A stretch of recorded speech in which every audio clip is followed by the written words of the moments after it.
Well, there goes the Daverhood.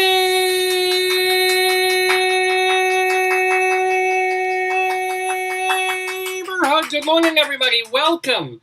And happy August to you. Oh, it always turns up my volume when I don't expect it to turn up my volume. Be quiet, me. Shut up, me. There we go.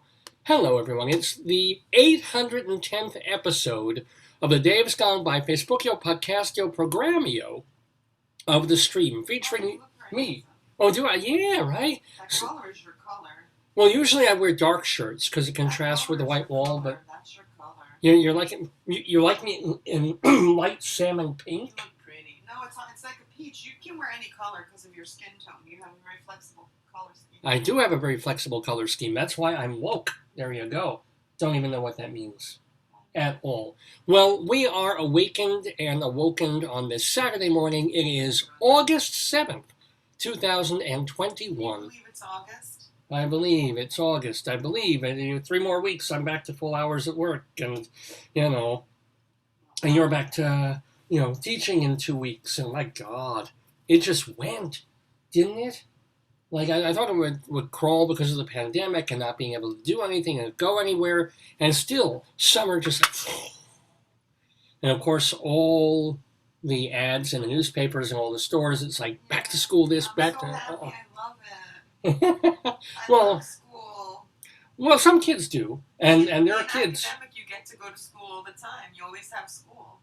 Well, the weird thing is, like, there are kids who did not have school in personal school for like the past 18 months.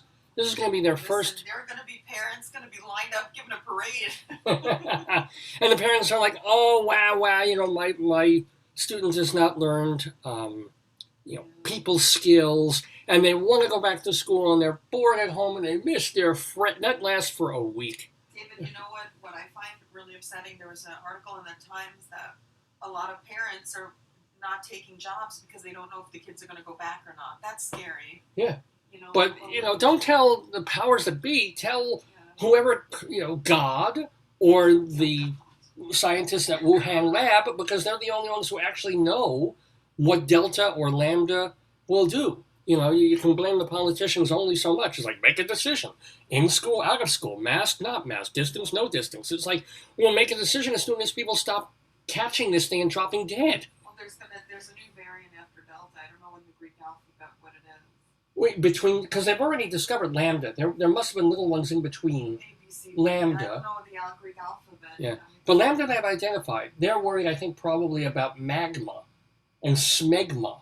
And everything after the letter M, pneumonuma virus, and octopod virus, and poopak. I mean, it's never going to really go away. There's just going to be varying variants that will be almost. One will be the sniffles, and then one will be like, oh my God, it's the bubonic plague again.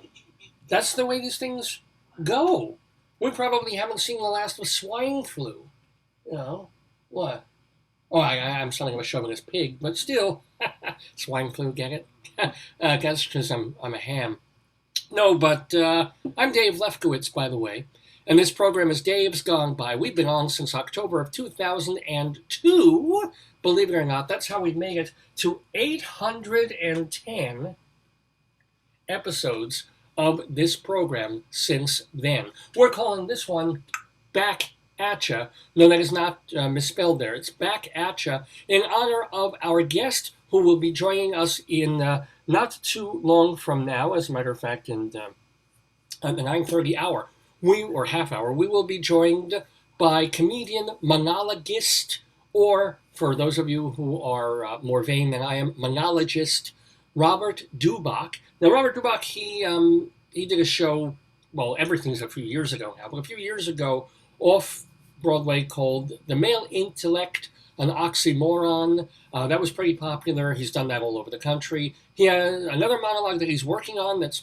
basically finished, but in between that, he will be at the Soho Playhouse in August, running, and probably through a bit of September too. Let me make sure about that. Where is it running? Oh my God, it's running from mid-August till early October. Oh, wow. His solo show, and it's called, I love this, The Book of Moron. Not the Book of Mormon, the Book of Moron. I And love it's all about how we think and people's thoughts and men's thoughts. And, he'll tell us about it. Oh, come on, that's funny. Robert Dubac, you might recognize him. He's a good-looking guy. He was on the soap opera Loving for a couple of years, way, way back in the day. He's done other solo stuff, some comedy stuff. So he will be with us in the Daverhood, talking to another funny person, funny in the head.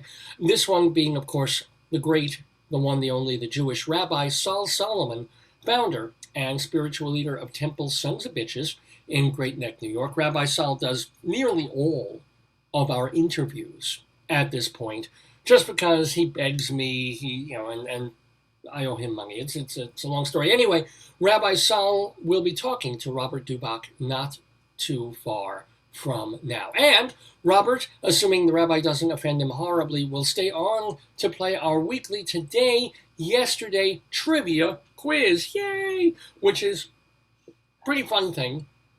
For a lot of folks, it's the most popular segment of the show now. Whereas, all these years I've been honing bits and sketches and what to talk about and, our limericks and our wretched puns. And then suddenly it's like, oh, just ask some trivia questions and have your panel be funny. I'm like, okay, fine. So it's the Today. You talk with them too. Yeah. Well, they're great. We have regular panelists who are all supposed to be with us. Me is like, Yeah. I would think theater critics wouldn't be so competitive, but they're very competitive. Oh, hell, you wouldn't think they'd be... No. Really? No. Oh, my God. Because they're lone wolves. They're competitive. Of course they are. Well, I mean, if you figure... And the amount of F-bombs that were thrown in the last game. That's true, yeah. I think I've heard less than I don't know. And it was the lady among us who was throwing them, which was fun. But speaking of the people who will be playing the Today Yesterday game, those include Robert Dubac. Cornhole? I beg your... What? Are you playing cornhole? We are not.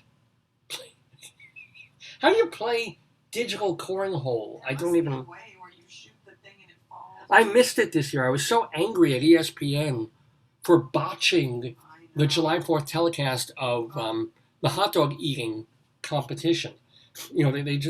I talked about this. I ranted about this on the air and on Twitter of ESPN. They get one shot at doing this a year. They go to Nathan's in Coney Island, which we passed by the other day, by the way. Oh, yeah. They go to Nathan's. There's a lineup of people who are eating very, very, very quickly hot dogs, including a guy who was trying to break the world record for hot dog eating in 10 minutes. So put the cameras up, you show them live, streaming, as they've been doing for years, right? And right in the middle of that, they had terrible trouble to the point where you didn't even see who won until after it was over. So how did I go there? How did I suddenly... Oh, because we're after what has become traditional now on ESPN is after they show the hot dog contest, they also go into the cornholing competition. Cornholing, it's not what you think it is, unless you're from elsewhere in New York. It's a cool game. You have... It's like shuffleboard mixed with horseshoes. Yeah, that's a good way to say it. It's horseshoes with a hole. If you want to get really technical, there's a plank that's kind of far away from you, and you have bean bags or sandbags, and you toss the beanbag sandbag across this thing, and you try to land it in the hole. In fact, it's sort of like curling. No, but it's like tossing. Yeah. It's tossing. But if somebody lands in front of you, you kind of have to knock them out of the way or knock them in, but you don't want to knock them into the hole. But that's what it is. It's cornholing. I guess it's been around for centuries, quite literally. How it got another connotation, I don't know, William Faulkner knows perhaps. But so there's the, I didn't watch it on ESPN this year, even though they had it right after the hot dog ceremony. But no, we will not be doing cornholing, I assume. We will be doing our Today, Yesterday trivia quiz. I'll be asking trivia questions of our panel, which includes the wonderful critic David Sheward, Wow. former... Is he coming back? He's coming back. He's back in town. He's back from vacation. His brain cells are going to be rested. I know. He's going to be so tough to beat today. He's usually our champion because he was the former managing editor of Backstage Magazine, former president of the Drama Desk. He is currently a blogger and critic for places like TheaterLife.com and CulturalDaily.com, and his blog, The David Desk. Still a very busy guy, as well as a school teacher. He's going back to school in 2 or 3 weeks. So we've got David Sheward on the panel alongside Leslie Hoban Blake. Oh boy. Leslie is Who won last week? Wasn't it Leslie? Didn't she take it from Vicky? It's gonna be rough this week, yeah. Well, it's going to be David and Leslie again, going at each other. Leslie, former theater, well, still a theater director. There's been nothing to direct for months. And then Does she help people direct online? I don't know if she's been busy with other things, so she's not been doing that. And she co-hosts a podcast, a video podcast, with our friend Charlie Gross called Critics Circle, as well as the theater review show Two on the Aisle, both of them available on YouTube, as well as public access somewhere in Manhattan. But anywho, so there's Leslie and Charlie playing against Robert Dubac, our Yesterday Theater quiz, plus we will have Greeley Crimes and Old Times. This is a segment we do every week, courtesy of the Greeley Tribune newspaper. Here it is. They do all the heavy lifting on this because every week in the Trib there are 2 columns that are intentionally funny, even though they're taken from real-life things. One is from the transcripts or the notes taken by people at the Greeley Weld County Police Department, the dispatcher who gets phone calls that come in for help, send the cop, I've seen this, and this is usually ridiculous. So they collect the most nuggy ones and put them in the paper in a column called Cop Log. Plus, there's another column where our friend Mike Peters goes into the newspapers back from 100 years ago and lifts out the funniest, weirdest, most nostalgic things of the week. We mix them up here on Dave's Gone By and call the segment Greeley Crimes and Old Times. Plus, we have our Colorado Limerick of the Damned, where we will be going to Pritchett, Colorado today for a hilarious, terrible poem, Pritchett, Colorado. And what else? I think believe it or not, that's enough to fill 3 hours. Amazingly enough. Especially when I have other things to talk about. For example, going away, which we did for about 3 days, because it was time for a vacation. I took a week off from work, which is great. It's this marvelous catch-22, because I work in a school district, and one of the things they want is, you've got 2 weeks vacation on top of the school vacations that you have a couple of times a year, which is fantastic. That's why people want to work in a school district. You got like 3 weeks off that don't even count towards your own vacation. And the teachers, they got 2 months off. God bless them. But the rest of us are the staff people. We get 2 weeks, 12 days of our own. But they mandate, and if you've ever had a mandate, you know how fun those are. They mandate that you have to take a certain portion of those days either in July or August. I don't know why. They don't want a lot of people out during the school year. Oh, interesting. So that's the thing. They say you can take some of your vacation time any time of the year, but we really, really ask you to take half of your vacation during the summer, during July and August. And of course, all of us and the union people are complaining. It's like, oh, sure, make us take our days when we have our shorter days, right? Don't let us take off days where we're working from like 7:30 until 4 o'clock. No, do the one where we get out at 2. Let's take those days off. Whatevs. It's nice to have some days off. But it sucks for where I work because this is the busiest time for people who work in data in school. Like between July and October, those are the worst times for people working with stuff that my boss and I are working on. That my boss and I are. Yes, I. Still an English teacher. So, it becomes a little bit like, I don't know, of all the weeks for me to take off, this was one of the worst ones in terms of helping my department, the people that I work for and with. And my boss, God bless him. They have to learn because everyone needs to cross train. Yeah. So he's okay with it because he's not a nervous Nelly type, and he's also, look, this is my responsibility. Even though you do a bunch of things, it really rests upon me. You're my support. That's why he makes 3 times the salary that I do, and he wants to learn everything that he needs to. He's new in the job. He's been there a month. So I felt bad for him, but at the same time, like, dude, okay, you're it. Go run the show. I'll walk in on Monday morning, and he'll probably be just fine. And I'll realize, as we all do, when we think, oh my God, we're so important, and if we don't show up, the whole building falls down. You ever feel that way? You ever feel like you do so much, and you contribute so much to the job, and you're so incredibly necessary, this cog in the machine, and then, heaven forbid you have an operation and you're out for 3 weeks, or you're out for a couple of days, and you think the world will go, and it doesn't. Everything gets along just fine without you. I mean, it's rough. It's tough sailing. Suddenly a question that they would have asked you that you would have answered in 2 minutes takes them 45 minutes to find out in a different way. But it is this humbling moment of like, yeah, you did. Yeah, no, I would have. No, you figured that out, did you? Yeah. Well, let's just get this. Oh, you did that. Uh-huh. Oh. Oh, and they gave you a delay on that to wait until I came back to. Okay. Yeah. When you come back, there's going to be a little bit of tasks in your. Well, I'm going to have 150 emails. No. I mean, Monday's going to be brutal. But I did get to go away, which is really great. Oh my God, my guest tried to. I think he was just testing his login. Yeah, some people do, David. A lot of people. You'll get the little notification they're in the waiting room, or whatnot. And then they'll disappear. They know they can get into the waiting room. I just want to make sure they got the right link. Yeah. I've done that where I put a link, or sometimes I put the link, I copy the link and put it in my browser, and I don't want to click it, and I click it, and I'm like, crap, I don't want to.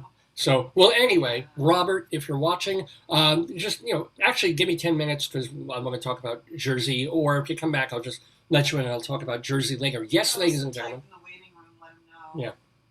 That's right, I'll chat to him. But here's the deal. Yes, I gave it kind of away because, ladies and gentlemen, when you go on honeymoon, when you have a long-awaited vacation, and I haven't had an official vacation in months and months and months because I was new to the job a year ago, and who left home to go anywhere since early 2020. So I'm like, I needed to get away more than I thought I did, right? I need to get away. I need to fly. Well, we didn't fly. Not going to fly for a while. But, people on honeymoon, where do they want to go? They want to go to Honolulu. And they want to go to Bahamas and Aruba. Well, I did go to Nassau for I've been in Nassau County. But beyond even that, I think the great place of all to get away for a long-awaited vacation. Hollywood movie stars should do this. The rich billionaires. Of course, I'm talking about New Jersey. Which, by the way, New Jersey has done us very well. When we went on our honeymoon, before we did go to actually Hawaii, because that was our main vacation place. We went to a beach, wherever, Honolulu, we were there. But our first night as a married couple, that night when we were going to shtup each other like bunnies, we stayed on to make the right plane out of Newark. We grabbed a lovely hotel in New Jersey. And it was lovely. We had a terrific time. And we got up and then we got on a plane to Hawaii. I had a fine time there. But, I'm thinking my honeymoon night was in the Garden State. And even in Hawaii, I could smell New Jersey. No, New Jersey gets a terrible rap, I guess for some good reasons. But we, for the past or early in the week, my wife has a friend. We both have a friend who lives in New Brunswick, New Jersey, and she invited us out to say, "Look, I've got a house right? And we have a lovely upstairs that has served as a room for people who've lived here. It could be a bed and breakfast. If a little bit more were done to it, it's fine. It's nice. Try it. Come up. And she drove us up very kindly. And it took a million years to get the hell out of New York. New Jersey driving was fine. Getting the hell out of New York, because we stopped off in Queens to see my in-laws, who thank goodness are doing fine. And then getting from Queens to New Jersey, oh my, you might as well put pennies on your eyes and tip the rower going across Charon. If I tell you inch by inch on these blocks, and part of me was delighted because I got to see Orthodox Jews like everywhere. And this is just a weird fetish of mine. I don't know why I do this. There's something mentally wrong with it. But if I see real, like, Jews with the hats and the payas and the chassids, I'll be like, Jew! Because there's something growing up the way I did, where the Holocaust almost killed my ancestors. This idea that, they not only didn't they kill us, there's a certain population among us that is repopulating at a fantastic rate. And I feel incredibly connected to them, and at the same time, they're like an alien species to me, because they believe in a way that I do not, and they dress certainly in a way that they do. Rabbi Saul dresses a bit in that way. He's among them. I'm much closer to atheism, agnosticism, Mithraism, because I do have a Mithraist. I'm married to her. But, thank you very much. So I see these, and they're just everywhere. And it's amazing. The streets, of course, were not constructed. These sidewalks and city streets in Brooklyn were not constructed for the giant cars that we have now. Right? 150 years ago, it was trolleys and horses and cars and beep beep, and not a million cars on the road, maybe 10,000 cars on the road.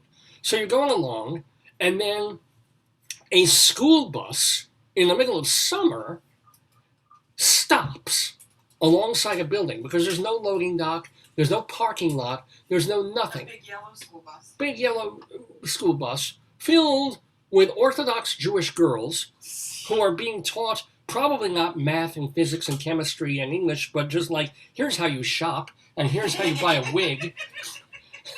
And the bus stops. And you cannot go around. It's not even like it has the stop sign out. You can't physically. Put the do not pass sign. Oh, it didn't have the do not pass? No, it didn't.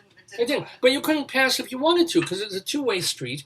So you're behind the bus. There's other traffic coming down the other way. So essentially, you are completely and utterly stuck. And they're just loading the girls off the bus one by one. So and people behind us, this moron, is honking. I don't think he was honking at us, though. No, our friend, our driver, she's kind of an anxious driver. And she's like, stop honking. She's going, and it's like, he's not honking at you. He just wants traffic He's just honking. to move. It's New York. He's just honking. Yeah, it's nothing personal against you. He just wants somebody to move forward. And we're just going, look, you see that big yellow vehicle in front of us? That is a school bus. There are children, little Jewish girl children, stepping off the bus. And it can't go up on the sidewalk, and there's no loading place. Just wait. Put your air conditioner on. Put your music up, or your CB radio, if you still use one of those, and wait. But it was kind of a nerve-wracking thing to just get the hell out of Queens and Brooklyn and New York State and ease into, and there is so much greenery.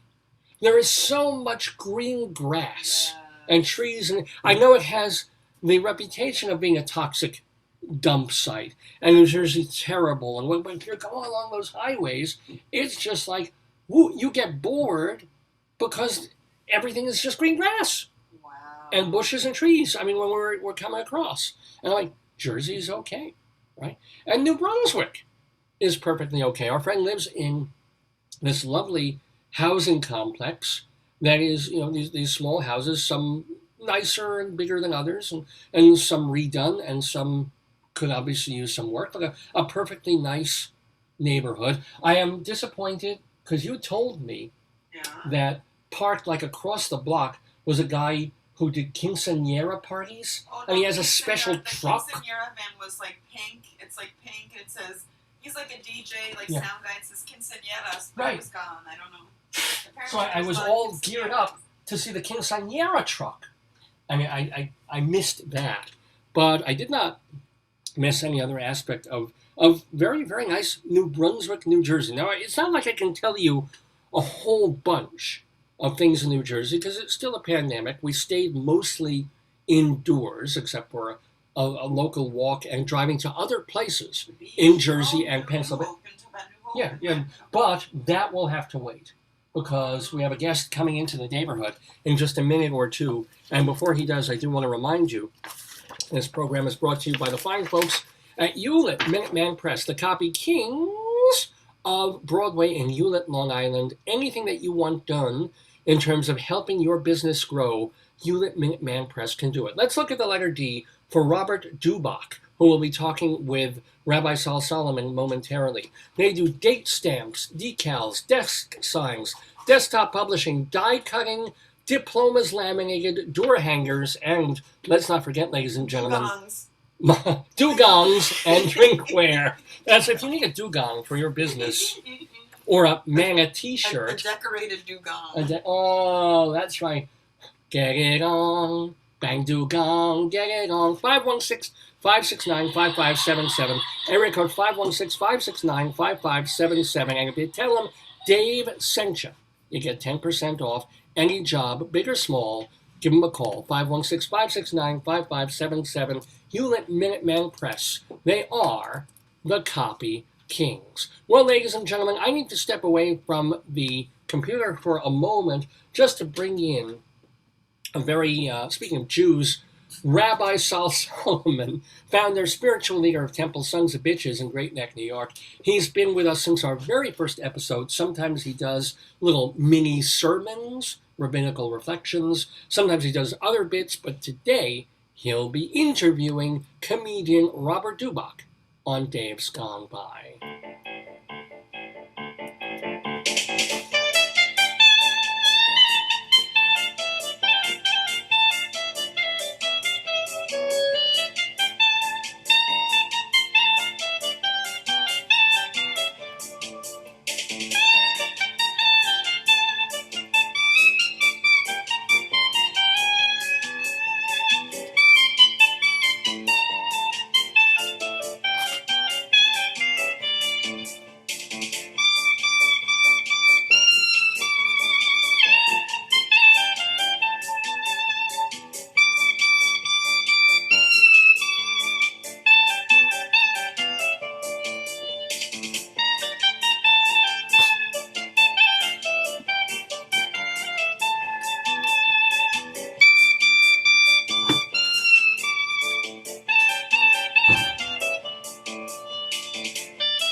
Enough with the damn music. Okay, shalom, everybody, shalom. God damn it, this is your old pal, Rabbi Saul Solomon, founder, spiritual leader of Temple Sons of Bitches in Great Neck, New York. And I am thrilled and delighted to be talking with an actor, a comedian, and a monologist, or monologist? I have to look in the Talmud for that. But oh my goodness, let me tell you a little bit about the person that is joining us at this very moment, who has to also unmute his microphone there. But his name is Robert Dubac. His previous solo shows in New York included The Male Intellect and Oxymoron. He was, this is very interesting. He co-starred in a show called Real Geezers of Beverly Hills Adjacent. I love the name of that. We have to ask about that. He was a regular years ago on the soap opera called Loving. I was on a soap opera called Stupping. I'll tell you about it. And that's with a solid G too, right? The Loving. Yes. Yes. Damn it. I'm gonna put on my Jewish accent for you for this whole time, okay? All right. Are you one of the tribe? No, I'm not in the tribe. I'm tribe adjacent. I like that adjacent thing. Dana Carvey has raved about this man. Quote, if funny was a religion, this guy is a miracle. I've just been told I'm kind of a tragedy about that. But I am Rabbi Sal. This is Robert Dubac. So shalom. And is it Dubac or Dubac? Tell us. It's Dubac, like in a few minutes. Really? It really is Dubac. Yeah. This is why we're calling the show Back at Ya. Get it? Back at Ya. So Dubac at you. Back at Ya. Shalom to you. How you doing? I'm good. Thanks. We're just getting started. I'm here in New York, waving off the heat, and we're getting ready to do the show starting Thursday. Now, are you based in LA because you did a lot of television work, or where's your home? My home used to be in Colorado. That's right, in Telluride, yes? Correct. Far up 9,000 feet away from everybody, because I thought as the world was crumbling down, I wanted to have a good view of it from up high. So why the hell did you leave Colorado, of all places? Everybody goes to Colorado. You don't leave it. I had to finance this show in New York City, so we had to sell the house. Okay. God, never put your own money in a show. You've seen the producers. I know, but I'm not a Jew, so I don't know how to take that advice. But you have a producer, I assume, or maybe you're renting the Soho Playhouse from Yes, the early of course, Coleys, right. But yeah, we're there. But I assume you have people behind you who are backing in because you've done other shows. Yes, I do, of course. We're being funny here, or trying to, aren't we? Yeah, you're hilarious. It's just all of a sudden, everything's taken serious, right? There is okay. Let's stay on the comical hilarity level. Okay. So how long ago was it when you first brought the male intellect and oxymoron to New York? Because that's the first time people really heard of you here. Well, yes and no. I really did the male intellect. I started that about 20 years ago, and it never started in New York. It ended up in New York after going all over the country and all over the world. It's still actually being played all over the world in different languages. In fact, it was done in Tel Aviv in Hebrew. Yes! What is because the word for because we know oxymoron? the tribe has to understand what male intellect an oxymoron means. So it was there. It did very well. So it does well all around, because that's a show about relationships, about men trying to understand women, women trying to understand men, and basically men growing up and not being, the pre-Me Too movement. So that then when I brought it to New York, it was back in 2015, 2014. It was really just in tandem with the new show that I'm doing now, which was a workshop. So basically, I had to get fans who saw that show, and then kind of, it's just bait and switch. Get them to let me workshop the new show, which is the Book of Moron, Right. not the Book of Mormon. I mean, religion seems to have a theme everywhere here, doesn't it? Huh?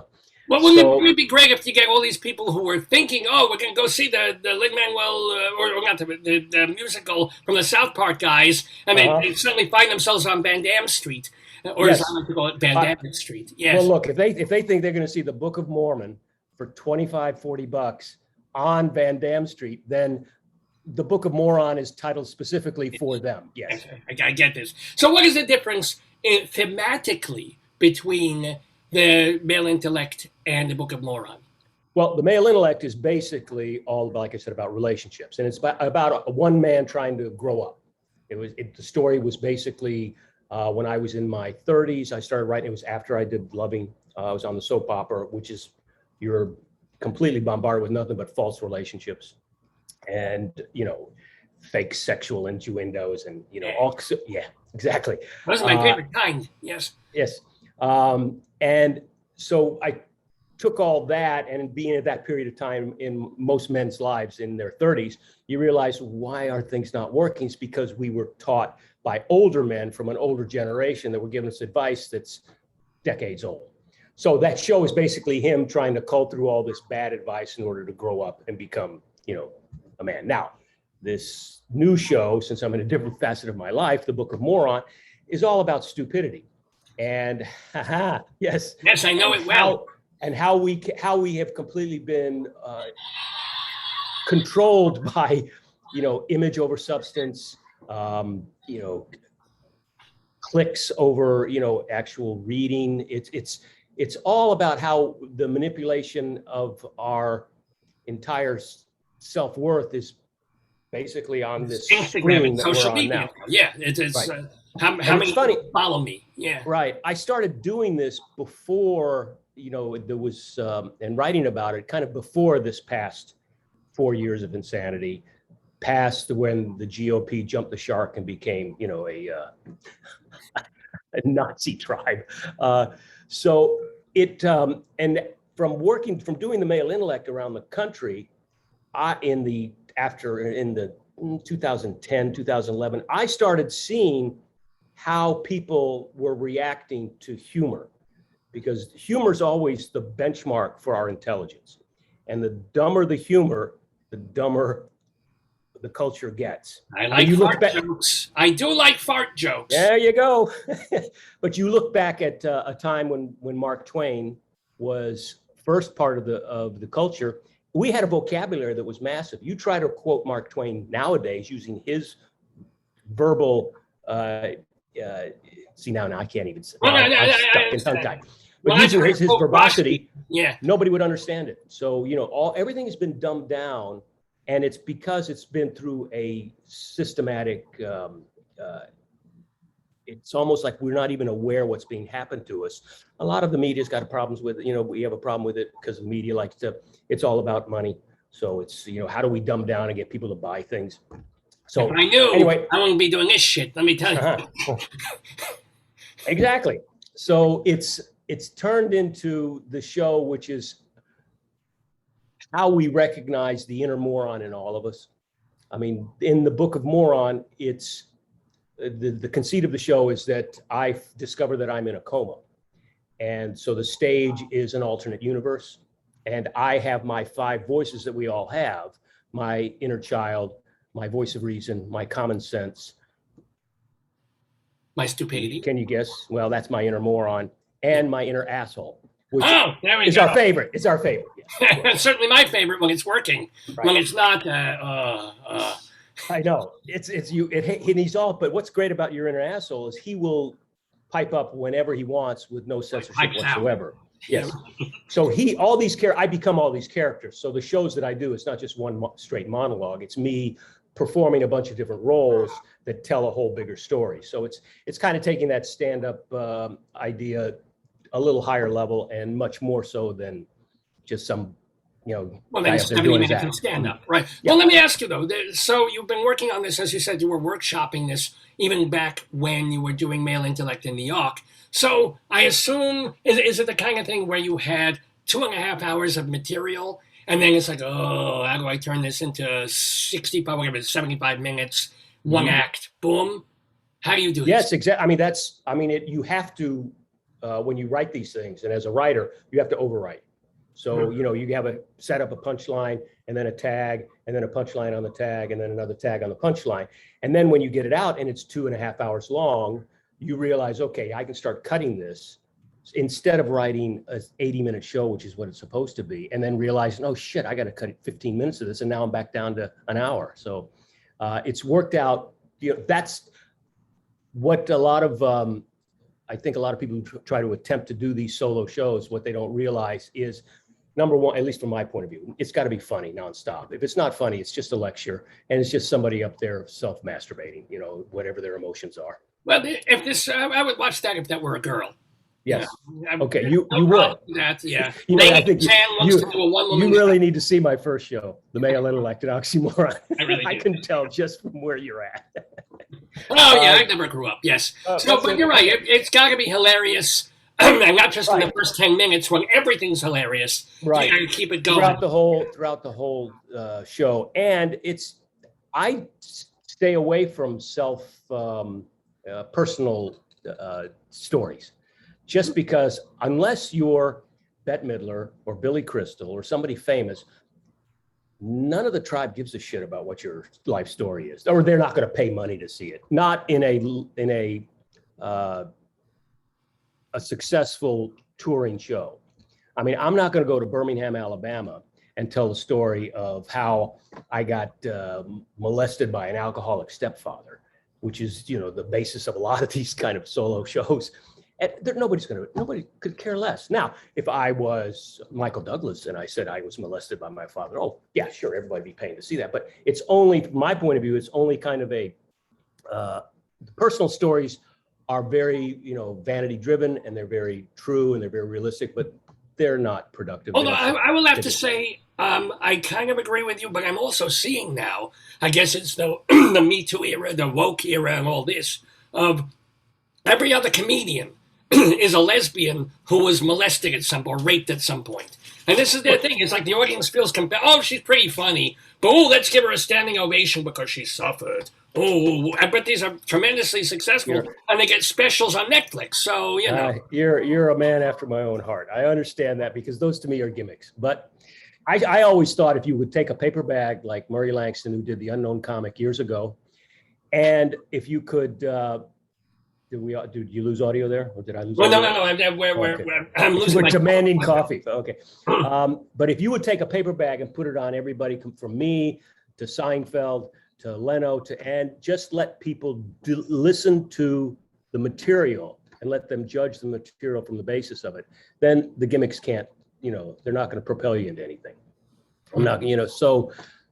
But that's a pipe dream. That's just. Well, it's kind of interesting that you mentioned Murray Langston, where we figure, the whole thing's a gimmick. He's got a bag on the head. He wouldn't be that funny without the bag on the head, but he was. The liners, yeah. He was a funny. Yeah, so they were all the jokes, and the jokes weren't funny. You didn't laugh. I mean, you could care less. So it's just an exercise to me in what material really holds up. I mean, I would love to take somebody's well-known material and they take my well-known material and both do it and see if it works. Now, I know my stuff. Because it's also personality. It is in a little bit, but the male intellect that I wrote years ago, I've had other actors do it, and other actors in Europe are doing it. So it's the text that really has to work. It doesn't matter if it's coming out of my mouth. Have you seen them do it in your mouth? Have you seen another actor do male intellect in English? And how did you sit there and enjoy it, or it's like? Or were there moments when, he's doing great, or that's better than I did it, and then other moments like, no. Oh, both. And, because it's a process. Now, because it's 80 minutes and you're the only guy talking, it's a huge undertaking. So instead of, and I go about it, I studied with Sanford Meisner as far as acting before he passed away, and for a number of years. So I'm familiar with the Meisner. I'm very glad that you did not study with him after he passed away. Oh, I did that as well. Terrible. So, we'd sit and have picnics on the gravesite. So it was just so long as it was like a door exercise.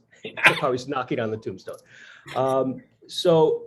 But I understand and especially if you're acting within comedy, it has to be true. It has to be real, which is why most Republican comedians aren't funny, because it's not based in reality. It's not true.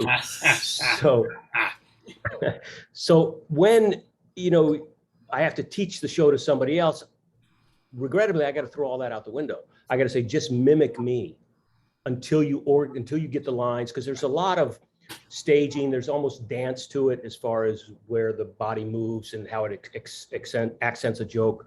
So all of that, I've already figured out what doesn't work.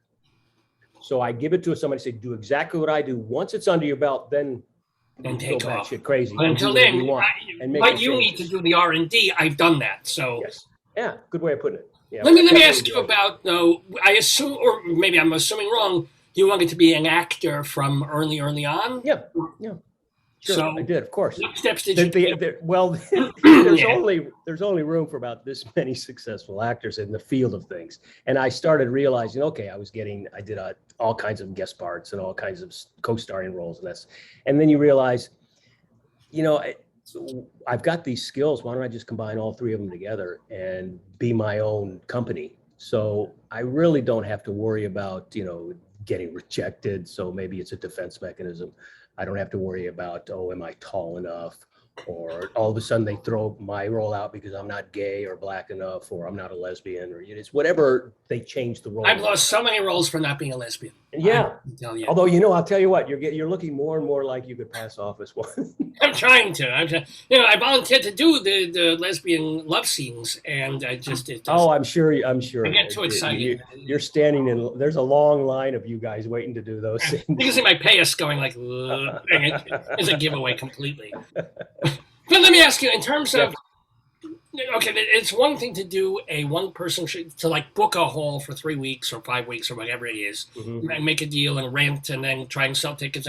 It's quite another to have an enterprise where you're doing one show, you've got another show licensed that they're doing in Thailand, and then the same show another actor is doing in Australia. How do you go from like, oh, I have a show, I hope somebody comes to see it, versus, oh, I'm a brand, and people are coming to see my stuff, and I'm getting residuals or whatever? Well, how does that happen? That's Yeah. all depending on the audience and the quality of the show. I mean, I'm kind of at that point now. It's just beginning to be that, where it's like, okay, I've done all this work and now it's starting to be a brand.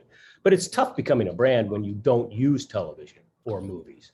You know, I mean, it's only been theater that people come to see me. You know, fortunately, when I first started doing the first show, it was at the end of that big comedy explosion where people were getting married, they were having kids, they weren't going to go to a comedy club every night of the week, or at least every once a week. They had to wait and schedule when they were going to go out, get a babysitter, and you want to see something that's better than some guy, you know, telling dick jokes with, you know, while drinking beer. So I tell dick jokes while drinking borscht. It works. Very good. Yeah, that's right. Hey, borscht jokes can't be beat. Can't get beat. Ooh. Yeah. All right. Well, as long as we're in puns, here's a nice systemic racist pun for you. Are all crackers in a Cracker Barrel white crackers? Like saltines and sodas? Or do they serve off-colored crackers like Triscuits and Grahams? Oh. So there's your puns. Yeah, thank you. That's horrifying there. We're talking with Robert Dubac, by the way. Robert Dubac. We're back with Robert Dubac, ladies and gentlemen. And let me remind everybody that you should go see the Book of Moran at the Soho Playhouse. It is playing August 12th through October 3rd at the Playhouse. It's on Van Damme Street. And you know, I used to hear, where the hell is this theater? It's actually very, very easy to get to. You take the E train. It's 1 block away, right from Spring Street. From Spring Street, yeah. Yeah, right over to it is easy. It's and I haven't been down in Soho in years, but it's like a whole different world now. I mean, everything's been rebuilt, and you know, it's certainly not the old when I was here in the '90s. Doing the soap opera, Soho's a completely different place, that's for sure, and it's nice and it's fun. I also wanted to invite people. I think you have a couple of specials going on. One of which has to do with emergency workers or something like that. Tell. Well, you know, these first 2 weeks are preview weeks. So, and it's just me getting my feet, you know, cemented, and also it's when the press comes. And because there's all this precarious looks back from whatever's happening with COBA, whatever the Delta variant and everything is going on, we decided we're going to give out all of our frontline workers in hospitals or theater professionals. They've had to deal with this new stupidity virus, is what I call it. It's not a Delta virus, it's a stupidity virus. And they're suffering and we're penalizing them. They can't go out because all these other morons won't get a vaccine or won't take care of themselves. So I'm saying, okay, you guys come for free. We've got 50 tickets per night for the first preview nights. And all you got to do is go to my website and there's a button. Click on it and put your name in and you're good to go. So come and we can celebrate stupidity with that's everybody from New York, and hopefully try to squash all the stupidity in New York, you know, one show at a time. Now, also, I think there's another. I mean, do you have another offer going on during? Well, then there's you can get a 2-for-1 offer if you're not a frontline worker. But to be honest, we're not going to check. It's just that once the 50 tickets are given for free, you know, you can walk in and I can tell by looking at you, you're not a frontline worker, but we'll let you in. Yeah, I'm kind of a rear line worker. You can tell that immediately. What we're telling people though is that if you're on the fence, you don't know if you want to go. Plus, you're going to pay and stuff. Yeah, there's ways to go much cheaper to see this show for the first week or two in previews at the Soho Playhouse to go see the Book of Moran. We want to send people also to I thought I wrote it. Yes, RobertDubac.com, DUBAC, so they can find all the information there. Buy tickets there. It's all right there, and you're right. You can let them come. It's just so that everyone knows the previews aren't really like a normal preview. I've done this show plenty of times, so it's all I'm trying to do is just get the feel of the theater down and getting the vibe. So it's not like you're going to come and see a workshop. It's going to be it's just going to be a free ticket instead of having to pay it 3 weeks later, pay $50-$60 for it. So. But let me ask you also, though, when you were booking or making this, your agent or whoever was saying, okay, we want to come to the Soho Playhouse from August, whatever, you probably planned this out, 3 months to half a year ago? No, I planned it out about 4 weeks ago. Really? So Well, already Delta was, what I'm asking is, do you sort of regret, like, oh shit, people are going to come in and they're going to have to sit there and not only enjoy the show, but we're going to have to mask them. Well, we didn't at the time. What was happening is that the governor allowed theaters to open up at a certain time. Now, as you know, a big Broadway musical or a big show, you can't just flip the switch and walk in and put on the show. You have to rehearse. There's months. That's why most shows are not opening up till the end of September, October, November. So I thought there'd be this gap where there's not a lot of competition, because that's the real trouble in New York is there's so many shows and you're competing, advertising dollars. I mean, how do you let people know, other than with Dave's Gone By, how do you let people know what's going on? So I thought coming in at that time would have been, and it has worked out pretty well because there's not as many shows that are up. But then the Delta variant came through, and it is kind of, I mean, I've got my own personal opinion on it. I don't think that those of us who've been vaccinated have anything to worry about. If you want to wear a mask while you're in the performance, that fine. won't be your call. I think it won't be. Yeah, but exactly. But once you're inside, if you paint a little, smiley face on your mask, at least we'll know you're laughing. But and just show us your card that you've been vaccinated. I don't think there's anything to worry about. No, nothing to worry about. But is it going to be weird doing comedy, doing a show to people who are, instead of going ha ha ha, it's like ha ha ha? Well, I'll let you know by Friday morning. Well, have you performed Thursdays in the past year and a half? Have you done shows? Yes, but they've been outdoor shows. So we've been doing outdoors, and people haven't had to mask up, obviously. So we are thinking of just blowing a hole in the roof so that it feels like it's outdoors, so we don't have to. We'll just put a big mask over the roof, the hole in the roof of the theater. But you haven't heard any with Delta going. You haven't heard these no lockdown crap or this is going to be postponed. I'm not. No. Look, if it is postponed, just tell me where you live. I'll come and do the show at your house. It's just me. It's not. It's not a big. It's me and my 5 inner voices, and you have. I have so many more, but the others are all psychotic. It's a terrifying thing. I hear one laughing in the background, yes. That's my dear wife, Miriam Libby. We have 21 and a half beautiful, 15 are beautiful, the rest inbreeding. You sound like you're an evangelical. You got that many kids? Oh, yeah, well, sure. There's only one part of me that isn't in pain all the time, and I use it as much as I can, while I can. So your name should be Duggerstein, I guess, right? Oh, there you go. Thank you very much. We're talking with Robert Dubac here. I also have, even though you are doing the Book of Moron, yes, there is another show that you're working on, and God knows, as a rabbi, I'm curious about this. Yes, you love this. It's called Stand Up Jesus. Oh, yeah, I hate that name. But tell us what the hell that is. Well, so as earlier in this interview, I was saying, the shows really develop. And I think if you follow a comedian's life, their material is very similar to what Mark Twain would do, where at the end of Mark Twain's life, he was completely against religion. He had gone through so much suffering and realized that this is, bullshit with what they were passing off on people. And that was later in his life. It was very political midlife. And then, of course, there were all the coming to life and growing up with Huck Finn and those kind of writings earlier on in his career. And I think you see that with a lot of comedians. They start out with the dick jokes, then they get into politics, and now they, so this is my foray. I started out with dick jokes. I now do vulva jokes. Oh, really? I get so much more pain. I can't tell you. Yes. I hear they're electric now. Oh, what? Volvo. Oh, yeah. I was sorry. I'm moving too fast here on this. I lost the path on that. That's okay. So the new show, Stand Up Jesus, I come back as Jesus, as a stand-up comedian, because I realized last time I was here, when you preach without punchlines, you get crucified. So I've added punchlines, and Dad has Alzheimer's, so I'm taking over the family business. And I've been told by a lot of my peers, it's some of the best stuff I've written.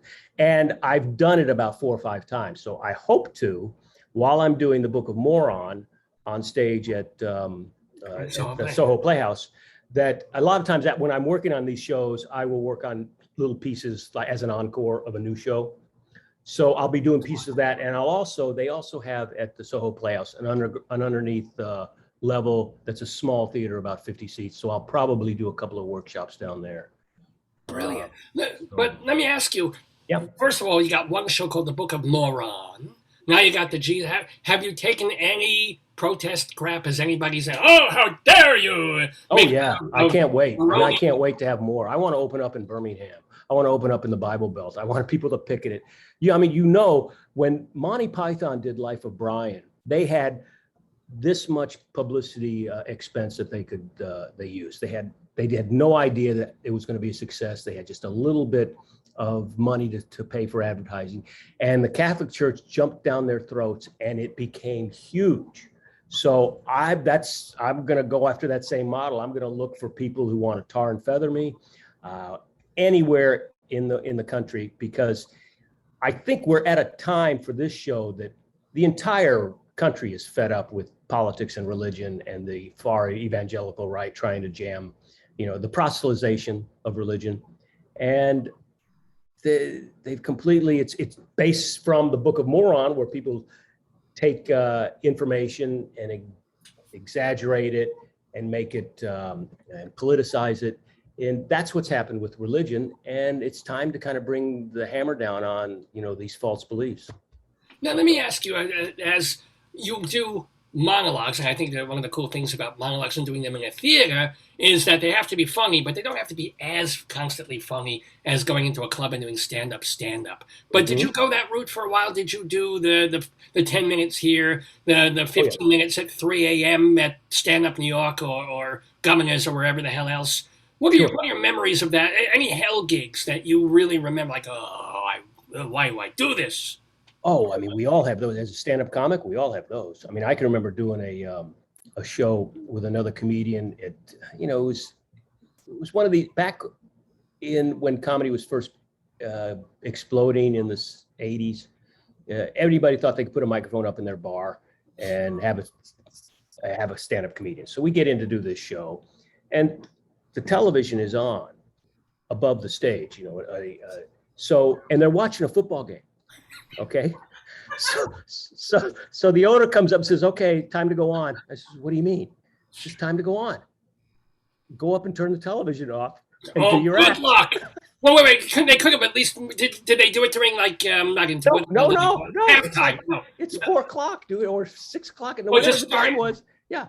So I go, oh fuck. So I go up and I turn it off, and I start doing the act, and there's obviously this glaze that's over, all these guys' eyes and these people sitting there watching the game. And after 35 seconds, a guy just gets up out of his chair, walks past me on stage, turns the television back on, and then goes back and sits down. And I says, "Okay, show's over." I guess you'd rather see the opening act instead of me. So. Oh, I'm glad you mentioned that. Speaking of opening act, did you open for like the Allman Brothers or Dickie Betts or people like that? Oh, sure. I mean, I started out it was myself, actually, as everybody knows, Steve Martin was doing rock and roll, opening for rock and roll bands when he first started out. And it was another comedian by the name of Gary Muledeer.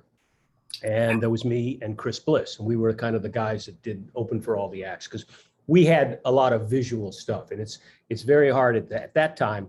You couldn't really just do plain old stand-up. So you had to have, I used to do a magic act that was kind of a carrot top magic act, where with a rock and roll audience, it's extremely easy because they're high as kites. So doing a magic trick isn't that difficult. Right. Yeah.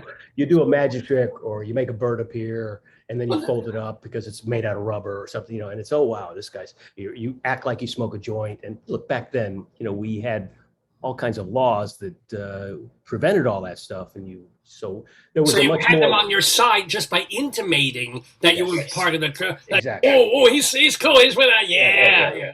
Yeah. I mean, I would actually roll a joint, light it up. The fume, the aroma would get out to the first row, so they realized it really was pot, and then I'd make it disappear. So the cops are coming. Boom. So it's very hacky kind of humor, but still it worked. Of course. So I worked for years with probably every rock and roll band. I mean, when I finished up, I was open for Jimmy Buffett, Linda Ronstadt, Kenny Loggins. I mean, these probably are names that nobody knows about anymore. Well, wait, did you? But opening for, I always wonder about this. Like, do you even get to wave at them, shake their hands, or did you get to hang with them, or do you just? Yeah, you're gone, they're gone. What? No. Oh no. I mean, I was kind of like the guy on tour with them, so I would tour on the bus. Really? Every once in a while, I'd get on the plane with them, and yeah. So it was just part of the band, kind of. It's like a. So do you have any stories about Linda Ronstadt? No, it's about Dolan's. Any rock and roll stories? A lot of rock and roll stories. It's better for a rock and roll interview. And second, I have kidney stones, so this that's possible for rocks. Yes. I'd rather protect the people that it involves, because look, as the old joke goes, if you remember anything in rock and roll in the 70s, you weren't really there. So we don't want to, I don't want to bring the only people I can throw under the bus are the dead ones, I guess. So. Tell me a story about a rock and roller, but don't mention a name. Okay, I was in New York. I was doing an old. Do you remember? Was it still around? Trax, the club. Trax. It was named after heroin. It was a punk and a rock and roll club down on the Lower East Side. I'm doing, and I can mention this because the guy's dead. Oh yeah, do it. So we're Pete doing. Seeger is at Trax doing lines. No, I'm. Uh-oh. Isn't this funny? Just as he's about to tell this story, he freezes. Oh, this is kind of interesting. Robert Dubac, are you there? Robert, you froze. You're completely frozen. Well, let me admit. Chat him, Rabbi. Yeah, he may not know, or he may have to log off. Hold on. Shalom, David. Hold on. Let me put David on just in case we've lost him. Robert, you might have to log in. I don't know why you're suddenly gone. This is very disturbing. But very much alive is David Sheward, who is here to play the Today-Yesterday game. Hello, I love that shirt. I like that shirt very much. How are you? We missed you last week. While you're here, I'm going to play some Robert Dubac, an intro for his previous show, and then I'll bring Dave in to continue the Dave's Gone By Facebook, your podcast, your programming of the stream, and then you can play the Today-Yesterday game. So here is a bit of Robert Dubac doing the stand-up. Ma'am, you're sitting right in the front. I'm just going to ask you a question, okay? That's all. I'm not going to ask you how old you are. Don't worry. How much you weigh? Is sex a sin, or is it a skill? Depends who you're with. You're having sex with someone who's married to someone else, that's considered a sin. You're having sex with yourself, that's a skill. I have a wedding band, so I'm married, but is it a same-sex marriage? Probably. What? Isn't that what marriage is? The same sex over and over again? Because it's the middle of the night, I'm in an alley, and I watch the news. Yeah, you watch the news, you know you're going to get mugged once in your lifetime. You watch cable news twice. What do I believe? Do I believe in God, or Allah, or Yahweh, or something more powerful like Oprah? Let's not panic. How do you wake up from a coma? That was not rhetorical. Let's use our brains here, okay? There's hundreds of us, so that's what? 65, 70 brains? Robert? What? It's Jesus angry about the stand-up show. Who wrote that in? That's great. Somebody just wrote in, we lost Robert momentarily because Jesus was angry about you're doing the show. So Robert, I'm Dave Lefkowitz. Hello, everybody. You're watching the Dave's Gone By Facebook, your podcast, your program, of the stream. Rabbi Saul took the opportunity. He really was holding back and constipated and had to use the bathroom. So I'm now back hosting the program. So Robert, Rabbi Saul sends his apologies. Oh, that's quite all right. I actually, yeah. I like you. You're much prettier. Oh, well, thank you ever so much. Oh, you flatterer, you. Somebody in Texas said his show is great. Someone in Texas. Who's the name or first name? It's Bill Kirchenbauer. Oh my God. Bill Kirchenbauer. Oh, Who sure. was a guest on this show 2 months ago. He's a comedian. Bill Kirchenbauer said your show. He's seen your show, and it's great. He saw the first workshop of Stand Up Jesus. I'm sorry, we're excluding who else has joined. Well, yeah, I'm sorry to be rude. But this is, first of all, let me do proper introduction. So we've got Robert Dubac, who had been talking to Rabbi Saul, but then there was some Jesus-like interference, and we lost him. So I came on to continue the rest of the show and play the Today, Yesterday quiz. But Robert Dubac is doing not the Jesus show, but he's doing the Book of Moron, August 12th through October 3rd at the Soho Playhouse on Van Dam Street. Go see it. And there's also lots of ways to see it very inexpensively during the preview period. If you've been a frontline worker, they want to let you in for free. They want to give you that treat. There's also some BOGO opportunities within the first week or two. And then, a BOGO, buy one, get one free. And then after that, go see the show. And just go to the website where everything's there. It's robertdubac.com. robertdubac.com. And if you're on the Facebook page, my wife has posted the information in the chat, so you can go to that link and find it. Thanks, honey. You're welcome, darling.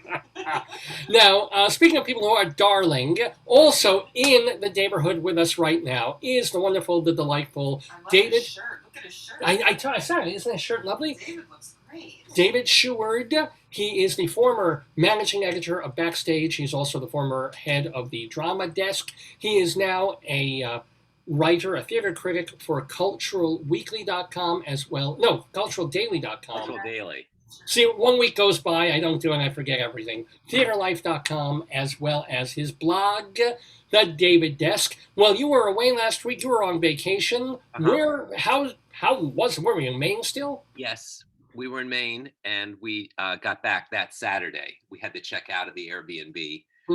And so I've been back for a week, and it was lovely. Hi, how are you? Good. Nice to meet you. Virtually. Nice to meet you, Robert. Yeah. We had a great time. We stayed near Portland and just went to the beach and hung around and ate lobster. And Oh, yeah. Did you go into restaurants? fried clams. What? Did you go into places to, like, eat and sure. shop, as opposed to not, or take out everything? Oh, yeah. Yes. So cool. Because also, I mean, I was talking, Rabbi Saul was talking with Robert about his doing a show in a couple of weeks, and the audience having to basically come in fully masked, stay there as per New York rules, fully masked. One of you heard, you're going to start teaching in a couple of weeks. So what have you heard now? Are they going to make the kids mask up the whole day? Is that the deal? Probably. Yeah. Probably. I haven't heard for sure, but probably there will be I would imagine there's going to be a mask mandate, because I was going to tell a joke about the governor, but then I just realized, oops, he may not be the governor. Whoa, no. Yes, he's sexual. He's Governor Cuomo. He's a Cuomo-sexual. So there you go. That's I don't even know. That's right. Thank you so That's much. a pretty good thing, So, well, anyway, by the way, just so you know, Robert, we're also sort of killing time, because go figure, the person who's supposed to join us and will, I presume, what's the difference? David, you're better than I am with these kind of word things. What's the difference between assume and presume? Assume and presume? Yeah. Well, assume, if you saw that episode of The Odd Couple, means you make an ass out of you and me. Right.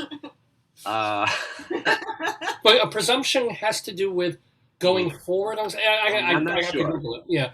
But anyway, what we're saying is, Leslie. Dave, I assume that you know what presume means. Well, that's presumptive. that day, yeah. Yeah. Well, we resume now. So Yes. until If you're killing time, both Daves, you do know that lobster was actually considered terrible when we first landed in this country. It was so much of it on the beach, and the Native Americans didn't want anything to do with it, and you couldn't get rid of it. It was almost considered it was crap. low peasant kind of food until we started, making them go extinct. And now it's like the most expensive thing on the menu. Well, Exactly. they did the same thing with tilapia. Tilapia was like a ridiculous little crappy ground fish, and then it was called something else. And then well, let's give I him. think it was called crappy little groundfish. That's what it was called. That was, you would literally get it in the supermarket, frozen crappy little groundfish in Trader Joe's. But they renamed it tilapia, and they tacked an extra like $8 onto a pound, and Yeah. now it says tilapia in the red. No, it was crappy little groundfish. Oh, speaking of theater, Yeah, which is a crappy little groundfish most of the time. Oh my well, you were kind of beforehand because Robert Show is going to be at the Soho Of Glass. course. is tonight. I am going back into live theater to see Shakespeare in the Park's production of Merry Wives in Central Park, which I'm really looking forward to. It's the first time I mean, I've been to one or two shows since the pandemic, but this is the first time I've been to Shakespeare in the Park in 2 years. So that's exciting. Oh yeah, and the weather looks like it's going to be perfect for it. So it sounds. Have they reviewed it yet? Has that officially? No, it opens on Monday. It opens Monday. Cool. So they had to delay the opening because the leading man had an accident, but he's healed up now. And I'm sorry, but you know. And some cast members reported that they tested positive for COVID, so they had to go into quarantine. I'm very interested. It'll be interesting to see what happens on Broadway. Well, yeah, I mean, every show is going to be because I've been working in a school district, and there was a point when I first got the job about a year ago when almost every day, like 2 or 3 times a week, we get a letter from the superintendent saying, because we have 3 buildings in our school district, and the letter would be like, 3 students have tested positive in this school, 2 they haven't touched anybody, they haven't been near anybody, and we've contact traced everybody near them. So we're not changing anything, we're just letting you know those kids will be out for 2 weeks. And this staff member, that was more difficult. That affected more people. This teacher has, or they won't mention by name, but they say, we've lost this particular teacher for this period of time.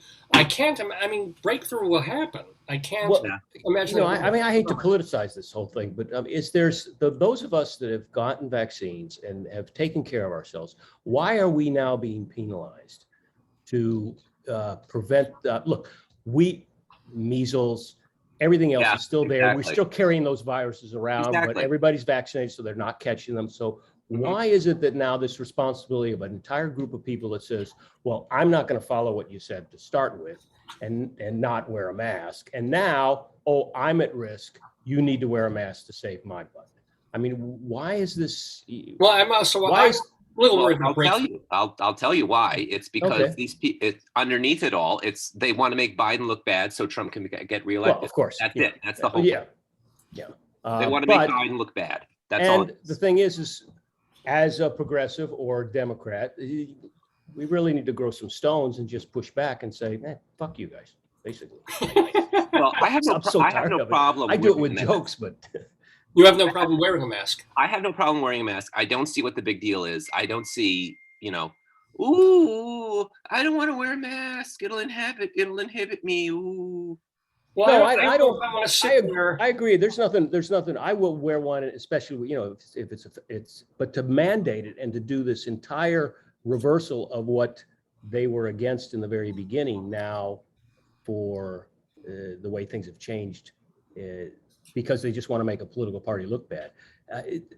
Why can't we just all kind of have a kumbaya moment here and basically say, I actually want to commit murder, and I'm not going to wear my mask. And if you're not protected, it's we can extrapolate a whole bunch of stuff from that. I mean, why is Tucker Carlson going to Hungary and praising a dictator?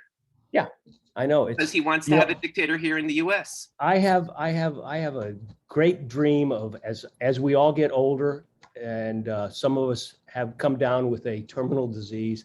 I want to get together a 80-year-old group of ninja assassins that are going to take somebody out before they go out with them.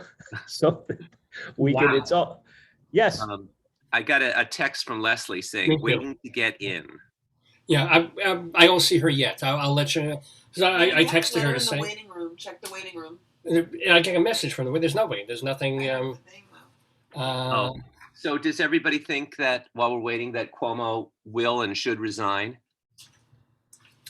I want to see him impeached so that he has a fair trial. And if in the trial they discover there's unimpeachable evidence that he used his position to have a position, then yes, he should quit or be fired. But to fire him before he's being proven guilty, I don't like that idea. Well, under New York law, it's different than with the president. Once if a governor is impeached, he's out of office. Yeah. If he's found not guilty, then he comes back in. So they're going to impeach him. It's going to happen. Right. They have to. But I also think we really, really need in this country, even during this period, to understand the difference between like an old guy who sees a pretty girl and hits on her, even though it's creepy, versus sexual assault. But that's the question, because it's not just Cuomo.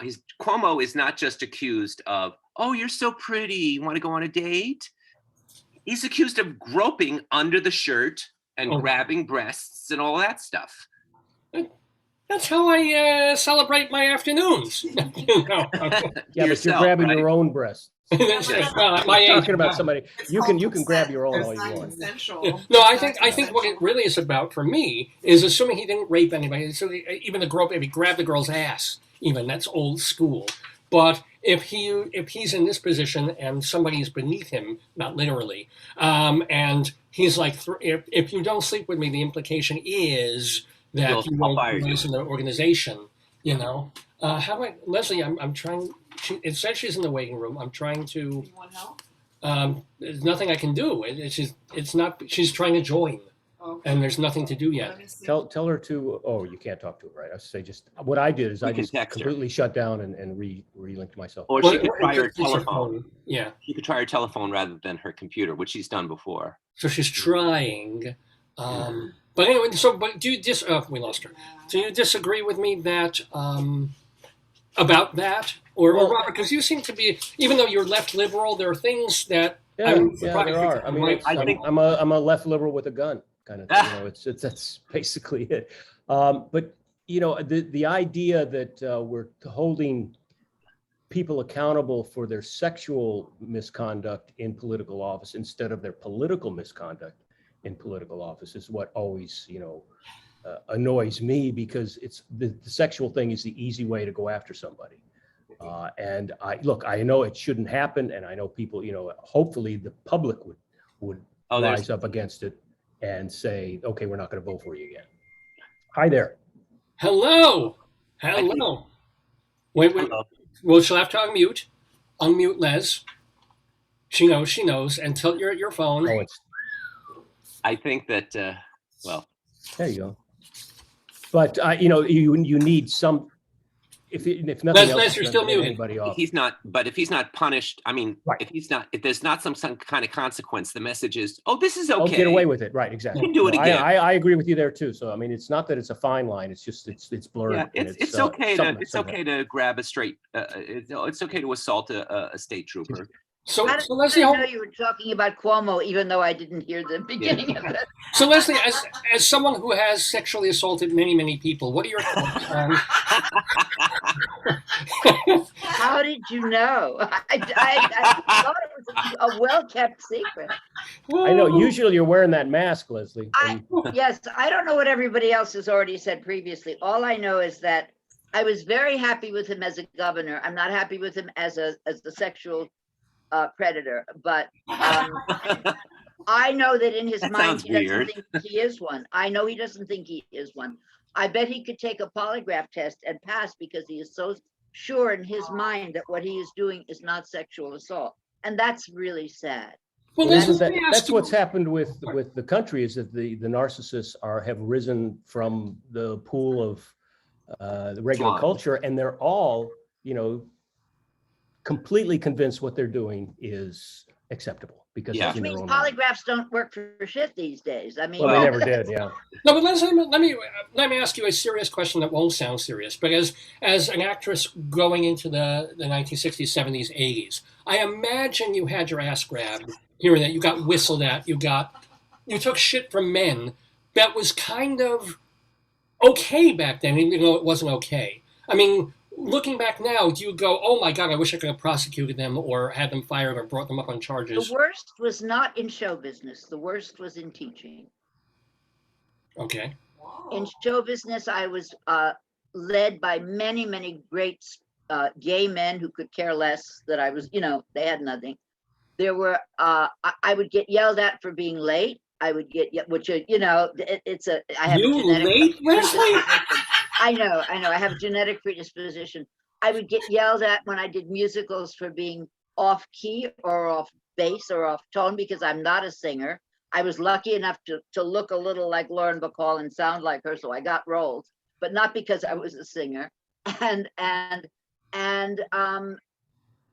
then I became a director's and I didn't harass anybody else. But when I was in teaching, my last principal, not the early ones, my first principal was a former rabbi and was the dearest man in the whole world.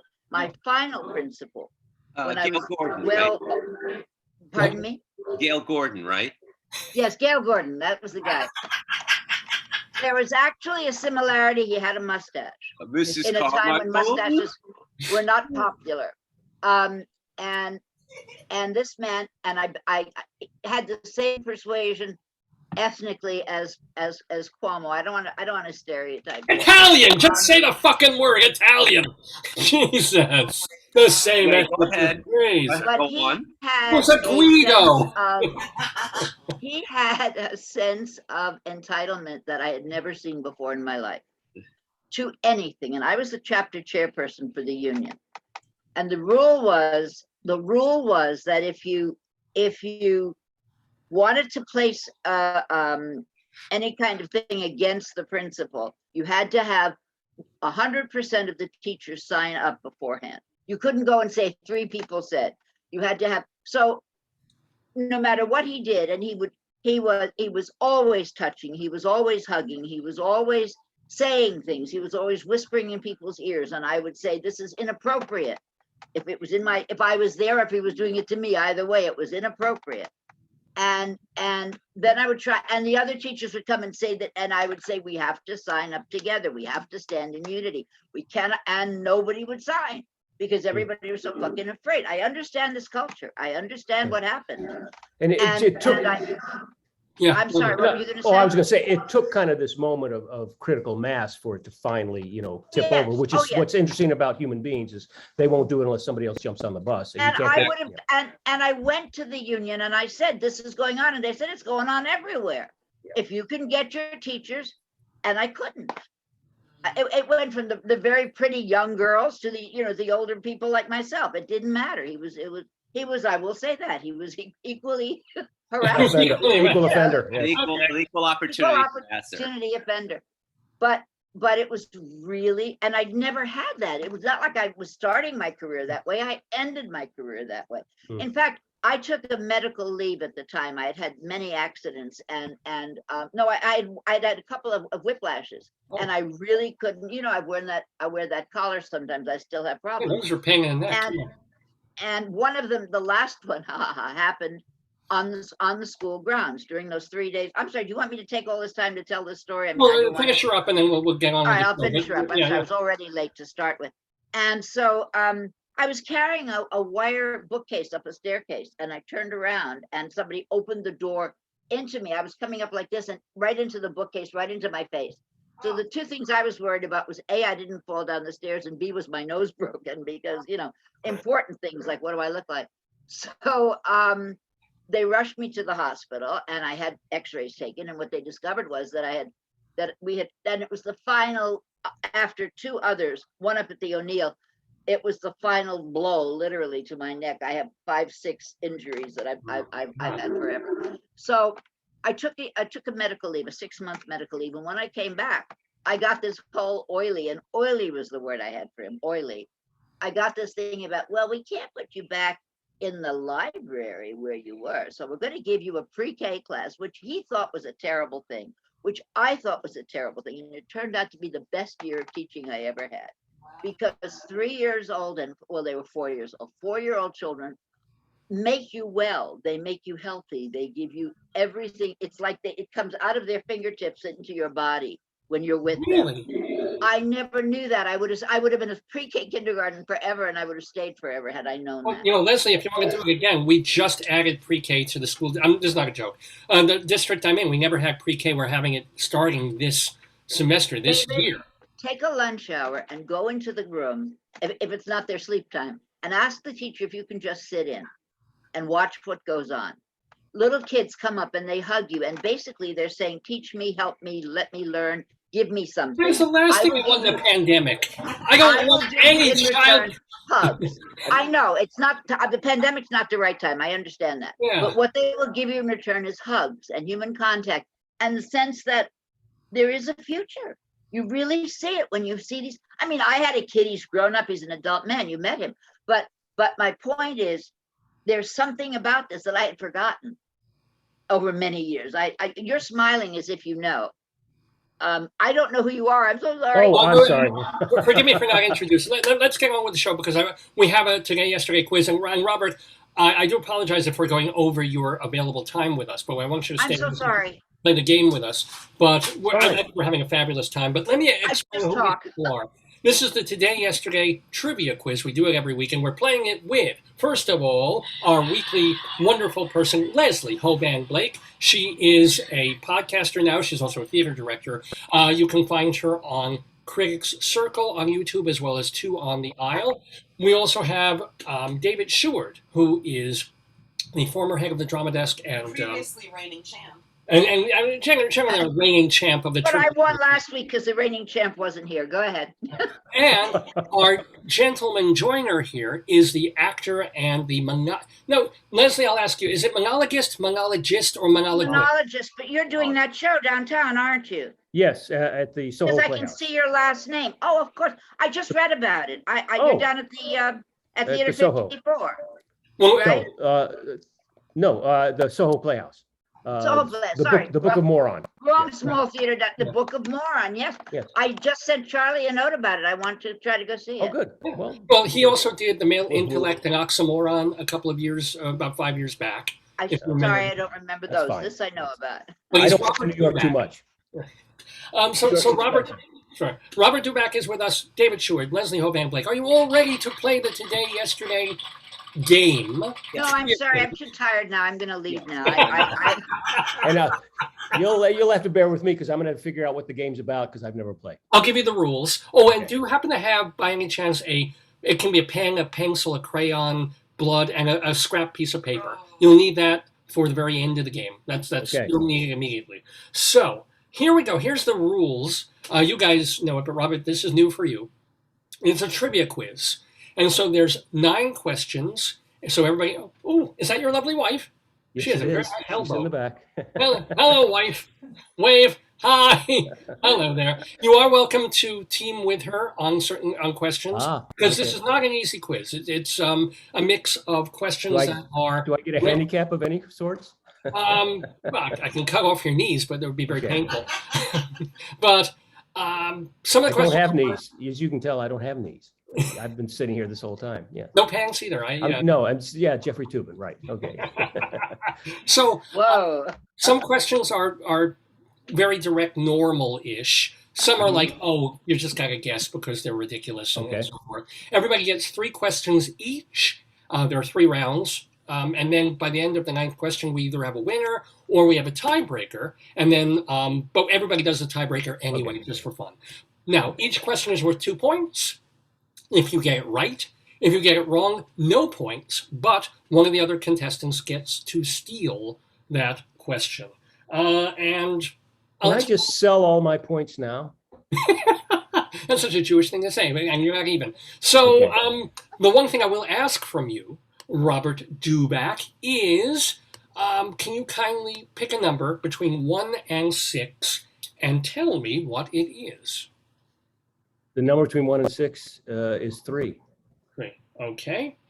And Leslie Hoban Blake, ladies second. So what number would you like to? I'll take 6, please. Leslie is 6, and David Sheward. 4. 4. Okay. Different numbers today. Oh, I have 2-letter D's, so I better do S for Sheward. You said 4. Okay. What I'm going to do, Robert, so you know, is roll a digital die. The die came up number 5, which is right between Leslie and David, so I'm going to have to roll it again. And this time it comes up directly a number 3, which is Robert Dubac's number. Robert, Okay. you get to choose whether you want to go first, second, or third. I'll go third. Oh, okay. So we're going to roll the die again. This is the whole game, by the way. Isn't it fun? All right, when it comes up, number 2. So that is closest to do. Yeah, I make those kinds of jokes. Get it. Second closest to David Sheward. David, do you want to go second, first or second? I'll go first. First. Sheward first. Bien sûr, monsieur.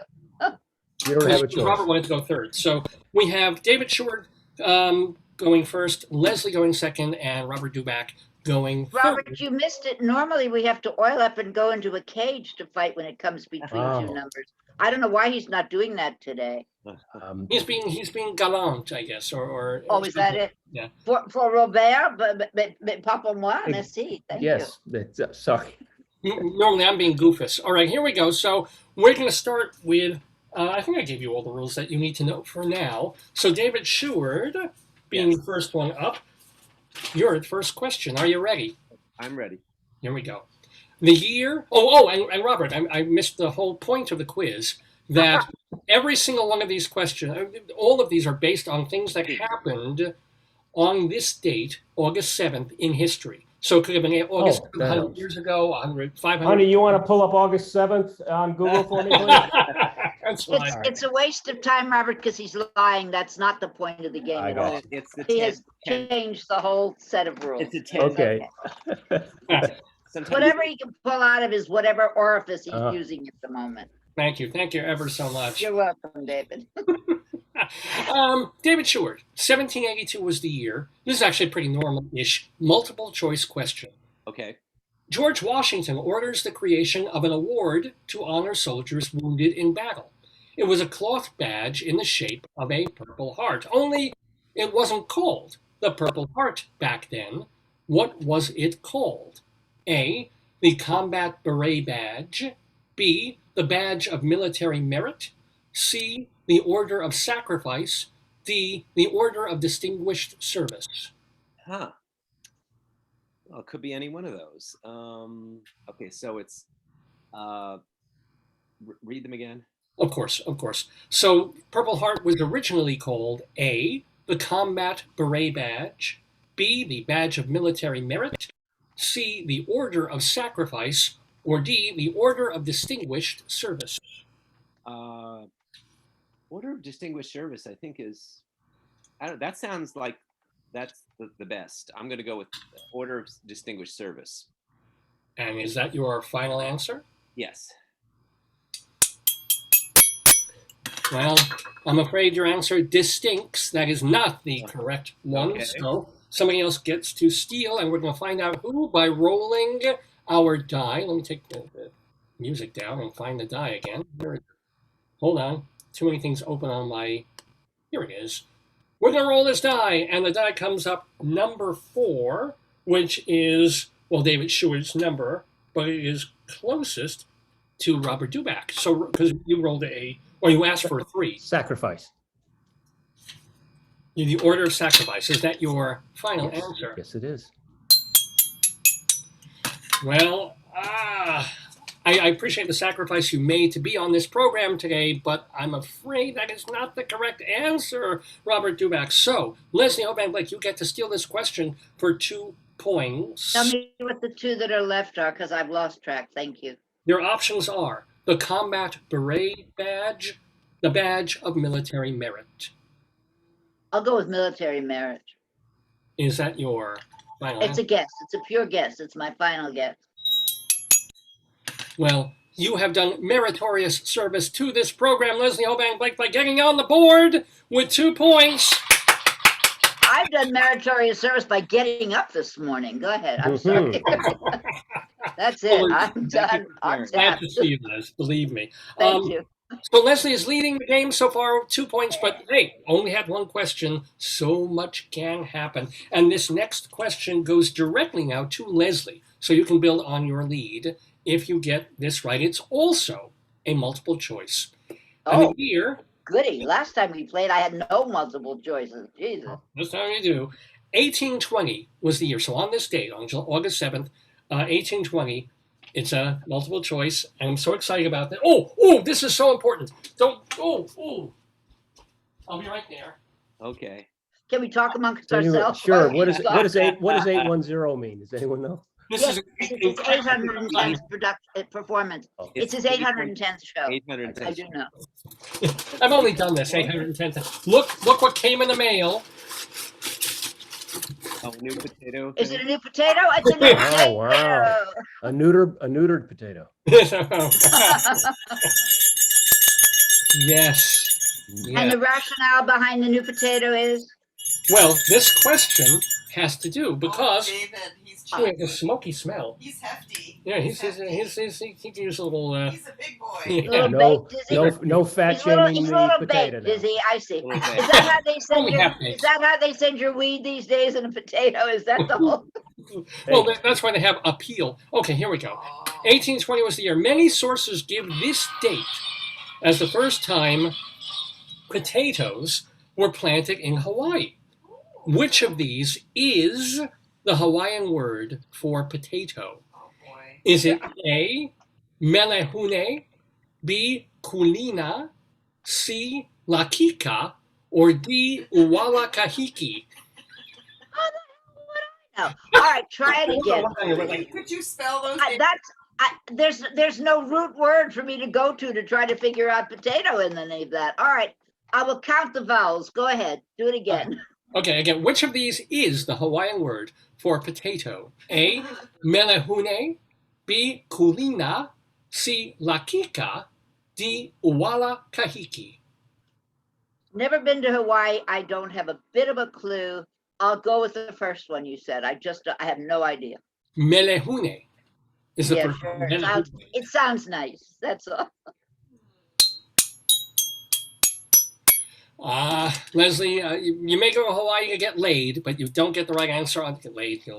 Okay, but no, melehune is not the word for potato. So let us roll the die and see who can steal this question. It comes up the big old number 2, which is closest again to Robert Dubac. So Robert, you can try and steal this question if you know your Hawaiian.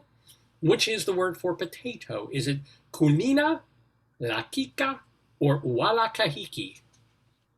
I will say kuhina. Well, I'm making up a new word. So, yeah. What was the second? Why not? He did. Yeah, of course. Second one is kulina. Kulina. Let's go with kulina. Well, I appreciate no, I had a pun there. It didn't work. Hold it. Okay. No, it was a very cool answer, but not the correct one. So no. We have a steal opportunity Dave. here. Here we go. All right. So is it the word for potato? A little Hawaiian music there. Is it lakika or uwala kahiki? Well, I'm wearing a Hawaiian shirt, so I should know. Yes. Wow. And I have been to Hawaii, but we didn't have potatoes while we were there. So let's see. So it's lakika, Right. or wala kahiki. wala kahiki. Or Don Ho. That's right. Oh, we can add Don Ho to Yeah. Lin-Manuel and all the other Or things. That Don Ho, I like that one. if Okay. Ida, Don-ho. as they used to say on Laugh-In, if Ida Lupino married Don Ho, she'd be Idaho. I like that. That's what they used to say. Eh? Sock it to me. All right. Nixon's favorite show. Yeah, lakika. Really? Lakika. Is that your Lakika. final answer? Lakika. Although I got a kick out of your joke, I've stumped the panel. Believe it or not, the word for potato in Hawaiian is uwala kahiki.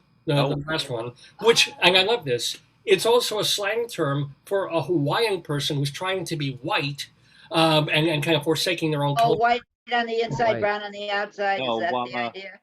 And Yes, yeah. just for the Like an record, Oreo, yeah. yeah, exactly. Melahune is a And mushroom. who says there's not racism in Hawaii? Yeah, that's right. Yeah.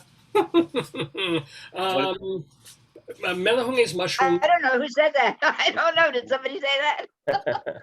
What does Lakika mean? Kulina is corn, and Lakika is a radish. Oh. Those are all they're real words. I thought you made all of them up. No, that would have been fun if I made them up. No, those are actual veggies. He's just making up definitions. No, that would have been racist if you made them up. Thank goodness you Yes, didn't. yes. Okay. True. I'm trying to make a poi joke. I can't think of anything. Boy. Poi. Yeah, right. Well, hoi polloi. Anywho, we still have a 2-0 game with Leslie leading. And now, though, Robert Dubac, you get to try and tie Leslie because this... Let's go, Robert. Come on. I'm here for the visitors. Let's go. And this is the time for... Tell him most visitors get 0. Yeah, I will say Most- it. Yeah.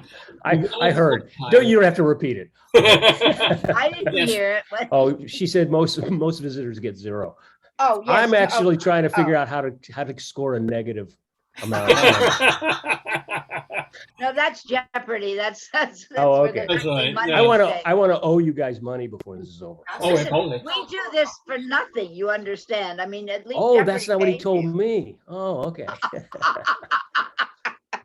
Now, this is kind of Promise interesting. you something. This next is something we started 2 weeks ago, and I'm keeping going. So this question and a couple like it coming up are not tied to the date in history kind of thing. This is more like something closer to current events, and it's a word. I'm going to give you. It's called 3 Clues in the News, and I'm going to give you 3 words, and those words are connected in some way to, or make you think of the word that we're looking for that's in the news. So it could be the word blank, the word, or word blank, or just a word that's like the word we're looking for. For example, where was my example? If I were to say sweet couch vegetable, the word would be Potato. bingo. That's the example. You don't get 2 points for that. The actual question. Oh, is- come on. Give a Oh, we beginner haven't some. been to Dr. Seuss. Hey, I was just gonna say that, but okay. you beat you to it. So here we go. Are you ready? No, for excuse me. Joyce should have a noise for whenever anybody pulls a Dr. Seuss.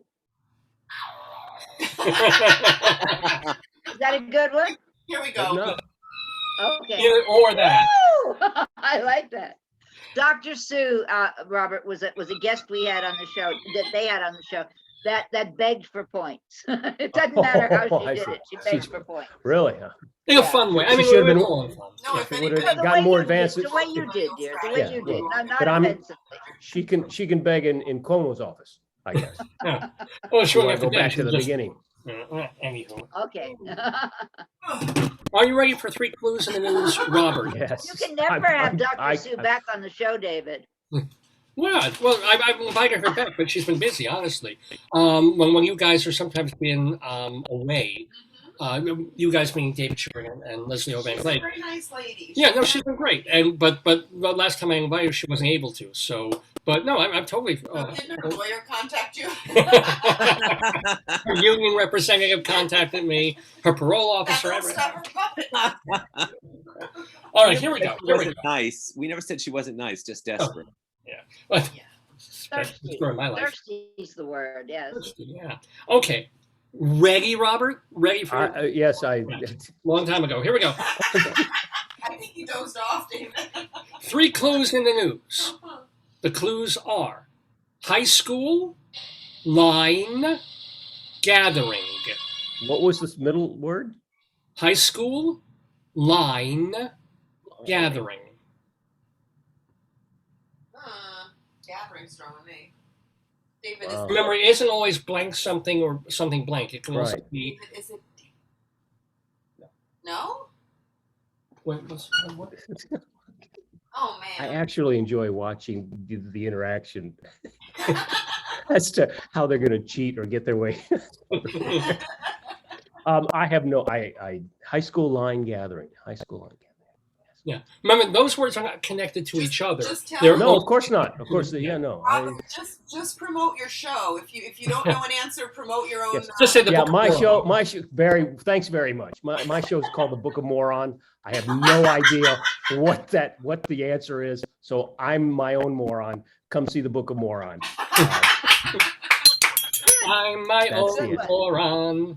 Everybody know the song? Bring your teenage morons, even. Yes. Okay, I'm gonna roll this die here, and the die comes up. Oh, it came up directly a boxcar, number 6. So Leslie Hoban Blake, do you want to try? It actually, I think, but it's not a single word.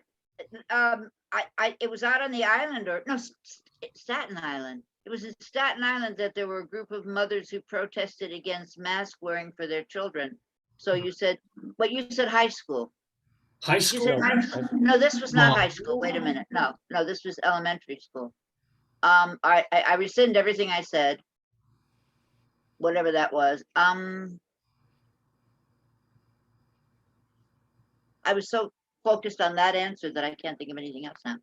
High The Book of school Moron. line. It's The Book of Moron. That's the answer. It's The Book of The Moron. Book of Moron. Okay. There you go. Do I get a pin that says I am a moron too? Yes. Wasn't there a book called The March of the Morons or something? The Marching Oh, I haven't Morons? heard of it. No. Or how about I- moron becomes Electra? No. No, there is something that has the word marching morons in it. I don't remember what it is. Anyway, let's go back. That's just a parade to the school- GOP office. That's all. Exactly. High school line, or what was the last one? High school line gathering. Gathering. So remember, it can be blank this or this blank, but also Right. it can be a synonym. And it is only one word. Because high school is 2 words. I can say that it is just one word, yes. Cocaine line. No help from the remember, peanut she did- gallery. No please. help. Okay. All right. No help from the peanut gallery. Let's just. Or am I dating myself again? I remember high school cocaine. Yeah. Yes. High school line gathering. No, I'll just say protest, but I don't know any. I can't imagine what it is. Is that your? Oh, It's my only answer because my mind is completely mashed now. what? I know. I said Here's the word magic mash word. that triggers him. I Yeah. said the magic word, and the duck came down. Thank you. Well, the lady doth protest too much because that is not the correct answer. So, David Sheward, Yes. you can get on the board if you can guess this word. This is tough. Okay, high school gathering line. Right. Now, And also, it's a word on some level that is connected to I don't recent think events. I don't think it's chorus because that doesn't make any sense. And I don't think it's musical because high school musical, line musical, high school. Maybe it's dance. Well, but what was in the news recently? High school. Lunch. I think I just got it. I think, but it's too late now. What was I'll it? let, if David gets it wrong, I'll let you answer for no points. But yeah. Thank you. Line gathering. What happened recently? What happened recently? Gathering. You've been on vacation. You have no clue what's been going on. I've been following the news. I didn't go to the boondocks or whatever. Vaccination? I don't know. Vaccination. Is that your final answer? Yeah. Well, you took your best shot, Dave, but no, that is not the correct. So, Leslie, do you want to try? I mean, no. I know no points, but I suddenly thought graduation. High school graduation? No. Well, no, that is not the Okay. correct answer. Oh, I stumped you on this. I didn't know if I would. But here's the deal. Love something else. High school line gathering. The word we're looking for is assembly. Oh, that's a bad one. Why? High school assembly line. Oh, yeah. The gathering is, and it's of course the New York State Assembly that is looking to impeach. Okay. Assembly? All right. Yeah. That's okay. I'll give you that. Governor. What? Nobody That likes that. last clue was bad. Gathering assembly was weak. Well, no. It's, as I said, it's not always blank word or word blank. It's sometimes. That's like setting up a joke that Yes, thank you. has a five removed or six All right. That was too This one was separation to remove Not, I don't punchline think to the it. clues were 6 good. degrees this of time. separation. Yeah. Yes. All right. Yeah. Okay. Well, you'll find another assembly blank or blank assembly. General would have been assembly, good. mass assembly. requires some. What? Requires some. It's I different. know. That would have been, yeah. Mass You could just say assembly. requires. You didn't have to Requires. say some requires. Yeah. I don't know if you. Mass assembly. Yeah. What? What's mass assembly? Something in church, something in the Yeah. Catholics. Oh, mass. Right. Well, yeah. Oh, gathering, assembly, Gathering. assembly, Yeah, a gathering is an assembly. It's a synonym. I said it's not always blank. Oh, I said Good. several That's not times. good. It's not always whatever. blank word or word blank. Yeah. This is not good. Gotta listen to the Dave. He's the host of the show. okay. Anywho, but I will say, Vic, you said assembling a toy. assemble, toy assembly. Yeah. IKEA. You should have just said IKEA. Yeah, that was, Yes. yeah, like you ain't gotten- Assemble. Yeah. Right, okay. Anyway, All right.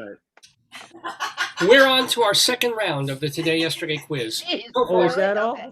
Yeah. It moves so slowly when you're having fun, right? Yeah, we'll be here till 1 p.m. So, but Leslie is leading the game 2-0 so far. So we have our next round beginning, and it begins with David Sheward getting this question. It is yet another multiple choice. Here we Okay. go. 1885 was the year. To protect its interests in East Africa, Germany sent 5 warships to the coast of Zanzibar. Which of these famous folks was born in Zanzibar? Oh dear. A. Freddie Mercury, B. Fela Kuti, C. Alicia Keys, or D. Joan Armatrading? Isn't it arbitrage or something? What's the second one? I'll read them all again. So, 1885, Germany sent warships to East Africa, to Zanzibar. Which of these famous folks was born in Zanzibar? A. Freddie Mercury, B. Fela Kuti, C. Alicia Keys, or D. Joan Armatrading? Who the hell is Philippe? Who's the second one? Fela. Theater Fela critic, from you would know the this. musical. Fela. Fela. Oh, Fela. Fela. Oh, that person. That Oh. guy. I'm sorry, I was mispronouncing Fela as Fela. Sorry. Oh. Oh, okay. I guess there was a Fela on my part. Yeah. But I think he was born in Nigeria. I think that whole musical was in Nigeria. I think, but I think that's the obvious one because he's the only one that we think of as African. That's racist. No, No, I didn't. African as opposed to African American. Oh dear, Brett Summers.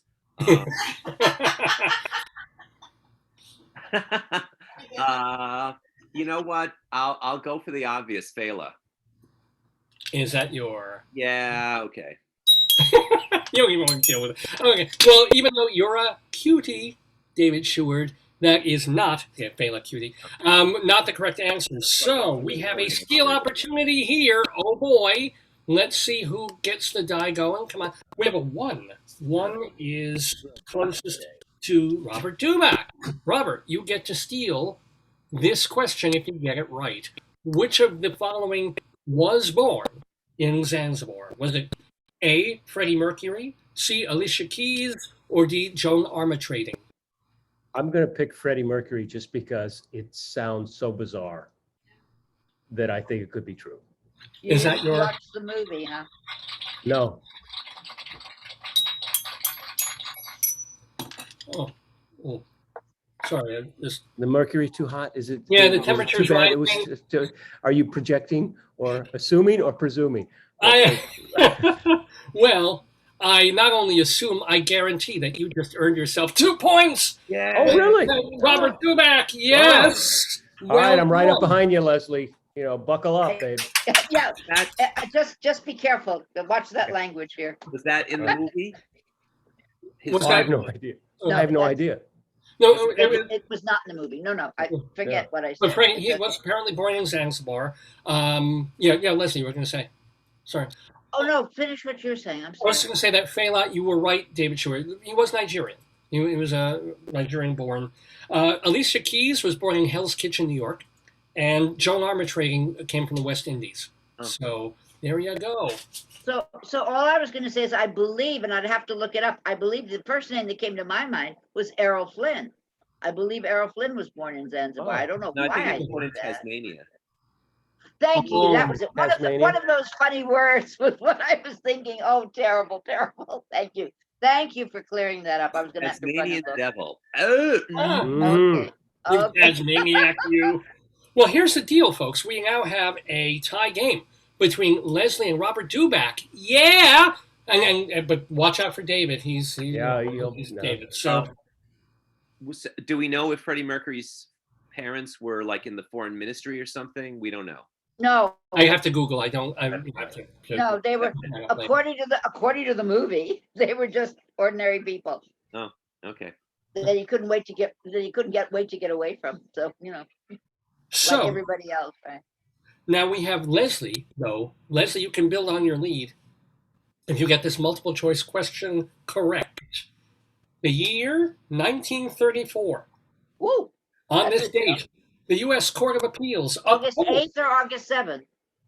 August 7th. I'm sorry. I know that's a big difference. Yeah. That would be the game would be over. Go ahead. The U.S. Court of Appeals upholds a lower court's ruling that James Joyce's Ulysses should not be banned for obscenity. Which of these is not a chapter title of this complicated novel? Wait, I gotta run get it. No. Yeah. A. Oxen of the Sun. B. Ithaca. C. Penelope. D. Athena. Well, it's based on the Iliad, so. Who are you calling an alien? No, Moron. that's a moron. It's not an idiot. That's it's an a moron. oxymoron. No. It's a Book of Moron, playing from August 12th through October 3rd at the Soho Playhouse. Get your tickets at robertdubac.com. Not an Iliad, it's a moron. October 3rd, yes. An The oxymoron. first one you said oxen of the sun. I'm going back here, guys. Oxen of the sun, Penelope, Athena. What was the one I'm missing? Ithaca, Penelope, Athena, Ithaca. Oxen of the Sun. An oxymoron will clean your clothes. That's true. Yes. OxyClean. Mr. Just use Detergent- a little it's a bit. detergent for sometimes it idiots. clumps, you know? Or stupid cows. Yeah, right. Okay, it's oxen. Okay. All right, everybody be quiet. I need to think. My brain does not function well. It's old. I'm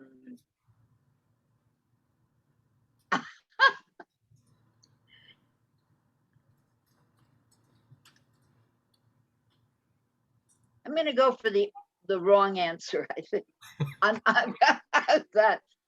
The three that sound right, of course, are Ithaca, Penelope, and Athena.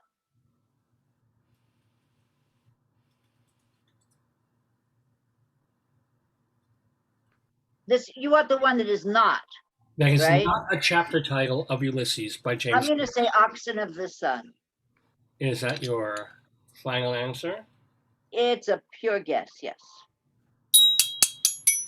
Well, I know you tried really, really hard to get that one right, but no, that is not the correct. Oxen of the Sun is, in fact, a title in Ulysses. So we're going to roll a die, and let's see who comes up with hello, let's do it, thank you. Comes up number 4, which is David Sheward's number. Okay. So, which of these is not a chapter Ithaca, in... Penelope, or Athena? Correct. All right, now I'm pretty sure it's based on the Odyssey, not the Iliad. Thank you. And I tried to read it when I was in high school, and I didn't finish it. Me too. But let's see. All of those sound plausible because it's based on the Odyssey, and Penelope is Ulysses' wife, who would be Molly Bloom. So I think that is a chapter. So it's either Ithaca or Athena. And I think, I don't know. I mean, it could be either one of them. Oh, Ithaca. Is that your Yeah, final answer? yeah. Yes, I give. No, I give. Yes, I give. No, I give. No, I give. That is not the correct answer, I'm afraid. So, but Robert Dubac, you can chuckle, but you can steal this question. You got a 50 Yeah. shot. Okay. So we know it's not Oxen of the Sun. We know it's not Ithaca. One of these is not a title chapter in Ulysses. Is it Penelope or Athena? Well, Dave, you say Penelope was the wife, but would they have, back in that day and age, dedicated an entire chapter to the wife? And I'm not Athena was a helping you. It's not going to help you. Yeah. Athena was a goddess. I'm going to say Penelope is what was not a chapter, just so that we can all be wrong. So that is your final answer? Yes, it is my final answer. Well, penny for your thoughts, but they're not worth a penny. That is not. Okay. It was Athena. Oh, It's not goddess. a chapter. Okay. I want to do Like a it's so plug. important in Ulysses. What? I want to do a plug. 100 years ago, in my very early directing days, I was able to direct a play by Sheila Walsh called Molly and James, which is constantly being done. It's a one-act play. And our original version is one of the very few one-act plays on tape at Lincoln Center. oh, Because and I can't think of her name, David, you'll remind me, the lovely woman who started that. oh, Mary something. No. How do you remember? Betty Corwin. Betty Corwin, Oh, thank you. Betty Betty Corwin. Corwin was kind enough, was a kind of a quasi acquaintance and was kind enough to come and fell in love with what we did. And so we have a scratch tape at Lincoln Center of this great. play called James by Sheila Walsh, directed by moi, filmed by my son. And they took that as a scratch tape, but I can't be prouder of anything else. And it's a great little play. And here's the theme. James Joyce follows this woman around Dublin because she is so luscious and juicy, and he wants to make a character, and he decides to make it based on this woman who happens to be Molly Bloom. Oh, And he hides under her bed in her boudoir, and she talks to herself. None of what she says is in Ulysses or any other James Joyce, but it sure as hell sounds like it, because the Joyce people came after Sheila and said, you're not allowed to use anything. She said, show me anything I used except the word yes, which was the last word of the play, which is the first word of Molly Bloom's long monologue. And the last word is her David mom. was never able to finish the book. No, nobody. Never able to finish. I think, Joyce, you've read Ulysses, right? My wife has. She's smart. My favorite James Joyce is Portrait of the Artist. She knows. Yes, mine too. yeah. That one I that can was read. easier. That was what, And David? it's easier, that's It was right. easier. I was able to finish it. But It's also a lot about love. It's got a lot of love. but And did you love finish and addiction. Ulysses? I think you did. Or I can't remember. Because I read the Russians. You know, I like the Russians. right. Ulysses is like a Russian. Well, I tried Russian. Robert, too, where but do you stand on Ulysses? Where do I? I Yes. could never get through it either when I was younger.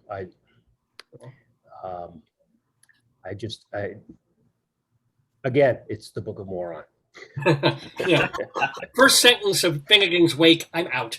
Yeah. The Clancy Brothers song is enough for me. I also love The Dead, which is only a I short got through. story. Well, yes, yeah. I love The Dead. I got through most of Finnegan's Wake, but I didn't finish that either. Wait, how did you get through Finnegan's freaking Wake? How the hell did you make it through that one? I just thought of it as poetry, and tried to get through it. Did it make any sense? It was Adam and Eve, the creation, man and woman, life. Okay. As they said at the All beginning. that then shit, yeah. Casey- Right. That's why I watch Rocking Bullwinkle. I get all that there. I mean, it's basically the same thing. Did you guys ever, the two Davids, did you ever go see a play called Himself, a musical about Joyce and Nora? It I was didn't see it. downtown at the Minetta Lane. No, never saw it. Maybe I did. Sheila wrote the original book for that, and it I was have her a vague play. And then recollection of seeing a Yeah. James Joyce musical. I went down to Florida to see that open, but the guy who did the music bought the script from her and then totally changed it. Oh. So I have a Let me vague look memory up- of that. Is that an oxymoron, James Joyce musical? Oh, it isn't. Well, yes, Did you know there that's was the a whole musical point. called The Dead? Oh They, my and it was God. very good, actually. That I James remember too. Lapine- That was, Cool. but Sheila had the most wonderful opening of any play in the original play. I did the reading of it in the Yeah. original play. And she had, it's a coffin and it's awake, right? Oh, I remember that. Yes, I think that was in the musical.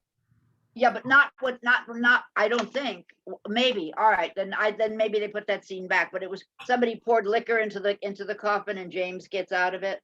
Oh I my I don't remember that at all. I No. don't And that, remember. to me, was the best opening because that, made it accessible. And that was the opening that nobody used, that never got done. Even in the production that she had, never got done. Now, forgive me for making an assumption. I don't know if any of you is old enough, but I'm gonna.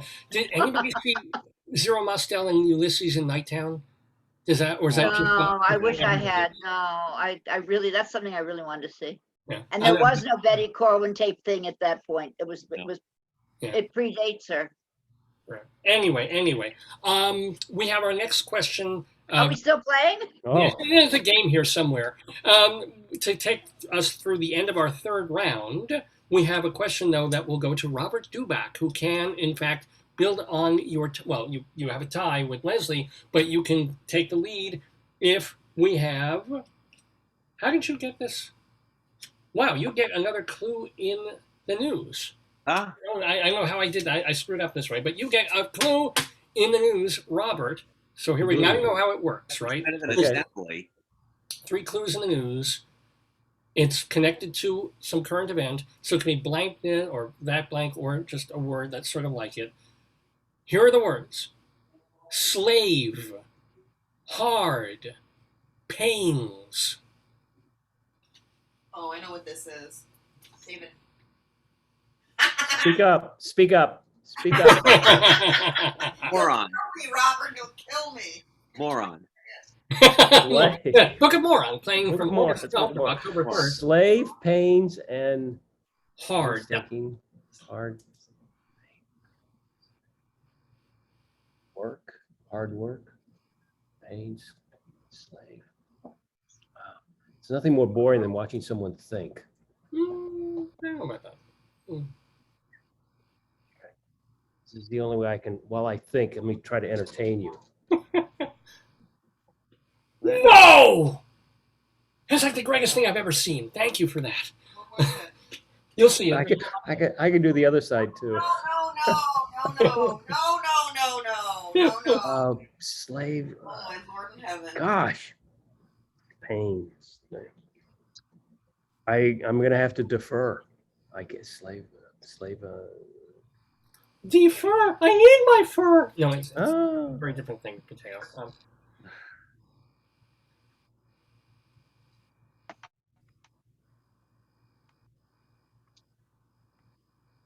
Take a guess?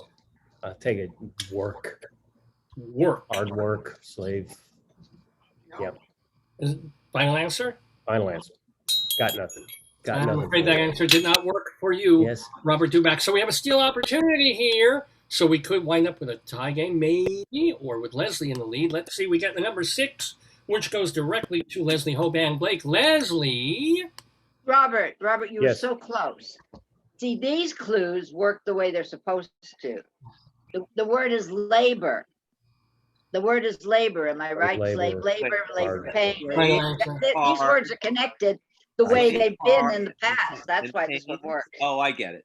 Slave labor, hard labor, labor pains. So yeah, they work the way they're supposed to, They're Leslie. supposed to. Which wasn't means they'll the never work that way again. Thank you very much. But Okay. Leslie, you get 2 points for stealing that question, and at the end of the second round, you're in the lead with 4 points, ladies and gentlemen. Remember, this program is brought to you by me. Labor. What? Sorry, What was labor it pains. with labor? Labor. Labor pain, slave It's- labor. Oh, What was in the it's news? something, it's women's Oh, I'm things. sorry. No, I'm sorry. Oh, the news item is that AFL-CIO leader Richard Trumka died a day ago. He's the head. Oh, He was I didn't know anything about that. Well, I wait a just put minute, the how does parts that- together. labor. Oh, the labor. He was the labor leader of the Labor. AFL-CIO. Yeah, but I didn't pay attention to advocate. that. Mm. No. They're tricky. They're tricky. So, going into the third round of the I today. think obscure is a little more definitive than tricky. Usually obscure. Fine. Well, I am Jewish, so I'm Jew the obscure. Hardy, har. I'm dishing these puns out to you, Dave. I'm just laying them out there for you. Robert, you're the first person to at least keep up with him. So either we gave up or we don't try anymore. Oh, I mean, Mr. Peabody.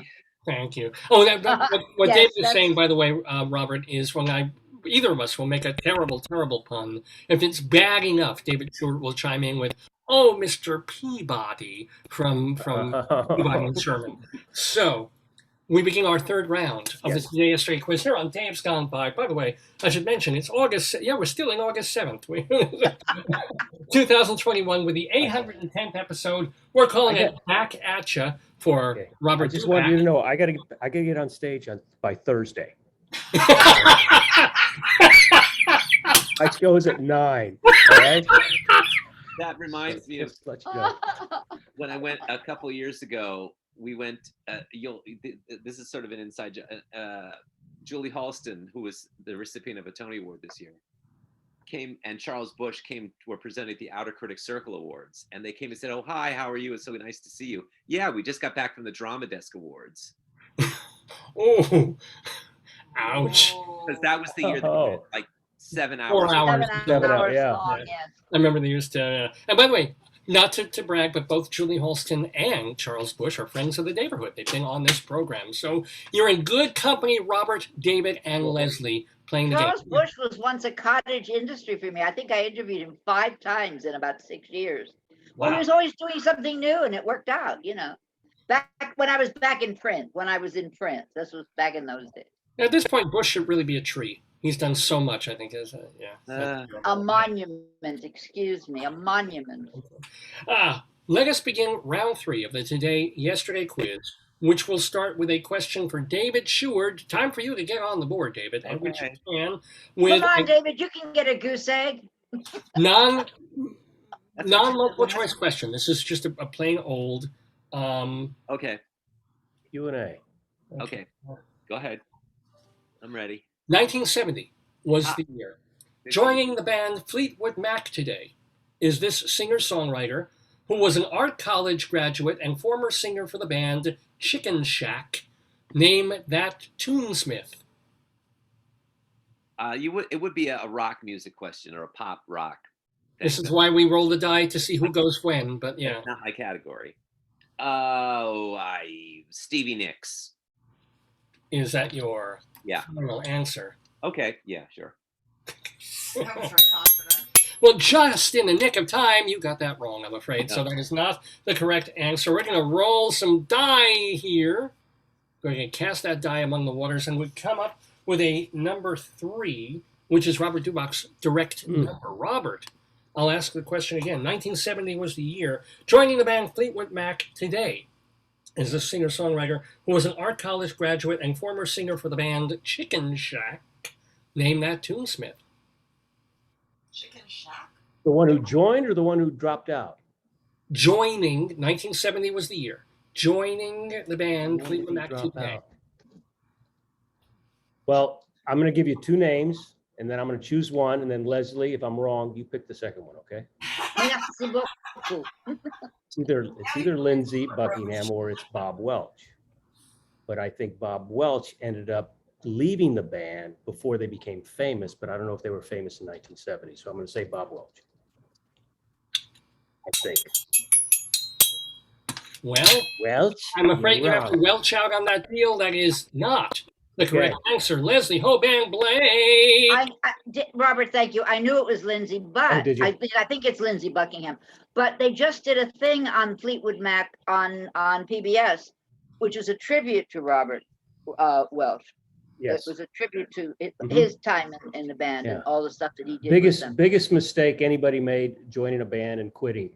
He quit right before they hit their big platinum sell. But they were kind enough to actually honor him, which I thought that's was nice. something. Oh, great. The Beatles never honored Stephen Best or anybody, Yeah. you know. Well, good drummer. Yeah, right. Yeah. Yeah. So True. All right. So we're we're gonna share this.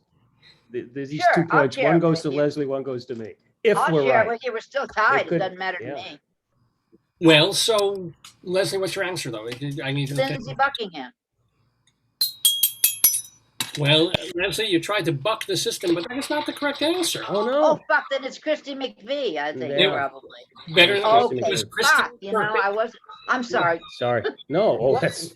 She was the legendary Christine Perfect, and then in 1969 she married John McVie, and John then McVie, Christine right. McVie, and then in 1970 she joined Fleetwood Mac What was their after first singing name? with Grand Chicken Shack. Oh. What?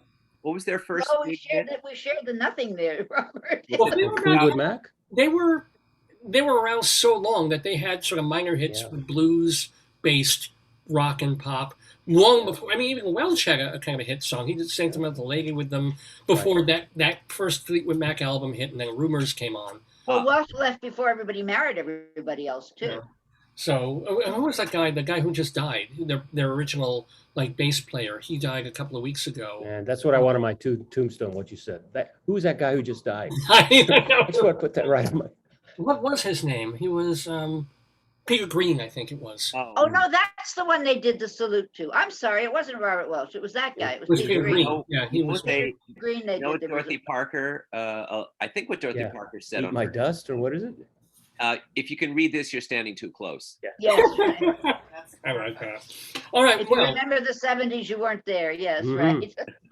now Leslie, you do pretty well usually with these 3 clues in the newses thingies. She does. She does. So this 3 clue in the new goes to you. It's For the that- new zoo that. review. Come and write Yeah. you. Everybody remember the new zoo review? Oh yeah, Yes. We Unfortunately, shouldn't, but we yes. do. the awful show. So here's Leslie. You already have the lead. You can No, really no way to kill it. No way to kill me from getting it, but that. Go ahead. remember these are words that are related. Could be blank this, blank that, this or this blank, and so You forth. better give me the right clue. Related to the new. Yeah, okay. Here are your clues. Team, teen, gum. Oh,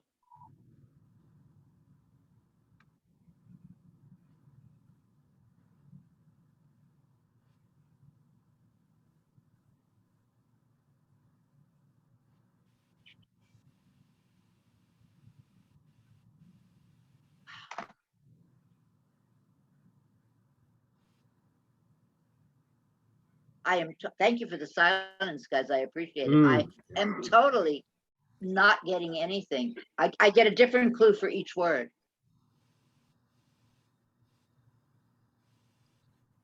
David is content. He's already got it figured out. I think I've got it. I'm going to say, and it's got nothing to do with your clues, I'm going to say the Olympics, but I don't think that has anything to do with the clues.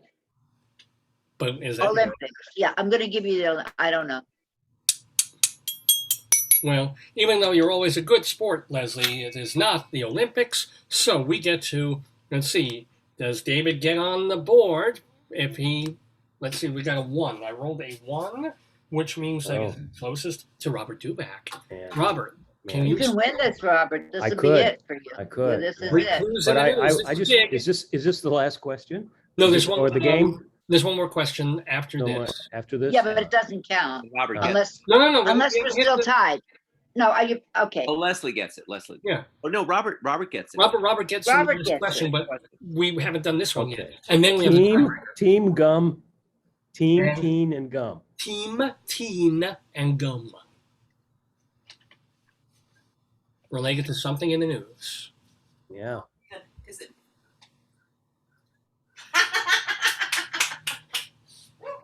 I take it that means Joyce knows what it is. You got it. Yeah, I think so. They're always good when you So, figure them out. When you can't. It's Oh like a yeah, of course. Stupid question. This is like I got that word on the tip of my tongue. What is it? It just doesn't come. Rapper, team, a rapper, teen rapper, rapper, some hip hop. Go ahead. That's my final. Well, I know you wanted to wrap it up and take it home, but that is not the correct answer. So, David Sheward, it hit you. You were nodding. I think I know what it is. I'm going to say spirit. Is that your final answer? Yes. Gum, spirit. Yeah, that Oh, makes spirit. sense. Oh, a You gum. got it. I'm Yeah, thinking right. Chewing gum. Because of- Yes. Smells Like Teen Spirit, Team Spirit, of course, You and got it. Spirit Gum. Spirit Absolutely. and in the news because The Olympics. oh no, Spirit Airlines has had such they've canceled like all their flights this week. Can you Oh, take a half a point away? Wait, can you take a half a that. point away? thank you. Negative, Dr. Sue. Yes, The In negative. Not only, reverse. that's the, not only yeah. do you, In reverse. n- Now, not, this only, is- not only do I you have make to the say that point, Joyce's cackle from the couch is the noise we need. That was great. not only is she a negative Dr. Sue would be not someone who tries to get points for herself, but tries to take points. Take it away from Take somebody points away else, from- right? That's So here's the deal. This is very interesting now because we have one more question to end round 3. The game is Leslie with 4 points, David and Robert both on with 2. So this question could mean a lot could happen with this question. Yeah. It means we could be here till tomorrow. The fate of the Western world. He said it that way. Didn't he say it like, this is really important? He Yeah. got his really important voice going. I like it. Here's the deal, Robert. This question goes directly to you. If you get it right, okay, you will tie Leslie, and the tiebreak will actually mean something. If you get it wrong, though, Leslie could steal and win outright. David could steal and tie her. It could go all different ways. So here's the. Oh! I'm excited. Oh, I'm excited about this. Just remember, everything depends on this. Yes. Right. The success of your show, Yeah. the Book of Moron, at the Yeah, great. Any good reviews are all going to depend on this Western answer to this democracy. question. If you David get this Sheward, wrong- David Sheward, are we playing some weird alternate universe game of Hump the Host here? I would hope not. No, I'm sorry, that was sexually offensive. I take that back. Yeah. Oh, that's quite. Let's get the guests. Well, I'll be. Okay, here we go. So, Robert, it is, the year is 1977 on this, and this is interesting how it could have gone to David or Leslie, but it went to you. 1977 was the year. On this date, August 7th, the musical Shenandoah closes after 1,050 performances at Broadway's Alvin Theater. Speaking of Alvin, which of these pop songs has not been officially covered by Alvin and the Chipmunks? Is it A, Whip It, B, Ice Ice Alvin, Oh. C, Betty Davis Eyes, or D, Rock the Casbah? Which one did the chipmunk? Which of All these- 3 chipmunks or just Alvin? Oh, And Theodore, and were they Theodore and hired Simon, out as all some three. background for another? as No? the trio, so occasionally joined by Lin-Manuel Noriega. No, I think they broke up, David. The Chipmunks are broke Before up. they broke up, So Bob Welch was part of this group. it's true. It's true. Well, his name was Bob Perfect, and before he changed it and married, yeah. So here's the deal: One of the songs. only one of these has not been officially recorded by Alvin and the Chipmunks. Alvin and the Chipmunks. Is it A, Whip It, Oh, wow. B, Ice Ice Alvin, C, Betty Davis Eyes, or D, Rock the Casbah? They're all good. That's a good. They are. They would be great songs for the entire chipmunk community to perform. Especially if they wanted to score some beaver. But yeah, okay. What? No. It's an animal show, isn't it? Yeah, okay. Yeah, you're right. That was pelt very well. Oh, wow. Thank you. I will say, let's see. It just sounds like they should have done Whip It, and I can't remember them ever doing it. So I'm gonna Whip It. Is that your final answer? Yes, it is. Are you gonna get that thing in tune before we leave? We're waiting for the piano tuner to I see, come. okay. Or just break it. Piano salmon. Okay, I don't even know what that means. So, yeah, although we want to go forward and move ahead, Whip It is not the correct answer. In fact, Alvin and the did do. They did do Whip It? Okay. No, I remember. I have Just to never- understand that. we're I not- have to go through my CDs and my cassette tapes just to I know. I gotta see, I gotta re-listen to those chipmunks. I should be fair and understand that this is not like the original 1960s. They've continued. They have a movie out there, like two movies over the years. So They've continued. yeah. So they have done this kind of music, but now we have a steel opportunity. David, didn't they just cover? They covered Lady Gaga's "Bad from And so they probably have. That's the thing. So let's do a die roll for coming up the number 2, which is Robert Dubac directly, but you just didn't get that. Oh, give me another shot. No, but 2 is close Dr. Sue. to wait, oh sorry. 2 is closer then to David Sheward. So David. Closer to David Sheward, yeah. I was Right. going to tell you that. So what are my choices? Your choices are, again, which of these has not been covered by Alvin and the Chipmunks? If you Is asked it? a Bugs Bunny question, he would know it. And there you go. Is it B, Ice Ice Alvin, C, Betty Davis Eyes, or D, Rock the Casbah? Well, well. David, your sound has gone down. Oh, Fix I'm your sorry. sound. There you go. There you go. Okay. Can you hear me now? Yes. Can you hear me now? Can you hear me now? Yes, David, yes. I didn't do anything differently. I don't know why that happened. Anyway, I think Ice Ice Alvin, it wouldn't be called that if it weren't a cover. It would just be Ice Ice Baby, which is the Vanilla Ice thing. But that may be a trick. But so I'm going to eliminate Ice Ice Alvin. So that leaves Rock the Casbah and Betty Davis Eyes. And I have a vague memory of Alvin, of those high-pitched, speeded-up voices singing Betty Davis Eyes. So I'm going to say Rock the Casbah. Final answer? Yes. David Sheward, you rock. Somehow you got that right. That is the correct answer. They have not, to my knowledge, or to recorded knowledge. Because it's a little weird if you check on YouTube, like every song ever, somebody's done it in an Alvin and the Chipmunks way. But officially, the Chipmunks did do Ice Ice Alvin, Betty Davis Eyes. They have not done, to date, the Clash's Rock the Casbah. David Sheward, you get 2 points. David Sheward, you are tied with Leslie Hoban Blake. All right. Well, the league after 3 rounds, which means the tiebreaker is meaningful.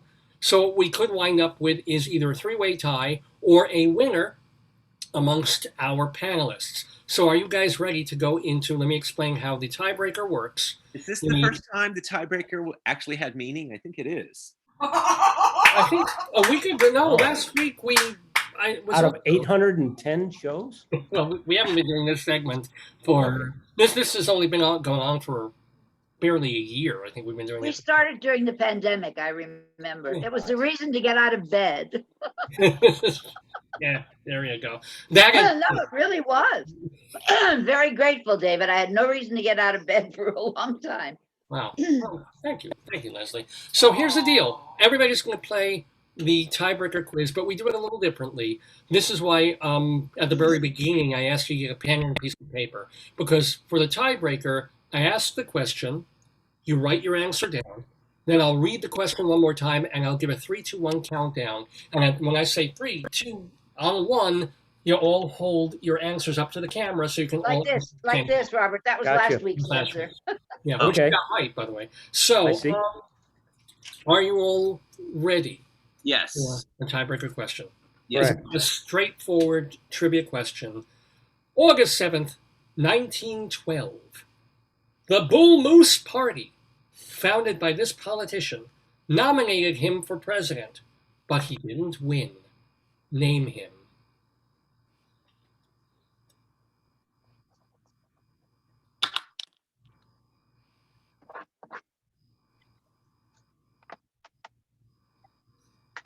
They Is this nominated actually him for between president. David- But, okay. Is this actually between David and me?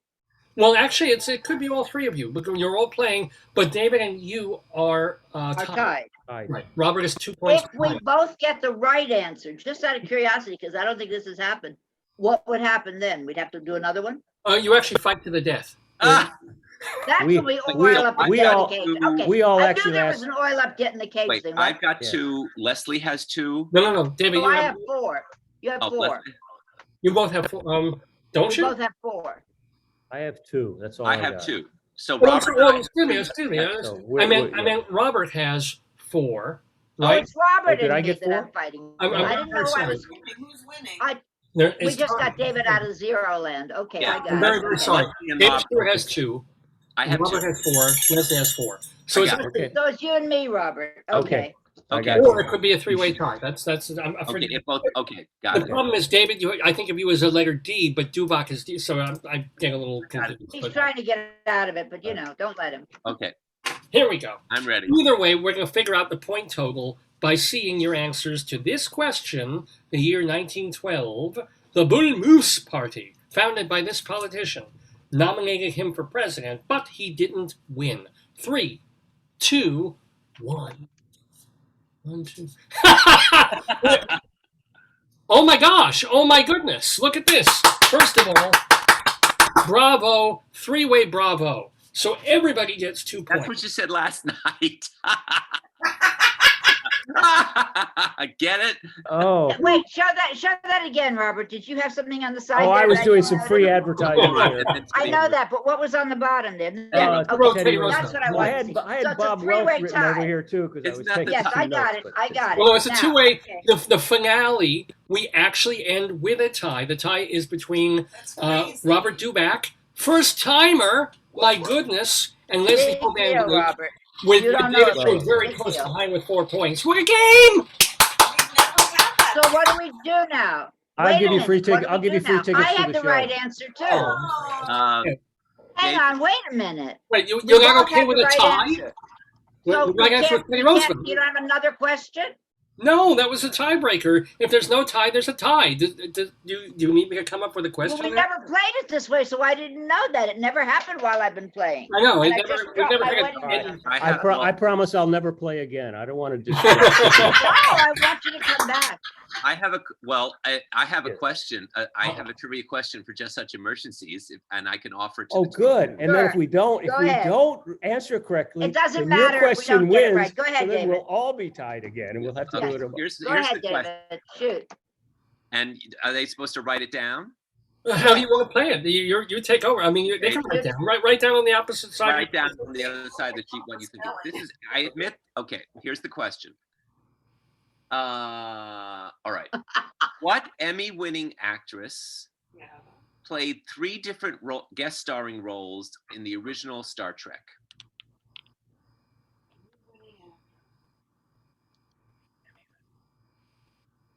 Is he talking Kirk Spock?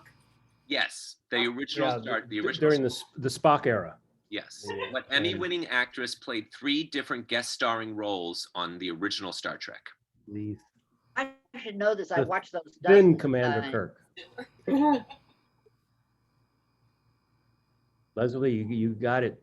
It's yours. No, I watched it several times. This is what I was trying to say. The Mm. series, when I was on the road, it used to play 3 times in various parts On of the same day. Pennsylvania when I was working. But I can't think of anybody who ever Yeah, won an Emmy. That's the problem. Someone who went on to win an Emmy, because it sure wasn't from that. She did not win an Emmy for Star Trek. She went on. I to- know, Oh, she oh. went on to win an Emmy, obviously, but Was I it can't think Christine of. McVie? No. That was Phyllis Diller. This is a guess. I'll say Elizabeth Montgomery, but it's a pure guess. I don't know. That's a good one. How about? Well, do you want to guess? Because I don't know. I have no idea. No, I have Maybe no you can idea. do initials. No, Robert said he didn't have any. I have no idea. I've got Can nothing. you do the initials, David? Would that be? The initials are BB. Betty Davis? BV as in Victor? No, BB. BB. Oh, BB. 2B. Betty Buckley. No, No. I'm just. it is Yeah. kind of obscure. I admit. Oh, okay. The author. I thought maybe I do know this one, but Say it, the guy. well, no, I'm gonna give the because There's no points. Now Barbara it was an Bates. actress, and it's still the same gender. I mean, we just wanted Yes, if we it was want to be not someone politically who- correct it here. was not- Okay. It was not someone who. trained. David, was there an act? Was it Barbara Bates? Am I making that actress up? Barbara Bates. There was a Barbara Bates, but it wasn't. Barbara Bain. And it wasn't Barbara Bain. oh, then I'm wrong. That's what I thought it Was was. it Bill Bixby? Gary Bonds All right, that- I'll tell you before the the answer. operation. Get her on the show. Alice Cosgrove. Does anybody remember that joke? That was the one about Alice Cosgrove. Never mind. It's too old. Okay, the answer is Barbara Babcock. Oh, from Hill Street, right? Who could forget Barbara Babcock? From Me. Hill I Street. could forget her completely. That was a good one. And So, David, do you have another question? Because we're still tied. oh, all right. Let me think a minute. This is a great idea. Robert. Robert, this Yes. is hell. Yes, you Mm. discovered what hell is. I'm sure. Being I'm a glad that guy during on this during show. COVID, I'm glad that during COVID I wrote an entire show. Oh, okay. Otherwise, I would have been stuck. Right. Go Okay, ahead. let me think a minute. I Let me think, think a minute. Robert's written a 5th show while he's While- on the while show. he's been on- Yeah, we've got a new show. Let's. He's got a new yeah. one. Yeah. He's written a Oh, okay. Dostoevsky. What? Yeah, I'm going to play all Wagnerian- 4 characters. He's Okay. he's giving a clue. Yes. Go ahead.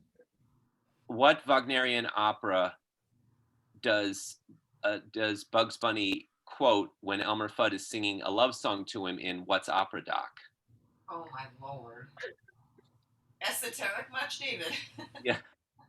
You need to know the name of the music, the piece of music. No, of the opera. The opera. Yeah. The opera name. The opera name. The opera. Your dad would know this, David, if he was here. He likes the Bugs Bunny.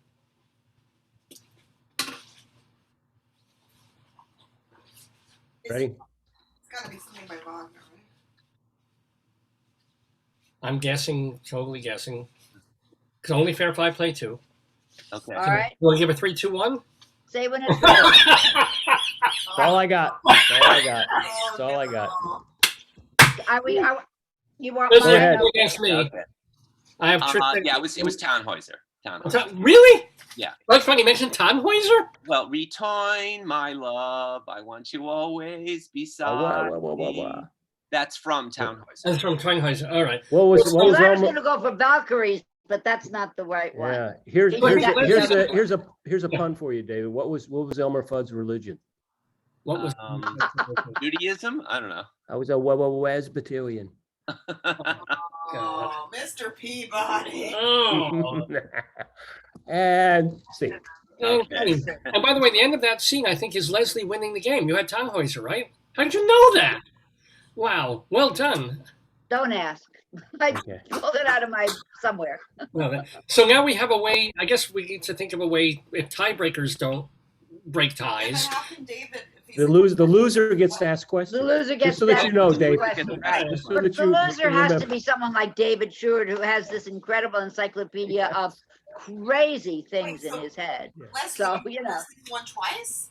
Yeah, Leslie won last week, and Leslie is now the crowning champion Yay. 2 weeks in a row. So It was now, worth the David, wait. now It was we worth the really wait. have a bout next week, right?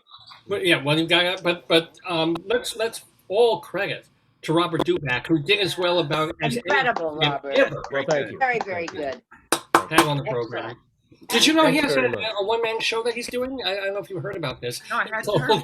The Book of Moron. It's at the Oh, Soho. what a clever title. I wonder where you Oh. got that from. Yes. You know what's interesting about that title? I had it way even before the Book of Mormon was done. I was working with Oh. the title, and I got a letter from Rudin saying that he would sue me. And now that Rudin's gone, I have no. Wait, problem is that really bringing true? it to New Scott York. Rudin threatened to sue you over that? Yeah, he actually sued. There was a gal, I forget her name, but she did a musical, not a musical, a one woman kind of a cabaret called The Book of Merman, where she did all Ethel Merman Yeah. We songs. saw that. And Yes, I saw that. He got her to stop that too. Oh, He that's, cut her out. wow. that's terrible. Oh, Yeah, of course. it's Although By I the was way, hoping by I the could use way- it for publicity. So I sexually harassed Scott Rudin. Did you? I assume he didn't like your. And Good. he was sitting in the seat that I was assigned in that special front row in the middle of signature, that Uh-huh. has a lot of room. And I need to put my left leg up because I have a problem. So there's this guy sitting there, and he looks exactly like the guy who runs the working theater, Larry Hirschhorn. To me, in my mind, I think it's Larry Hirschhorn. So I walk over to the guy who looks like Larry Hirschhorn, and I put my fingers on his knee because I know him very well. And I go, Larry, without saying his name, I said, would you let me take that seat? Because it's the one on my ticket, and you can have the one next to me. It wouldn't have made any difference. I could have taken the empty seat. And he looks up and he goes, and he's smiling and he's a little perplexed. And my finger's on his knee. And he goes, sure. And he moves over. And I take the seat, which is now warm. And at the intermission, I look over and I go, that's not Larry Hirschhorn. Fuck, that's Scott Rudin. So I go, I'm so sorry. I thought you were somebody else he said, no, it's perfectly fine. I said, in that case, can I send a play to your office? And he said, yes. He never answered. He never responded. He never did anything. But I think he thought it was part of a bit. It wasn't. I honestly thought he was somebody else. But I actually touched the knee. That's actually the biggest sin, is to think he's somebody else. I'm surprised he didn't backlash at you for that. No, but nice to hear a nice story about Scott Rudin, because God knows there aren't many others. The nice thing is he warmed my seat for me. Thank you very much. He's a rather capacious man. That's rather personal. Well, we'll go back to earlier in this whole show and use that word oily instead of warming that seat for you. And I think that'll be a little more appropriate. Well, it's not oily anymore. It's 20 to 12 Eastern time here in the Daverhood, and we've had an absolutely delightful fun time playing the Today Yesterday quiz with our wonderful panelists. Let's first of all thank our almost champion. I mean, he made it all the way through the tie. Essentially, it was a tie until we figured out that Leslie is the winner this week. But boy, oh boy, Robert Dubac, you did terrific. Well, thanks very much. And if you want to see something terrific, go see the Book of Moron. It's going to be playing at the Soho Playhouse starting on August 12th, a couple of days away, all the way through October 3rd. October 3rd, if you are a frontline worker, for the first first weeks of previews, there's six previews, and they all get it. We've got to set aside a bunch of tickets for frontline workers for free, so they can come. Who is your press rep? Keith Sherman. Oh. So I think I got something already. That's did you? why. Okay, good. That's why I knew about the show. I did too. He's doing his job. Okay. I just want you to Yes. know. Oh, It thanks. certainly is. It was. I went through Keith and Scott in that office to get Robert Dubac on the show. So thank them also. Teachers Yeah. count as frontline workers. Do teachers count as frontline Yes. workers? Yes. Oh, We're not going to check. I'm the guy it's a one-man show, so I'm going to be handing the tickets, and I'll be seating people, and I'll be. Interestingly, Yes. yes, Yes, David. Robert's show according to the press release, is directed by Gary Shandling. I didn't know Yes. that. Oh, I totally forgot to ask the rabbi What do you to mean ask about last Gary question. Well, no, I was working with Gary. Yeah.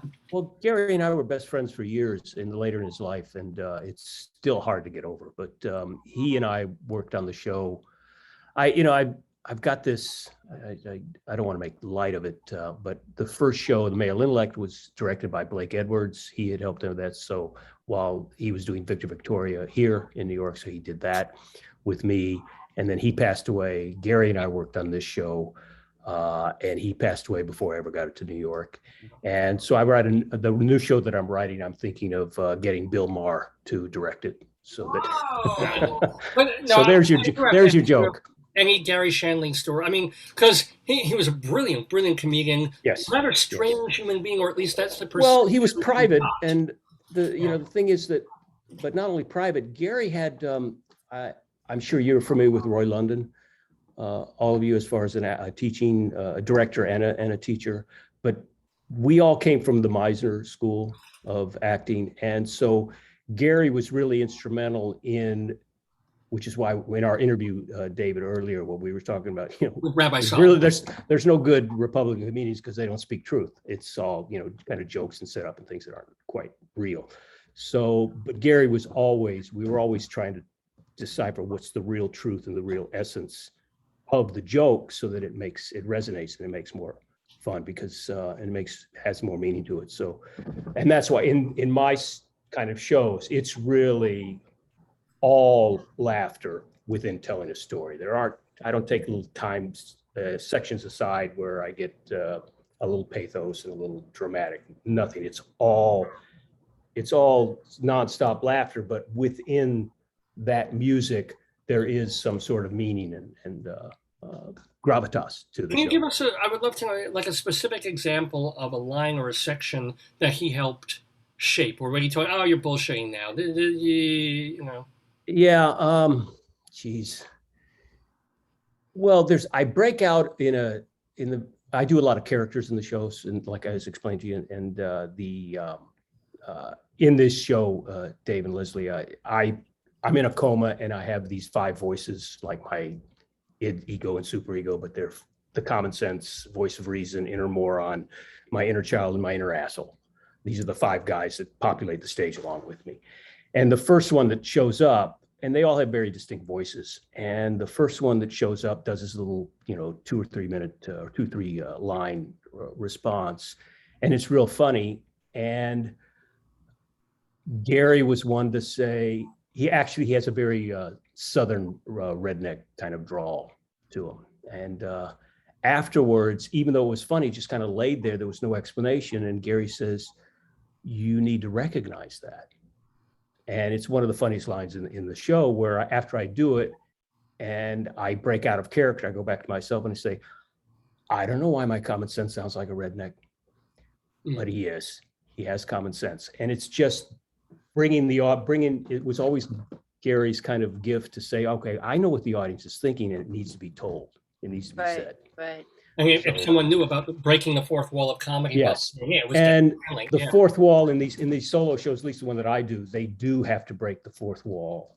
I mean, for me to be successful at it, because the audience is really the other character in the show. It's, it may be a solo show, but they're the ones, they just don't have any lines. They just laugh and react, and you have to react truthfully to them.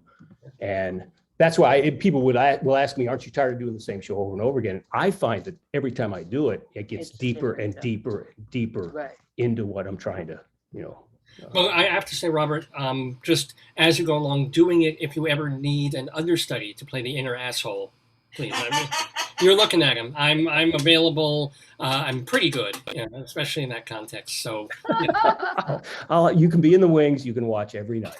I will. Yeah. Well, yeah. Just we'll bring you on. Yeah. Like, oh my God! I do. Bring him. Yeah. Yeah. In the show, there is a door of truth. I open it up, and I can have the inner asshole walk out, the true inner asshole, and that will be you. There you go. Well, you could do a different one of us every show. Sure, I'll have a guest. Yes, a guest. I'll have all the stars. Yes. This week's celebrity guest asshole. Yes. That's right. Well, Bill Maher or anybody you wanted, Well, we go back to Scott Rudin now, and we'll bring him all. Okay. Well, he may have to wear an ankle bracelet, so he might not be able to do that to get through the door. Yeah, right. Ladies and gentlemen, we've had the delight of sharing with Robert Dubac. Please go see his show, The Book of Moron, at the Soho Playhouse. Find out more. Get your tickets at robertdubac.com, DUBAC, robertdubac.com. Go see that. And Robert, just thank you very much. Thank you for sharing with us this whole program today. Leslie Hoban Blake, you look fantastic. I hope you feel fantastic. Bless your heart. And I'm feeling well, thank you. Yeah, I'm doing fine. Great. End of story. I'm doing fine right now. Yes. Good to know.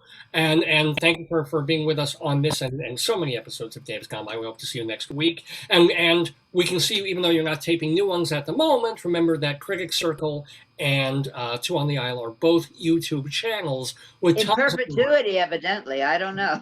It's there forever. Until YouTube goes away, it's there. It's not like a website. If you don't renew it, it's gone. Right. It's like it's there. And David Sheward, I read somewhere you wrote a new blog this week about the Broadway season or something. What was it? Well, I wrote a blog about, since we're waiting for the theaters to reopen, I started going, and there's this Facebook group called Broadway Remembered, in which people post their memories of shows as we're waiting for new shows. And I started just categorizing, I'm trying to remember all the, different shows I've seen in almost 50 years or over 50 years of theater going. And I wrote different blog posts in different categories. Like, here are all the summer stock shows I remember seeing. Here are all the national tours. Here are all the pre-Broadway tryouts. Here are all the shows I ushered. And so that's what I've been doing lately, just posting memories and so forth. And people can read those by going to either Cultural Week. Cultural Day. One of them. Theater.com. Those are on the David desk. Oh. My reviews and articles are on Cultural Daily and Theater Week. No, Theater Life. Theater Life. I'm sorry. Yes. I have to correct you on this now. Theater Life. David's a tiebreaker. Yeah. David Sheward, you're over 50? Yes. Oh, she doesn't. No question about me. Thank you. Anyway. David, I just had a birthday. We're not even talking, okay? But I'm saying you're I over 50. appreciate Wow. it. I am way over 50. So am I at this point. God. Who is Oh. But we You all make look me- great. We all- I met you when you were a baby. You and Joyce had just gotten together, I think, or maybe you hadn't even met Joyce yet. I don't even Yeah, know. no, we weren't married. I was banging her, but we weren't married. No, Jesus, thank you, David. I don't think you were married when I first met you at the O'Neill. No, I no, don't believe you were married. Okay. we were just, yeah. Then we no. went to Paris. When we all went to Paris together, that was your honeymoon, I think, right? Well, honeymoon was Hawaii, but we were pretty close to No, we that weren't. time. Really? Yeah, I think we were. That's right. Anyway, time to go Anyway. on with the show. Here's the deal. Everybody wave and goodbye because I have to let you go individually. But thank you so much, all of you. David, Robert, also come back and play when you have Thank 5 you, hours Robert. free. Come back. Yes, and say here I have got one thing for you guys for if you want to do a new tiebreaker. Just have everybody break their phone up and see how many calls they've missed during this marathon show, and whoever has the most wins the entire You game. probably win, right, Robert? This is an automatic. Thank Nobody you. wants Yes, to. right. Nothing at all. All right. Well, wait, no, thanks one more very thing. much. I just missed a call from my friend Scam Likely. Oh, I couldn't. Yeah. Have a great one, Good old guys. Scam. Bye, I Joe. love that guy. Take care. Bye. Bye bye. Bye bye, everybody. Yeah, Thank you so much. This is scam. Colin, back. I got your auto contract here. No, I believe that we need your social security number because the IRS is going to arrest you if you don't pay. Yeah. Thank you, David. I'll see you next week. Okay. Bye-bye. Bye bye. All right, Dave's gone Those were by. good questions. Oh, Good. man. Those were good questions. What a terrific. I don't know how I'm going to have to do something if the tiebreaker. Yeah, I think that's Nobody good. wants to be tied. There's nothing wrong with ending in a Because tie. we're in this society where everybody wants to. We're doing the Olympics. Like they must, Yeah. even in the Olympics, they have something that. I would be Simone Bowles if I were an Olympic athlete. That's what they would call me. Yeah. Do you want a comedic suit? They have comedic suits. Joyce is thinking about,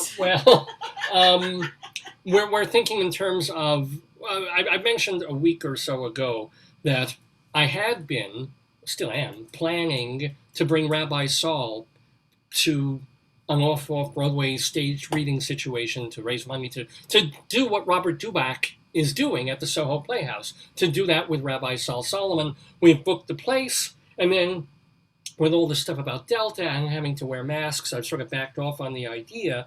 But with the musical director, Richard Shore, coming into town, probably, we're figuring, well, maybe we'll pivot and we'll do something on tape instead, and we'll tape the show and get it out that way.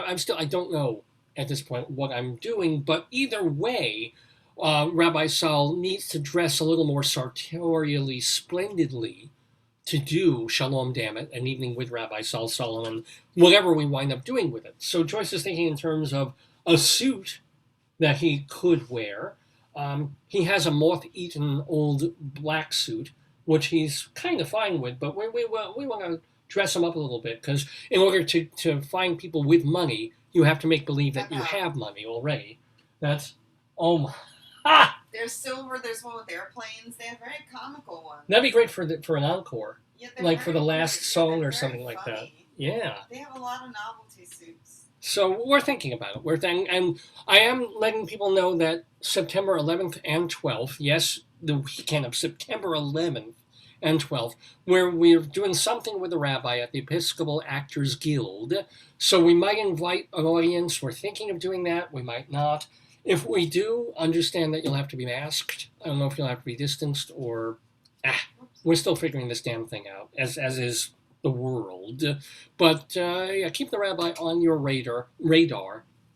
Rabbi Saul Solomon, who, by the way, was kind enough to do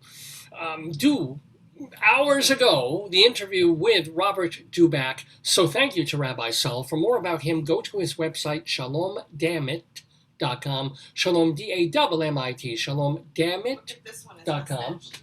Oh, And there's a black what's on it? mustaches. Oh, mustaches. And this one is newsprint. Oh, well, that'd be, I don't know if it'd be appropriate for him. Are there any Hebraical, comical ones? Look at this one. I like it. Stars. Whoa. There's a bunch of them. Well, but thank you to Rabbi Saul. And remember, if you go to his website, you can see and read and hear his rabbinical reflections. He's got about 160 of Look at them. this one. It's The got mini all sermons. Let me see. Like graphic. Oh, it's the same thing, isn't it? No, it's got like a sign, like math equations. Oh, well, I'd be useless with those.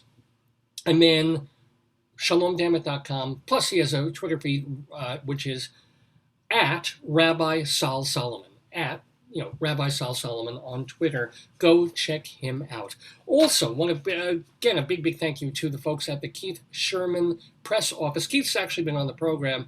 Keith Sherman and Scott in his office helped set up Robert Dubac's interview today. So we thank them very much for that. And of course, Robert Dubac, a new friend of the Daverhood. Go see him in Book of Moron. Book your tickets to Book of Moron at the Soho Playhouse. It starts August 12th. It runs through October 3rd. There's clips of him, by the way, on YouTube and other places and on his website, so you get a sense of what his comedy is all about. He's pretty funny. So you want to see Book of Moron starting this week off Broadway in New York. And actually, it's really off Broadway. The house is about 150 seats, so it's pretty big. And again, if you're a teacher, if you're a frontline worker, a nurse, you've been coping through this whole pandemic, for the first 6 performances, tickets are free. So go see them. Let me see. Tuxedo set. Well, they're a tux I would think about, for sure. The smallest they have is 36 regular. I'm putting it on a list for I you. use Tux Mega pads when I need them, and you know how those feel. Anyway, since we're talking about friends of the Daverhood, these are folks who have been on the program like Rabbi Saul Solomon, like Robert Dubac, like David Sheward and Leslie Hoban Blake. These are people from the very beginning of the show, back in 2002, up through this week, have taken their time, taken their energy, and been here with me, with the rabbi. We call those the friends of the Daverhood, and we honor them by letting you know what they're up to, with some classical music in the background.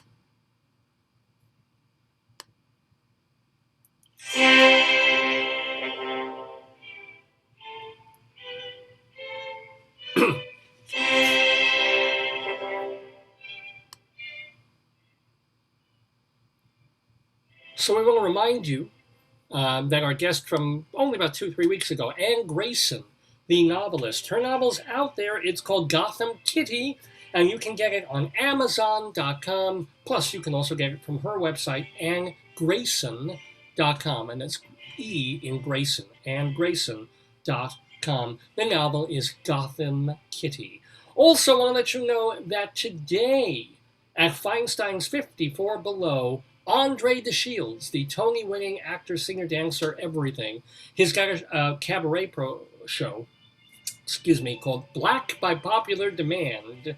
Great name. We're back by popular demand on this episode of the show. But yeah, you can see him tonight at 54 Below, Feinstein's 54 Below. Plus, if you can't get there, tonight's is streaming. So definitely check out Feinstein's 54 Below or Andre DeShields' site to find out the information, how you can watch from anywhere this Tony-winning star. I want to let you know that also tonight, Jeff Harner's Cole Porter tribute show, It's the Lovely, is being done in person at the Music Theater of Connecticut in Norwalk. That is this evening. Then on Monday, Jamie DeRoy and friends. Now, Jamie DeRoy produces cabaret. She's also a big theatrical producer, but still has her roots in cabaret. So she is doing Jamie DeRoy and Friends. Her cable TV show airs Monday nights on Spectrum and Verizon Fios TV, and she's doing Performers Gone By, as it were. So it's clips of people who've been on her cabaret stage who have passed on, but their performances live on. Jamie DeRoy and Friends on cable TV. And then from August 12th through the 14th, Thursday through the weekend, Lilias White at the Green Room 42. And of course, she has that new album out, Get Yourself Some Happy. Go see Lilias White in person, Green Room 42, on Thursday, Friday, and Saturday of this week. Playing Mondays in perpetuity, I guess, at Birdland. It's Jim Caruso's Cast Party, Monday nights, birdlandjazz.com. StageBuddy.com is a website about New York nightlife that was founded and is still run by our friend Evan Seplow. Dr. Demento doing Dr. Demento shows, brand new ones every week, still internet only at drdemento.com.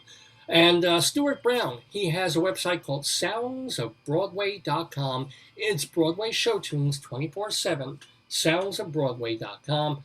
By the way, go to the website, it's still there, totaltheater.com. I run this website, it's theater reviews, and my God, the site is well over a decade old now, of reviews from New York and all over the country. The writers for it include our friends of the Daverhood, like Ann Siegel, who writes about theater in Milwaukee, Mary Shen Barnage, who reviews out of Chicago, and Will Mannis out of Los Angeles. They're all there at totaltheater.com. And playwright Charles L. Mee, his shows have been done all over the country, all over the world, but he puts up the text for free anywhere, from any show that he's written. You can read them at charlesmee, MEE.org. And finally, of course, Bob Cudmore podcasts about upstate New York history at bobcudmore.com. And those, my friends, are the friends of the Daverhood.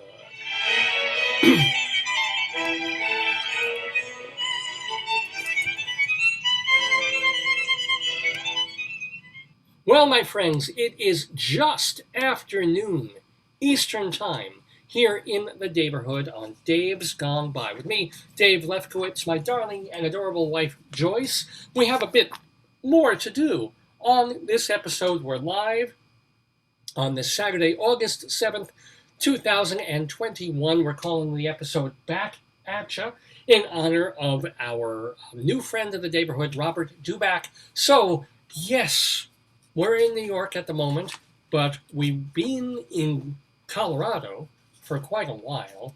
And amazingly enough, even though it's a small city, there is some weird stuff does go on in Greeley and thereabouts, Colorado. The newspaper writes about them there. It's the Greeley Tribune. And every week they have two columns in the paper. One of the columns is called Coplog, which has to do with phone calls that come into the Greeley-Weld County Police Dispatch of people who notice weird things happening in their neighborhood that they feel they must report to the police. And then there's another column called 100 Years Ago that Mike Peters goes through papers from 1921 and picks out the weirdest, goofiest, most nostalgic things that really, really were in what was at that point the Greeley Tribune Republican. Well, we mish them both together in a segment that we call Greeley Crimes and Old Times.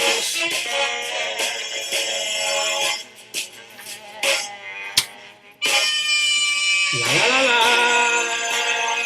la, wa la do, biggity doo, la la la dee, fit me out indeed we, Greeley Crimes and Old Times here on Dave's Gone By. So Joyce, are you ready for some criminality? Yes. And some old-timeality, geezerality, if you will.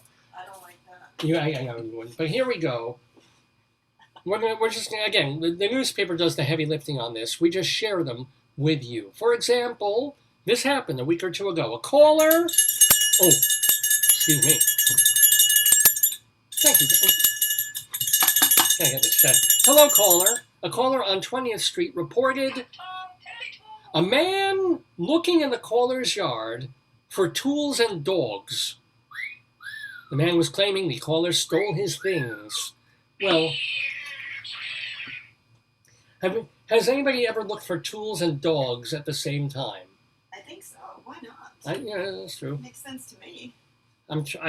There's no joke there. Well, somebody should have shepherded him off the property. I think he was barking up the wrong tree. Well, no, he was hounding the guy. I thank you ever so much for that. Thank you ever so much. All right, I apologize. A man, near 8th Avenue. He asked officers to sit in the area with him when his FedEx package of $77,500 gets delivered, Okay. because the company is asking him to hire security. What is in there? Well, he also says if it was a scam, the caller said he'd be out $2,500. Guess what? Oh boy, if this was a scam, how do people still get hoodwinked like this? I Because don't. everybody's hopeful that they will get the big prize, and you I won't. know. Poor guy. Two men are facing charges after a fight involving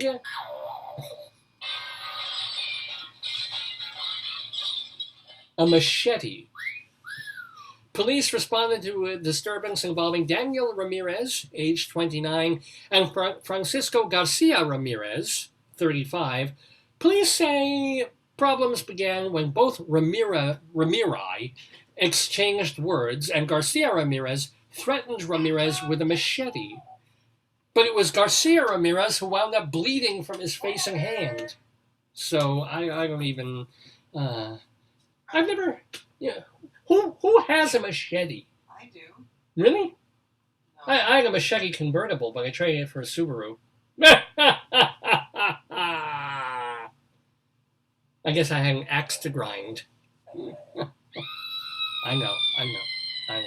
Let's do some old-time stuff. These are things that happened. They were in the newspaper back in 1921 in Greeley, Colorado.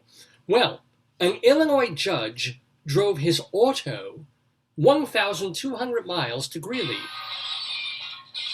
Even though, what? I'll let you guess this one. But he let the guy drive. Automobiles were illegal in Greeley. No. This was already 1921. It was they were there. Oh, he had a bootleg liquor. No, but boot and leg is kind of a clue. He had no leg? He had no arms. He had no real arms. He lost both arms in a farming accident. Why is he driving a... When he was a boy, but now he has This is 100 years ago. The man had artificial arms That's great. and hands. And apparently the judge said even the guy writes well. With like, There you go.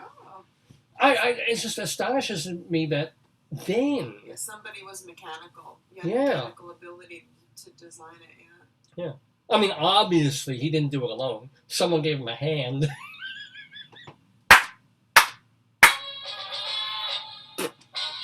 You and what arm, E? Okay, all right. Anywho. Actually, a little bit more about this guy. This week, he will be driving to Greeley with friends up to the Cheyenne Rodeo.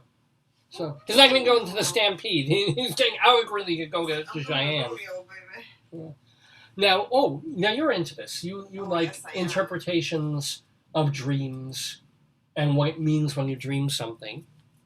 So at least 100 years ago, to dream you will have a long beard, or that you have a long beard, means you'll have a long life. If the beard is black, you will have great troubles.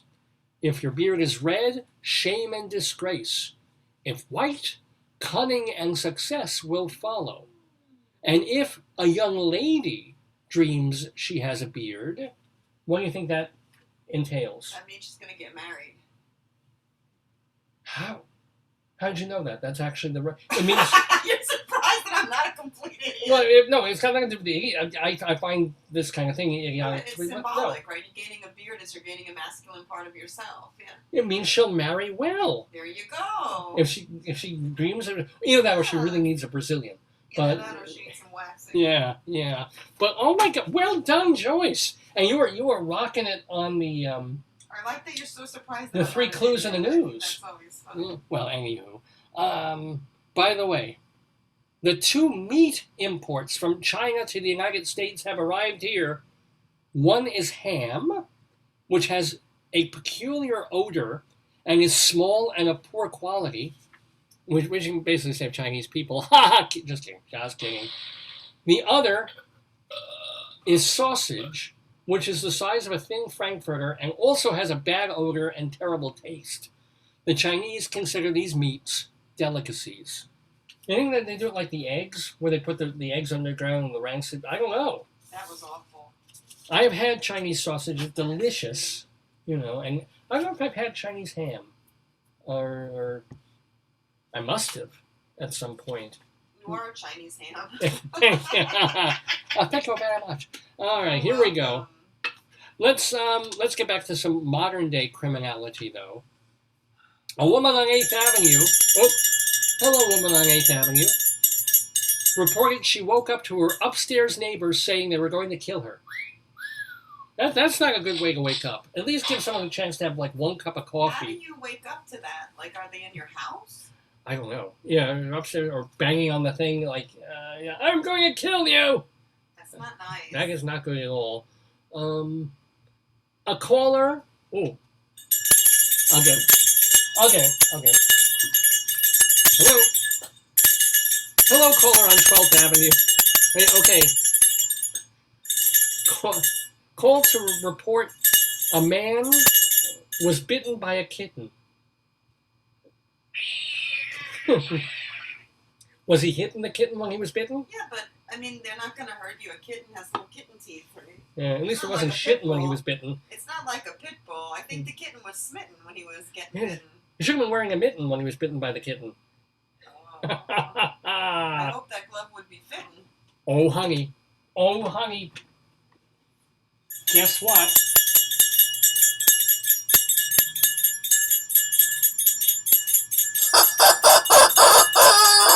We have a chicken alert!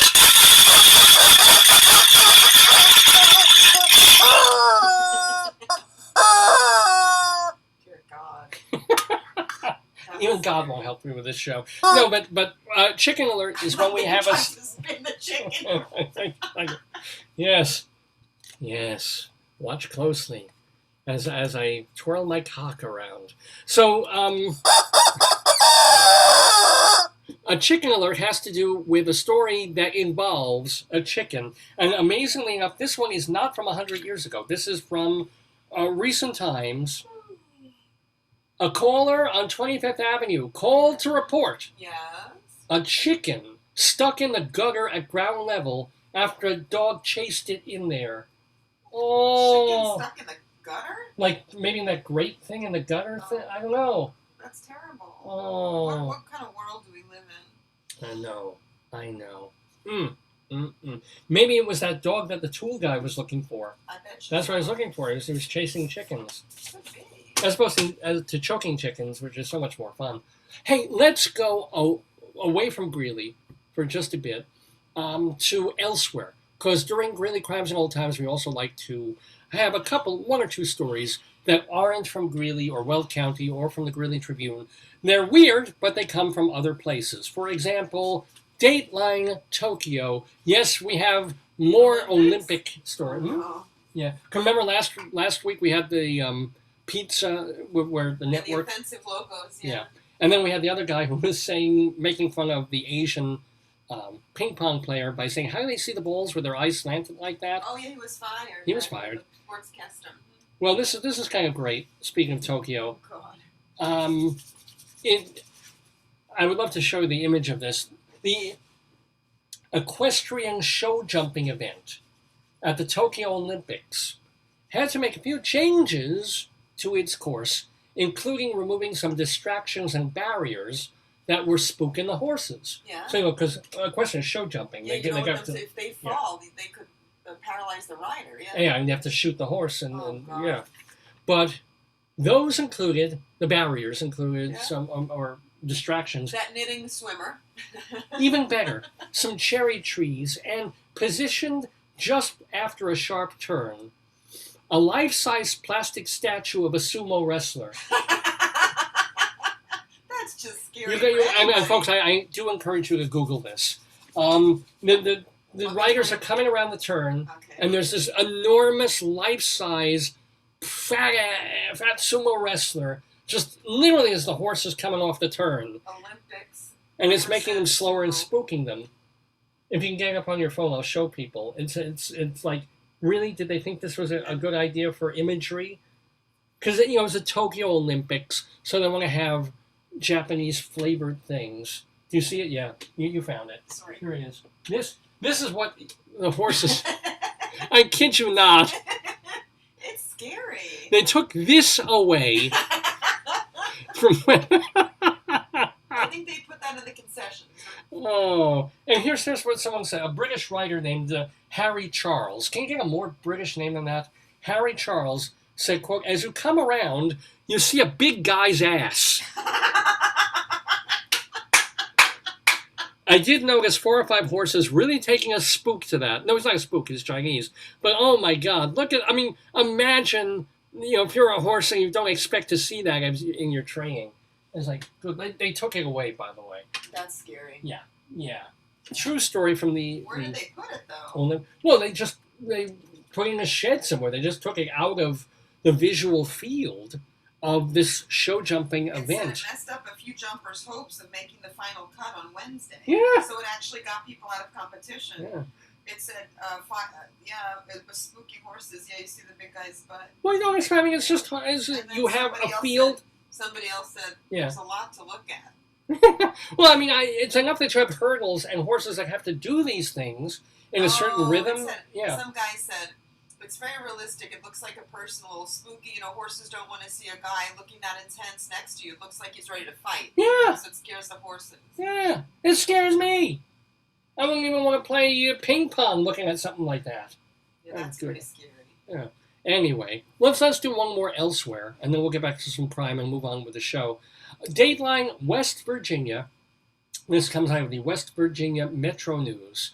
The rise of the Delta variant in West Virginia. Gee, if you figure people are not getting vaccinated there, rise of Delta in West Virginia and the fear of inadequately containing it makes West Virginia Governor Jim Justice uneasy.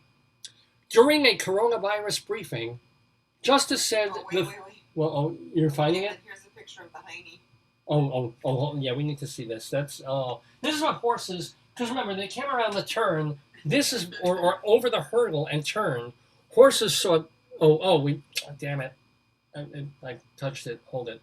Where is it? Ah! It went away. Hold it. Okay. What'd you do? Oh, no, that's not good.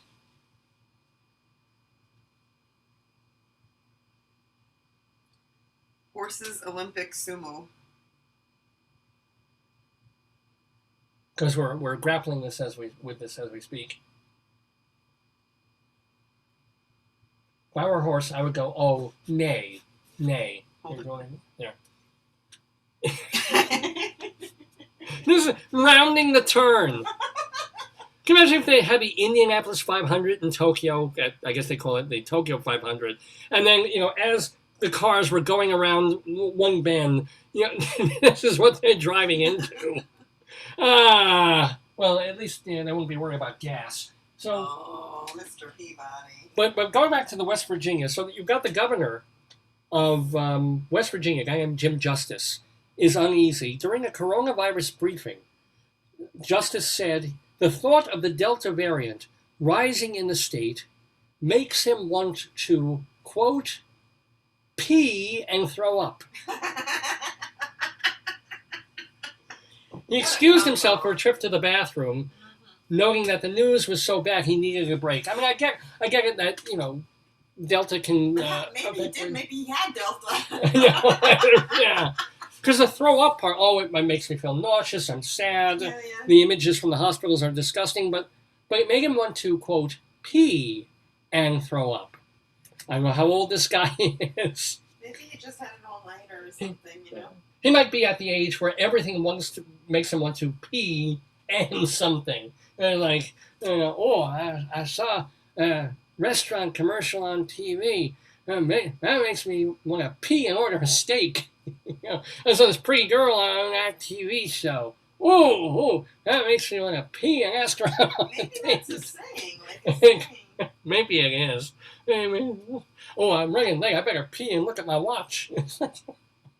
I kind of like that idea of literally everything that he wants to do. He's going to pee and something else. I was like, oh man, I got to fix that furniture. I need a wrench. I better pee and go to the hardware store. I'll think of some more of those, I promise. So anyway, let's get back to some Greeley new time criminality, which includes, let's see, here, I'm going to pee and read the story here. A caller on 8th Avenue. Oh, hello, 8th Avenue. A caller reported a man with a knife, oh my goodness, aggressively stabbing a tree. Well, I guess he must have been barking mad. Sorry, I went out on a limb with that one. You should show when trees attack.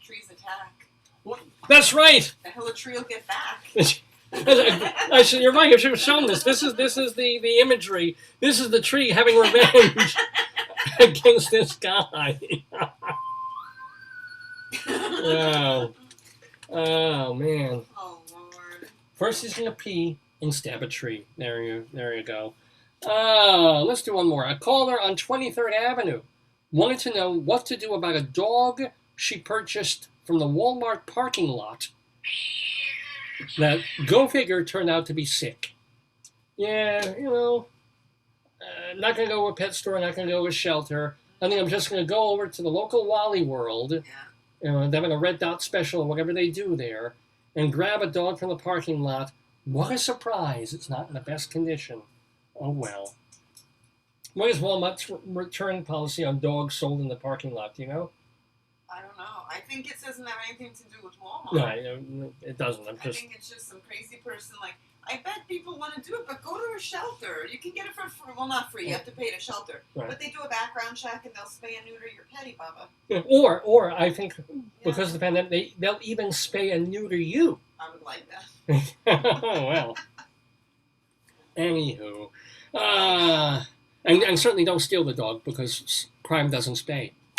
Oh, no. Should I go out on that one? Maybe. Yeah, I'll go out on something else. Of course you won't. No, I won't. Let me do something better, either old or new. No, let's do maybe a caller on Pooter River Road called to report that a light pole that had been a light pole had been bent in half since late November. You figure a light pole bent in half would be a problem that they would have corrected a long time ago in order for there to be lights. Unless I mean a light pole like Jim Pazuski, who weighs about 90 pounds. Oh, so perhaps. that could have been it. Yeah. We have this isn't quite an awe alert, but I just love to report this. A caller on 16th Street reported what on their back deck? Bunny. No. Rabbit. No. Deer. No. Duck. What do I love? Abandoned baby. Yeah. Prairie dog. Prairie dog! Wow. Because that was the one thing that always surprised me. You had tons of prairie dogs in Greeley, Colorado, but they were all in these dirt lots and behind, supermarkets and places like that and malls. But they stayed away from people's lawns and houses. You didn't really see prairie dogs, but this person on 16th Street, which is right, in the middle of town, saw a prairie dog on her back deck. Oh. That's cute. Yeah. Did she capture it and take it home? Unfortunately, there's no follow-up on this one. So I hope. But why would you call the police about that? Yeah. Yeah, I guess. Okay, fair enough. Just to celebrate. I would call them and tell them that that's a problem. No holes barred. Yeah, it's a little prairie dog They're joke. very cute. Finally, we'll end on this one. A caller on 12th Avenue reported kids from another vehicle throwing these. Oops, let me get that. The kids were throwing these at the caller's vehicle. Throwing what? So the kids were driving a car and throwing stuff onto this other car that was. Sure it just wasn't a gardener? They weren't short gardeners. What do you think they were tossing? What did you take? Wild. Leaves. Huh? I don't get it. So they were tossing leaves. That's not bad. No, not leaves. No, these. I'm asking. In other words, the kids in this vehicle. Oh, acorns. No. Doo-doo? No, that'd be good. No. Chipmunks? No. Fruit and fireworks. What a combo. What a thought of going from one vehicle into. First of all, fireworks is tremendously dangerous. Yeah, but also fruit and Fireworks. at the caller's vehicle. Wow. I'm hoping it was just at the vehicle, not through the window. Maybe the window was rolled up. That seems very weird, yeah. Wow. Well, I hope you got a bang out of that final entry in today's Greeley Crimes and Old Times here on Dave's Gone By. Mr. Horace Greeley was no fool. I'm sure that you'll agree with me that Greeley was no fool. What he is getting at is that Mr. Greeley was no fool. Yippee-yi, yippee-yi, yippee-yi-yi-yi, yippee-yi, yippee-yi, yippee-yi.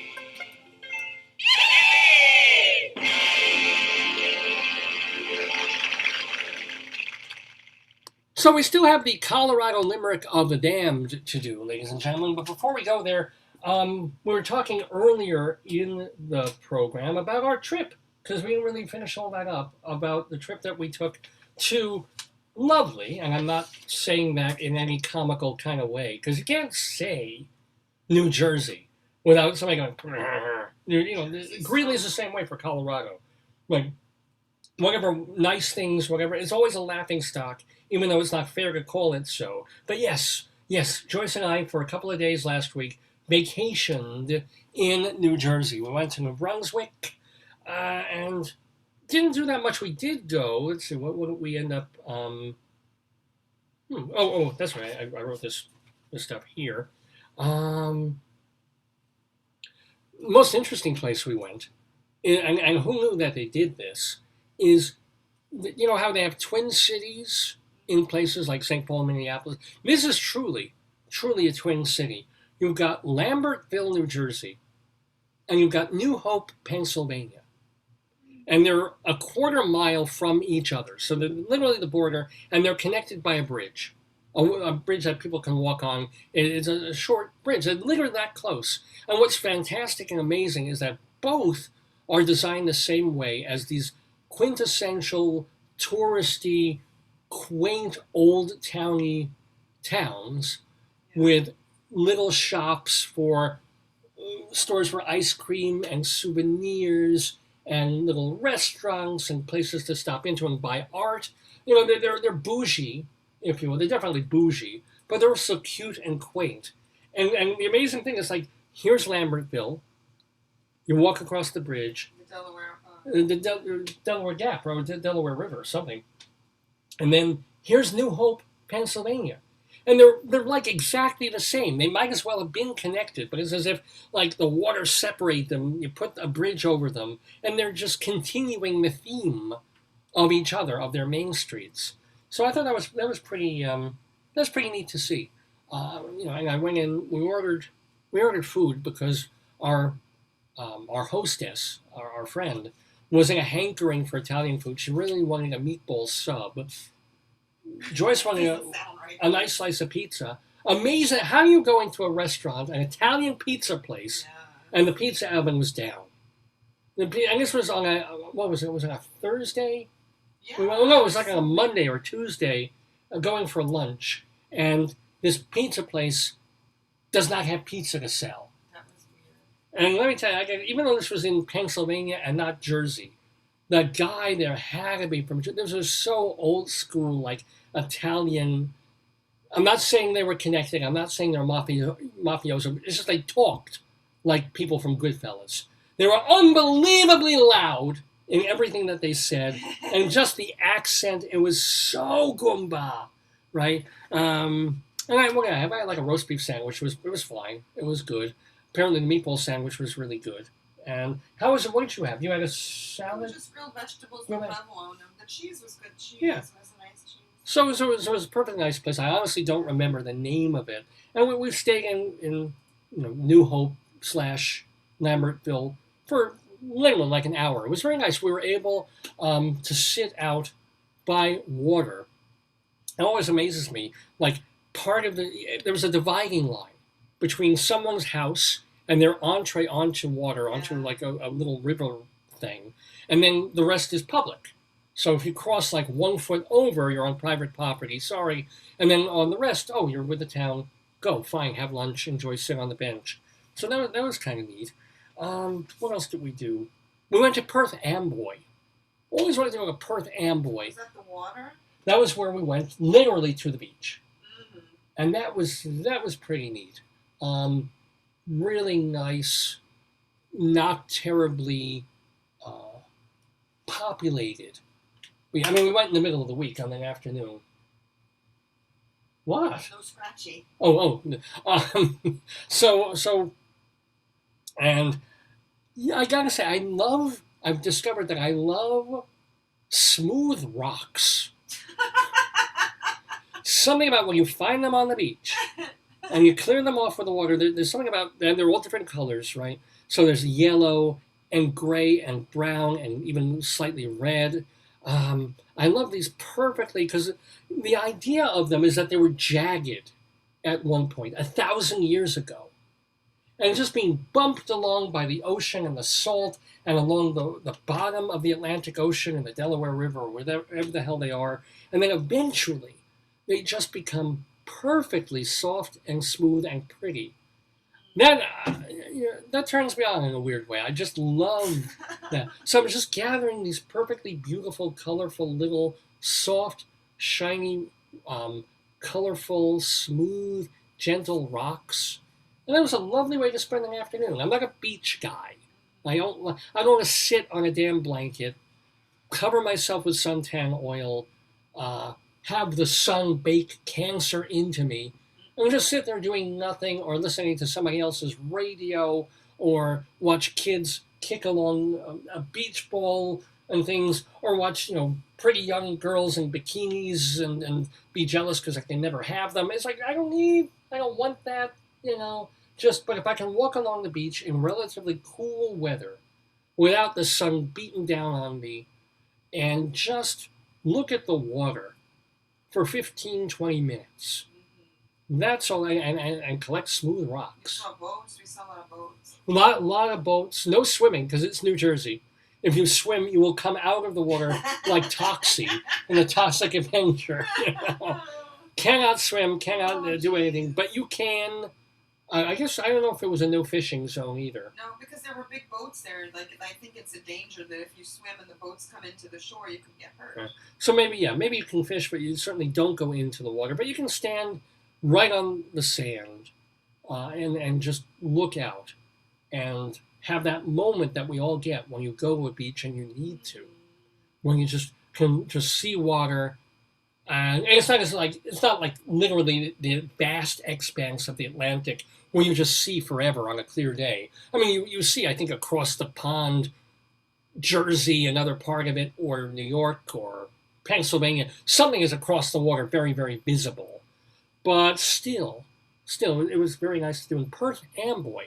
And even our friends said, it's considering how nice it is, it's amazing how few people use that particular beach. Everyone wants to go to the Jersey Shore, fine, let them. St. Perth Amboy is just as nice. So Yes. that was very, very cool. We did eat at, or from, because we're still not going into restaurants, but there's a place, and I've got to say the name, Uzma! Because I love saying the name Uzma! So there's a restaurant called Uzma in the town in New Brunswick where our friend lives. Uzma! And it's a South Asian place, Indian food. I had goat. I haven't had goat in God knows how long. It was terrific. Our friend was very disappointed by the biryani that they had there. I tried it, it was meh. So I got lucky with my particular order. I thought it was real good. Joyce had an okra dish that tasted fine to me. You liked it, right? Yeah, I enjoyed it. Mine was delicious. Apparently, if you believe our friend who has gone there often, Yeah. Uzma has gone downhill. She worries that the woman who created it, she started cooking in later life and decided to start a restaurant career much later on. She's saying, it must not be her behind the stove now. No, but She even used to do all the this, cooking. Let's be honest. Yeah. Everybody has an off day, right? So Right. you could cook something and maybe one day, because I thought they were just finishing up when we got there, so maybe they were making that dish last and they didn't really take the time to do it because they said we're just finishing up. Well, we weren't that late. No. They were still working when we were there. They weren't done cooking the food. Oh. So I wonder if they were making that dish and they didn't have time to perfect it. Oh man, I wonder. Because I thought it was perfectly fine, and I would get the goat there again. Their doll was very nice. It was a Barbie doll, so I chewed the head first. No, and what else did they do? It was good. It wasn't great. It wasn't sensational South Asian food, and apparently the place has gone downhill, which makes me sad because I love the name Uzma. And I would torture Joyce and her friend all weekend long. I would be texting Uzma on their phone, just a name. Say it with me, won't you? Uzma. Uzma. I'm an Uzmaniac. I am Uzma. So start doing better Uzma. But it was about food for me. Because let's face it, this kind of, in this day and age with the pandemic, we weren't going to go and shop. We weren't going to go and see theater or movies. We weren't going to do anything except kind of walk around a little bit, wear our masks a lot, and grab takeout food. But so this was all about food for me. Now, I told you last week, and I apologize so much for this. I got this wrong. About the snack called Sev. And I discovered, our friend brought this bag to us. I'm like, what is this? And it's very tasty, a little spicy. And it turns out to be chickpea-based fried treats. This is a popular Indian snack consisting of small pieces of crunchy noodles made from chickpea flour paste, turmeric, cayenne, and something else before deep fried in oil. Sev! I love the idea of discovering something that has existed forever. I've never heard of it, and I get to try it for the first time. However, apparently the pronunciation, it's save. Like a pitcher, comes in and saves the game. Save. I put the picture of it in there. S-E-V.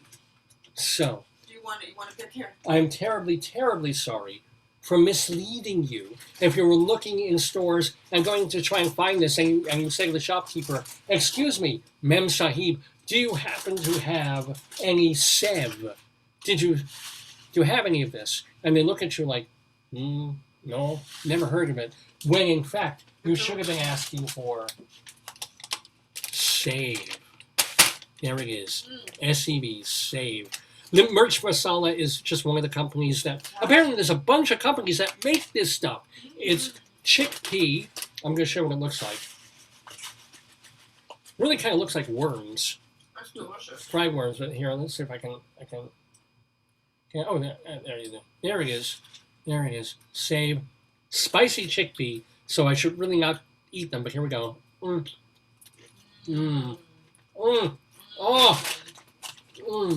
Darling, save the last save for me.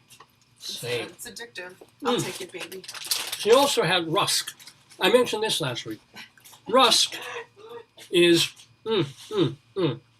the basically what has replaced, in a way, Zwieback toast, which Nabisco doesn't make anymore.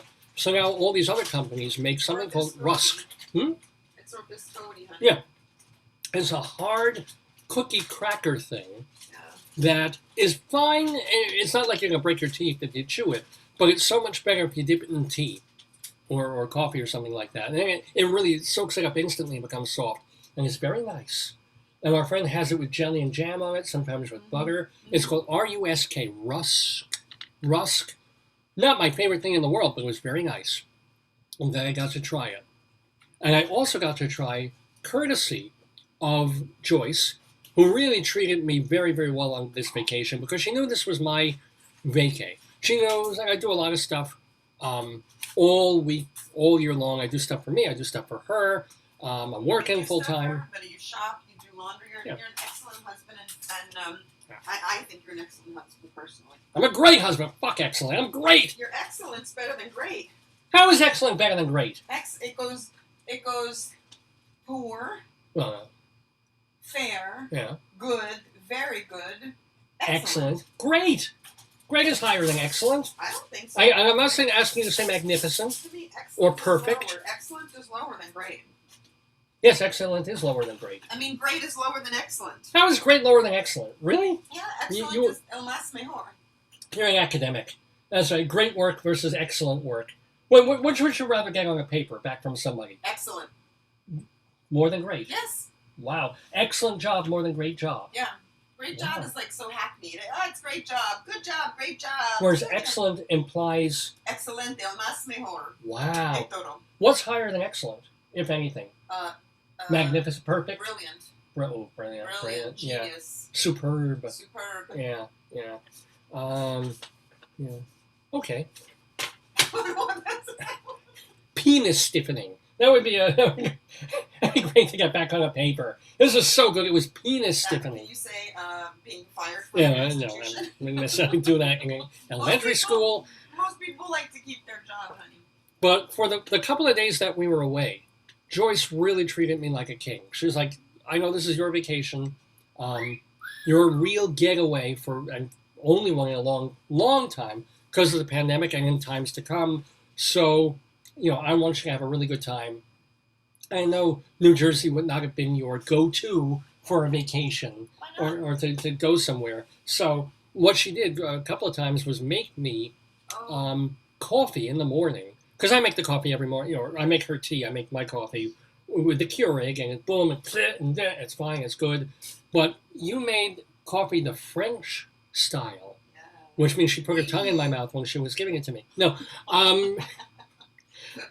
she did a French press, which was really nice. It's kind of like you take the grounds, you put them in, you let it sit in water, and then you push. I've never done it. You push the plunger down when you're ready to drink it, so that all the grounds stay at the bottom of the glass thing.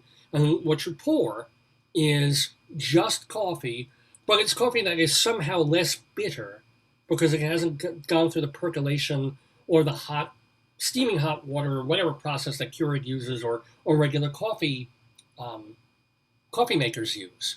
So it is a gentler,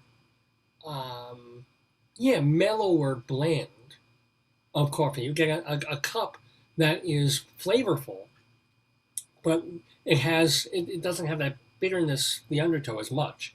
And it's very nice, right? And I really doubly appreciate it because I was thinking when she was doing it, I was like, we should do this every day. This is so much nicer because by the time I make the Keurig, it comes down, I add the milk, it's not hot anymore, and I don't want to have time to heat the milk, and it's all right, and it's good. Whereas this is really yummy. But then I realized what actually goes into not just making French press, but when you've done making it, putting the damn thing away. And now suddenly here you are, you poured out most of it, now you've got gunky grounds in the bottom of this glass container.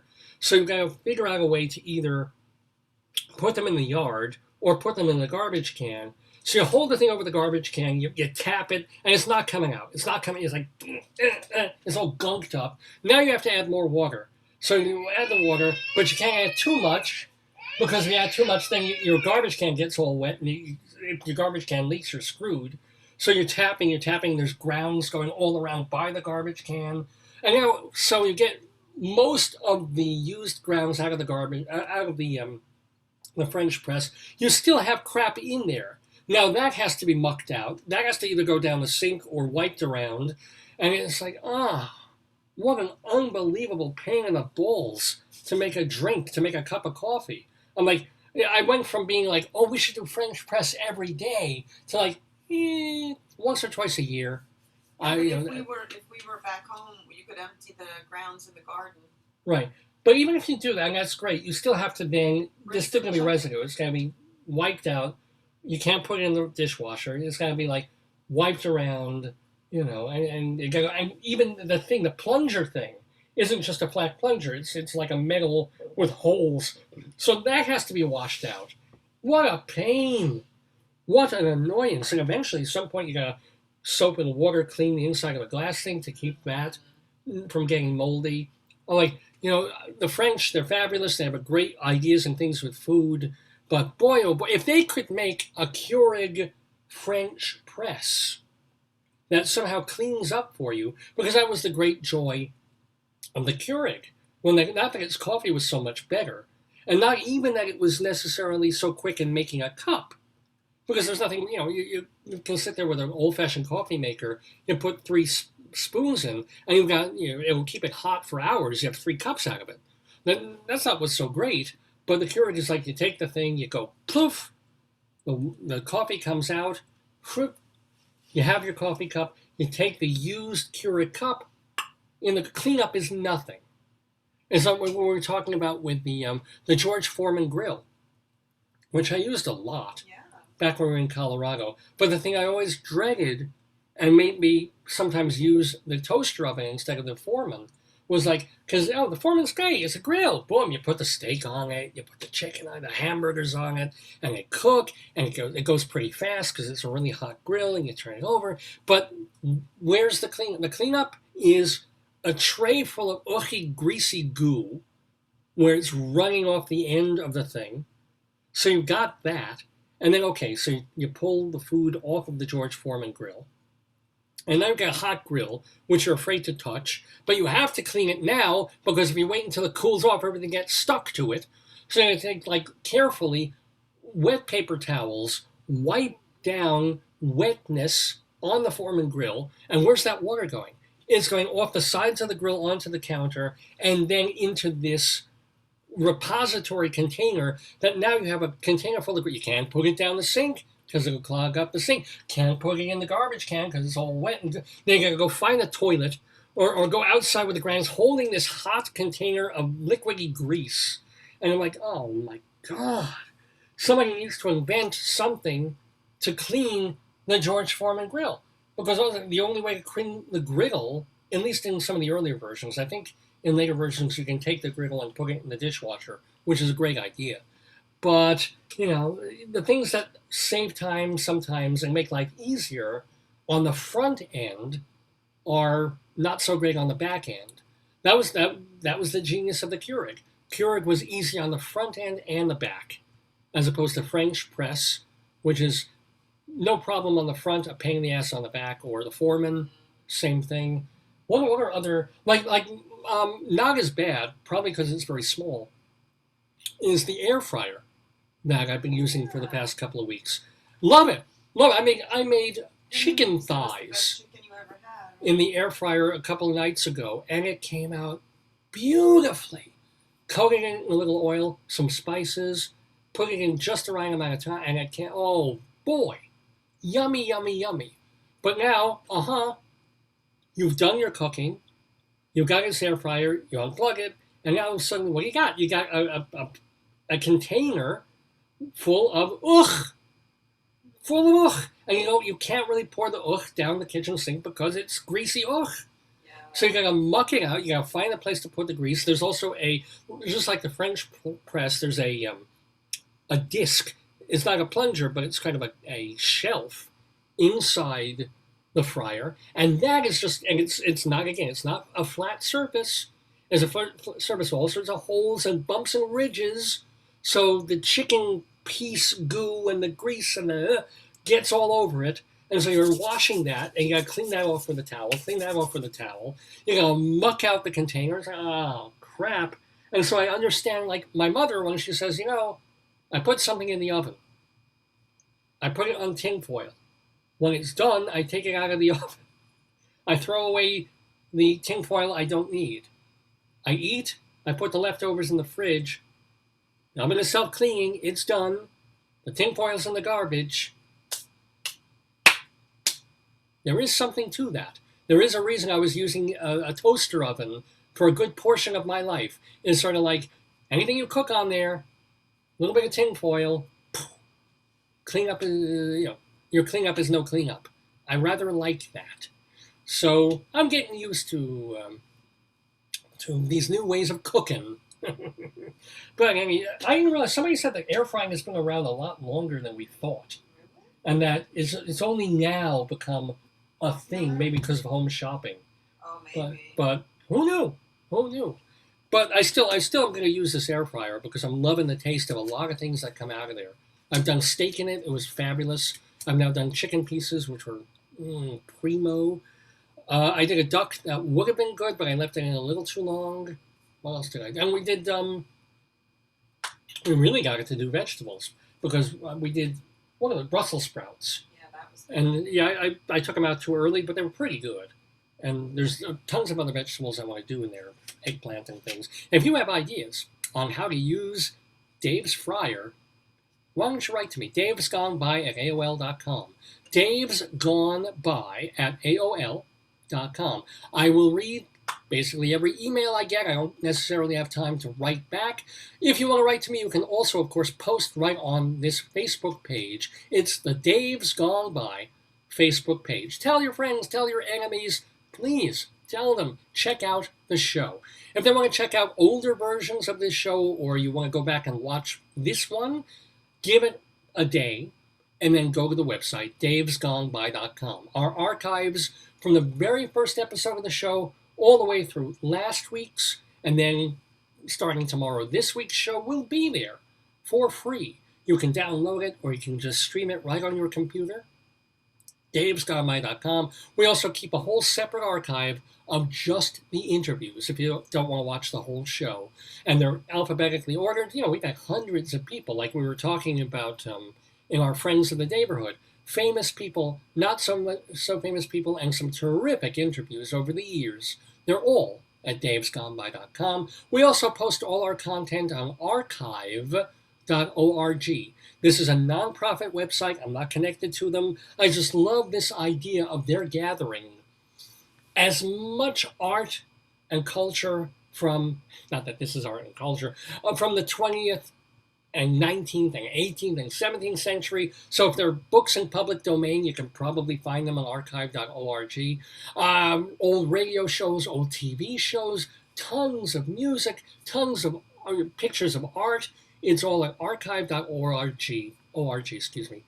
as is this program, episodes of Dave's Gone By and our interviews too.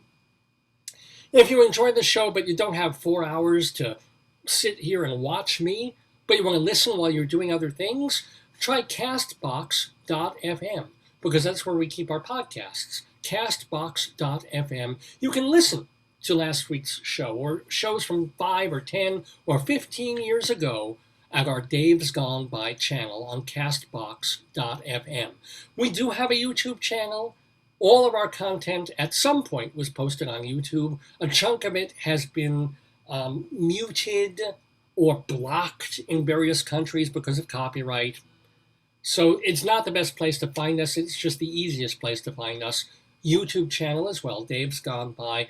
Plus, if you are on Nassau County, in Nassau County, on Long Island, and you have Comcast, Altice, whatever the hell they call it, Altice Cable, then you have Channel 20. And you can turn on Channel 20 Monday mornings at 1 a.m. and Tuesday mornings at 4 a.m. for 2 different random episodes of Dave's Gone By. They're not even full episodes. They're 1-hour excerpts of the show. We call it the Daverhood, where we just grab an hour of the show from some time, throw it on there. So if you happen to be surfing channels and you don't want to watch a zillion infomercials or reruns of Leave It to Beaver or Friends or whatever the hell, or the early news, it's too early for MSNBC versus Fox News, go to Channel 20, Mondays at 1, Tuesdays at 4, for 2 different hour-long excerpts of Dave's Gone By. That time will change probably in September, October. It's in August is the time when people start submitting for the next full year of broadcast on Long Island public access. So for now, it's still Mondays at 1, Tuesdays at 4, absolutely free, bits of Dave's Gone By, but still the very best place to watch and keep tabs of the show, davesgoneby.com, plus this Facebook page. I don't know if you know it, but... Oh, David, this is the best thing. Yeah, show me. What does not kill you mutates and tries again. Ain't that the truth? Well, yeah, ain't that the truth that we're living, you know? Yeah, and also this Facebook page, by the way, if you keep scrolling down, and eventually it takes a lot of time and energy for Facebook to do this, but since we've been doing the shows live on Facebook Saturday mornings, they're held here. You know, the old episodes are still viewable. Just keep scrolling down. If you don't want to go to our regular davesgoneby.com page or to archive.org, you can watch our old episodes here, but only the last 4 years. The older shows are on our other platforms. Anyway, my gosh, it's 5 minutes to 1 in the afternoon, Eastern Time, here in the Daverhood. We're doing the 810th episode of Dave's Gone By, live on this August 7th, 2021. We've been calling it Back ATCHA. Almost time to end the program. We've talked about Long Island and New York. We've talked about New Hope, Pennsylvania, New Brunswick, New Jersey, Perth Amboy, New Jersey, Lambertville, New Jersey. We were even driving through the town of Edison, New Jersey. We've been everywhere, man. Greeley, Colorado. Got one more place to talk about, my friends. It's a town called Pritchett. Pritchett. So don't fidget. It's time to go to Pritchett, Colorado, for what we call our Colorado Limerick of the Damned. This is where, having lived in Colorado for so many years, I took it into my head for no particular reason. 3 p.m. And what's that? It's 3 p.m. In Colorado? Yeah. No, in Colorado it's actually only 11. It's 11 in the morning. Mountain time. I used to have to do that every show. Like, it's something, mountain time. In Colorado, I took it into my head, for usually a bad reason, to write a short poem about as many places as I could come across. Big cities like Denver and Fort Collins, small places that you've never, just a post office and nothing else, and squeeze them all into limericks. We now have about 170 of them. And I do one a week on this program. You can read them all, by the way, at davelefkowitz.org, where you can read my plays and my reviews of theater and my screenplays and everything I have written. It's just this repository. There's like 900 things on there so far, davelefkowitz.org. But every week we bring you a new Colorado limerick of the damned. Hide the children. A limerick is a comic verse of 5 lines, in which lines 1, 2, and 5 will end with words that rhyme.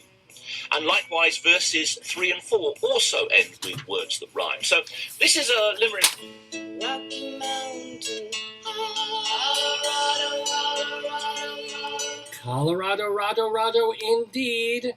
The Rockies we go. Well, not necessarily for this particular town, Pritchett, Colorado, because it's actually further away from the Rockies than Greeley is, or Boulder, or Fort Collins, or Denver. Pritchett, Colorado is a statutory town in far southeast Colorado. It's in BAC County, wherever that is. Well, it's in far southeast Colorado. It's got less than 100 people in it. It's named after railroad official Henry S. Pritchett from years and years ago. There was a 1998 film directed by Stephen Frears called The High-Low Country. It was filmed partially there. And it's tagged as a small town with a big heart. Well, we'll see if they still feel that way after I do my weekly Colorado Limerick of the Damned. This one for Pritchett, Colorado. Ahem.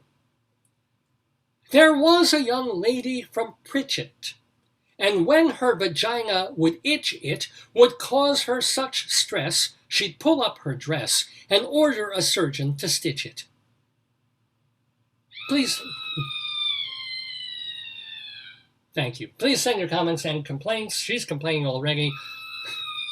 Dave's Gone By at AOL.com. Dave's Gone By at AOL.com is the place. You can also check my Twitter feed, Radio Dave 2, Radio Dave the number 2. I also want to remind you that more about Rabbi Saul Solomon, who did the interview with Robert Dubac earlier in the show. His website, shalomdammit.com, his Twitter feed at Rabbi Saul Solomon, and his email. You can email him directly. It's shalomdammit at AOL.com. DAMMIT. Shalomdammit at AOL.com. And speaking of Robert Dubac, what a delightful, what a terrific guest in the Daverhood. And boy, what a great competitor.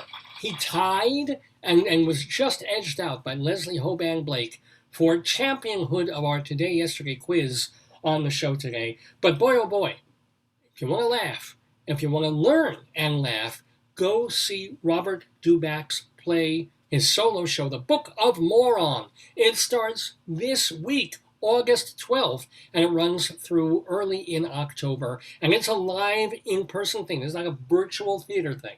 You go in New York to the Soho Playhouse on Van Dam Street. And I said, where the hell is that? It's easy. You take the E train down. You can take it from Penn Station. You take it from 42nd Street, Times Square, the E train down to Spring Street, which is the stop right below West 4th. Get out at Spring Street, you'll walk 1 block, and the Playhouse on Van Dam is right there. It's also not too far even from some of the other train lines. So it's actually very centrally, conveniently located. Plus, you want to go to see The Book of Moron by Robert Dubac, performed by him, written by him. He'll also be trying out some material on some nights from his newer show, Stand Up Jesus. Check it out. And yes, if you're worried about Delta and you're worried about COVID, they will be obeying all necessary New York State laws in terms of distancing and masking. They'll do what New York State is asking them to do. So, and Dubac has been vaccinated. I'm sure any decent, right-thinking New Yorker will have been who goes to see the show. Unless they don't, right? Oh, well, unless they lie, unless they don't. Maybe they'll be checking vaxes at the door, or the, what do they call those pass for the Excelsior things? So there's 2 apps. There's Excelsior, and there's one that I forget the name of, but it's a New York-based app. Right. And the New York-based app one, a colleague said is easier because it takes a picture of your driver's license and it takes a picture of your card and holds it. Oh, nice. It's a simpler app. Yeah. I think I even saw on Facebook someone said that they're updating the Excelsior one where it will take the date off, so it'll just be like permanent. So you can do that too. Yeah, we can do that.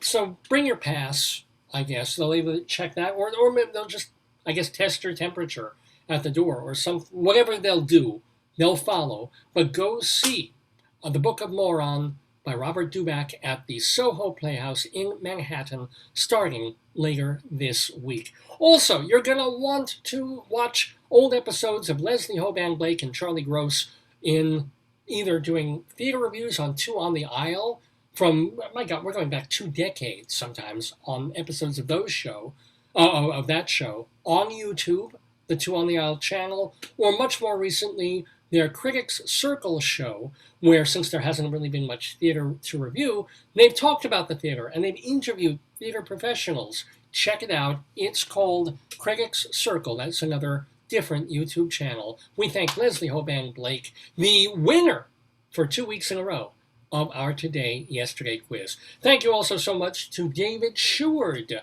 Remember that he's writing it. It's really cool going back in time. And this is so great because a lot of people have written about Broadway shows, and even some about off and off Broadway, but you don't get that many folks, especially on his level, writing about straw hat theater and the regionals and seeing, the stars who would go, the Debbie Reynoldses, right, and the Henry Fondas, who would not just do Broadway, but they would spend their summers in hick towns, bringing Broadway shows to them with crappy sets and rudimentary stuff, but huge stars that were brought in and paid well for a 2-week run or something like that. So he would see things like this in his youth, and he's writing about them now. You can read those things at his blog, The David Desk. Plus, you can read his reviews of theater, both a year and a half ago when there was still in-person theater then, and Zoom shows and things that he's been watching at culturaldaily.com and theaterlife.com. And I expect next week he will have a review of what show did he say he was going to see? He's going to Shakespeare in the Park this week Open air. to see, not Titus Andra, Merry Wives. Or they're doing an adaptation of Merry Wives of Windsor that he's going to see and write about. So you're going to want to check that out. Anyway, thank you to David Sheward and Robert Dubac and Leslie Hoban Blake. Thank you also to my darling, wonderful, and amazing wife who really, really made my vacation, just an absolute terrific and necessary getaway. You made New Jersey feel like Kathmandu, and sometimes Dogmandu as well, but Catman also. And what's not Nirvana, what's a place? Shangri-La. Mecca, It was Shangri Newark. Olympus. That's right. Mhm. Shangri-Saic. Whatever it was, I really appreciate it. My wonderful, lovely wife, Joyce. So, Joyce, what's on tap for you in the week ahead?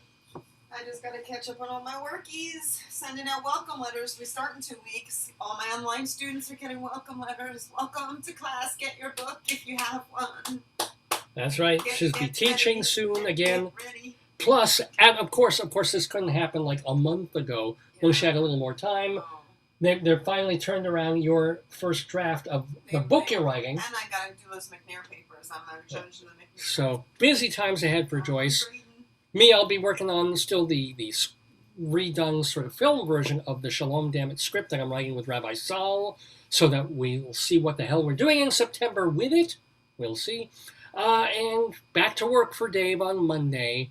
450 emails to wade through, figuring out what I will and won't have to do. It's going to be an interesting day for old Dave. I'll probably tell you all about it a week from today, August 14th, when we will have the 811th episode of Dave's Gone By. Until then, enjoy the pretty nice weather. Have a good and healthy and safe Delta. I wonder if Delta Faucets is seeing a drop-off in their... I feel bad for them, yeah. I know. I feel bad for them. That's like the one... And wait until we get hit with Lambda and all the gay I organizations. can't wait till we get hit with Omega and it's the end. No, that'd be Zeta or Theta, which is I am the Alpha, I am the Omega. In the Greek alphabet, I think... How the hell do they end with O? Let me What the ask. hell is wrong with Okay, them? hold on. Last. It's different. And is Omega O? Yes. It's the like a horseshoe. But what sound does it make? What is it? I don't know, David. I'm not Greek. Omega. It says, what is the... Okay. Yeah. I did. What is the last letter? The 24th and last letter of the Greek alphabet is Omega. It's like this, like a horseshoe. But is it O or is it what is It's it? I can't write that. It looks like this. It looks No, like... I know what it looks like, Yeah, but I'm I saying don't know how does it how to sound? say Yeah. it. I don't know. Oh well. You know the song, like the beginning and end. I am the beginning and end. The alpha, the And omega. the Omega, That's yeah. I just wonder where Z comes in because they have a Zeta, Zeta? or I don't know. they have a Theta and a Zeta. They have a zeta. They have a Bubba and a Zeta. They have But 24 letters. good lord, that's just profligate. No, it's actually has 2 fewer than we do Yeah. because they probably put together Omega. TH. And Yeah. then, like, I know because of all the Greek, like, sigma phi omega, like sigma, we do sigma, we Yeah. do, so we use a lot of the phi is the P. Right.